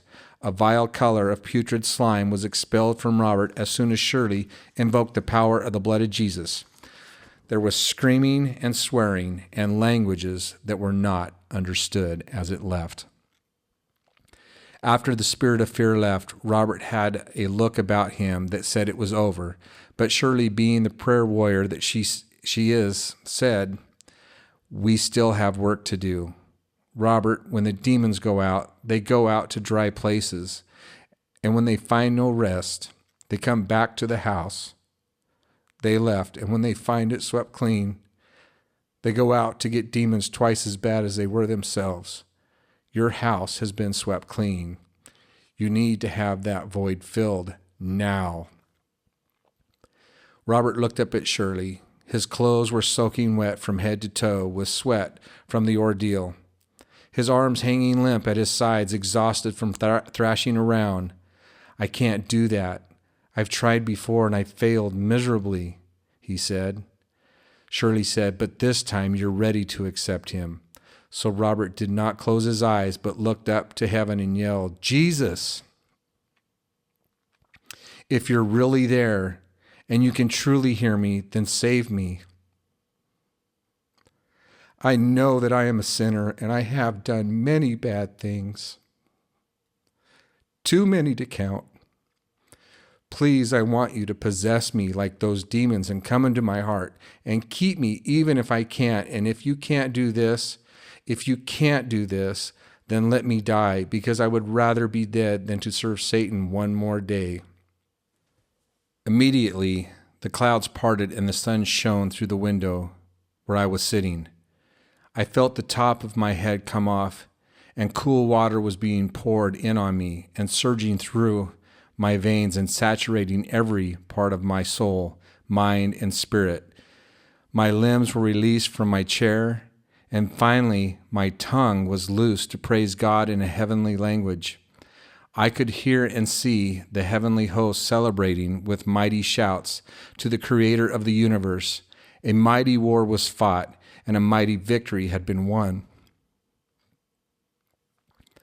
Praise be to Jesus, who came to earth in the flesh and was crucified, to him who conquered death and hell and rose from the dead and ascended into heaven and sat down at the right hand of God in glory, who is worthy to take the scroll and break the seals. I had never felt such joy. Not only was I delivered from demons, but I was immediately freed from all other vices that had enslaved me all the years of my life. And as I began to look around and realize what had just happened, I broke into another moment of worship. Praise to God who has given me the mind of Christ. I am a new creature. I am born again. It was not enough for me to go back to my mother's womb. I had to be born again of the Spirit. What is born of the flesh is flesh. What is born of the Spirit is spirit. I would never be the same.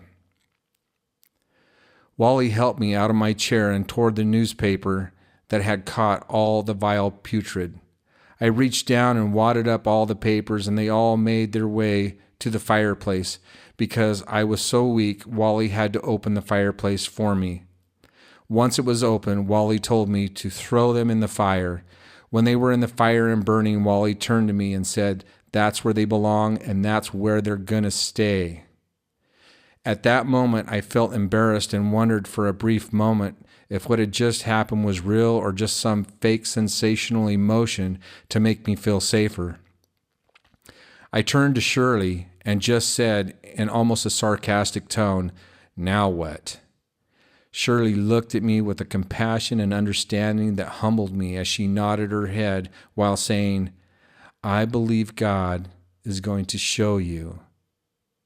Immediately there was a knock on the door, and Shirley tilted her head and said with an unnerving smile, "I think you should answer the door, Robert." I gave Shirley a little smirk of a smile back and walked toward the door. Having no fear and no reservations, I pulled open the door and began to weep like a child as I stared into the eyes of my stepbrother, Kevin, Tom's son. It took a long time for me to be able to talk so that I could explain my prayer to God 4 months earlier in the hospital after my motorcycle accident. Is there any way I can make it up to Tom? I just turned to Shirley and Wally and said, "There is no way I can explain to you what this all means. This has got to be a 1 in a billion odds that this boy would show up at this door at this minute, and that you would ask me to answer the door. I know now that all that has happened in the last few hours is real, and I now know that nothing can separate me from the love of God, which is in Christ Jesus." Later on, it was revealed that Kevin gave his heart to Jesus 3 weeks before, and he was being abused by his step-parent in Bremerton, Washington, and he felt like God was telling him to go to McCall and find Evelyn, my mother. He was given a ride immediately almost all the way to McCall, Idaho, while hitchhiking. He made his way through McCall, and all he knew was that Evelyn lived somewhere towards Ponderosa State Park.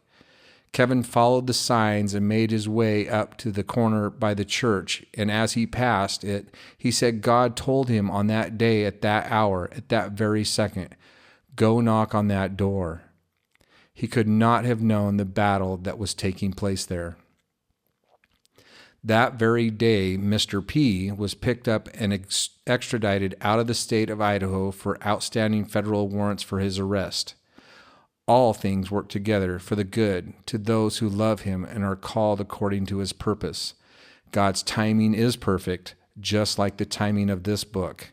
It has been 30 years in the making, and this is just the beginning. God said that we shall do greater things than he. You better believe it. Chapter 28. Your turn. I was given my ministry that day, to be a repairer of the breach and a restorer of paths to dwell in, and to be a friend to the fatherless. Whenever there is a lost soul traveling down a road that leads to a drop-off or over the edge, I have been able to help to clear a way to a new path that always winds its way back to the mural I longed to climb into years ago as a young child, to a place where Jesus sits on a boulder, surrounded by children playing and holding a child on his knee. I have been able to visit that picture in my heart from time to time with others at my side. I leave those I take there with Jesus and head out in search of another lost soul wandering toward the edge. I could just stay there with Jesus all day, but the calling burns too hot inside of me and tells me to go out, to preach the gospel of grace to all that will hear it. There are none too lost, none too wretched, not even those that have cast away their soul to the enemy that can escape from Jesus' love for them, and I intend to find every last one of them by God's grace. Another child in that picture looks up to Jesus, relieved with one tear and a trembling in his voice. "How did I get here?" Jesus replies, "I was with you before the foundation of the earth was even settled, and I carried you here with me, in my heart. Have you not heard? God created man in his own image. I am the image of God." As Jesus wipes away the tear from his eye so that he can see that all around him the picture has become full of thousands of children, just like him, ready to meet the Master and feel his touch. I knew then that my desire to be in that picture with Jesus had finally become a reality, and the journey was all worth it, and I would never desire anything more magnificent than this moment, to show to all that have eyes to see and to tell all who have ears to hear the beautiful plan that God has for you and has had for you even before the day you were conceived in glory in Christ Jesus. There is nothing better than being in the presence of Jesus Christ, the Lord God Almighty, author and finisher of our faith. If this story has touched you somewhere between your head and your stomach, in that place where butterflies swarm and flutter, and you know that there is no way that you can save yourself because you have tried, you know that you are a sinner, and looking over the edge has been a game you have played in your past, then be honest with yourself and with God, and listen to that voice. Just call out his name, Jesus. I am a sinner. I have messed up this life you gave me. I can't do this anymore, and I need your help. Without you, I am going over the edge, and I need you to pull me up, please. Come into my house, heart, soul, and mind. Live in me and through me. Clean this house and make it your home. Fill every closet and hidden crevice with the light of your Holy Spirit by the power of the blood that Jesus spilled for me in the garden, at the scourging, and on the cross. Now, if you prayed that prayer, believe and commit that he is able to finish what he started in you, and give Jesus a PS in your prayer. Lord, allow me to accomplish what you have called me to do on this earth before you return, and allow me to always worship you in spirit and in truth.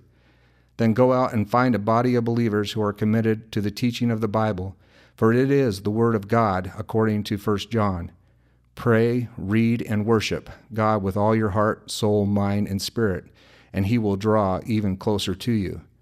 To Jesus our Lord and Savior be all the praise, honor, and glory forever and ever. Amen.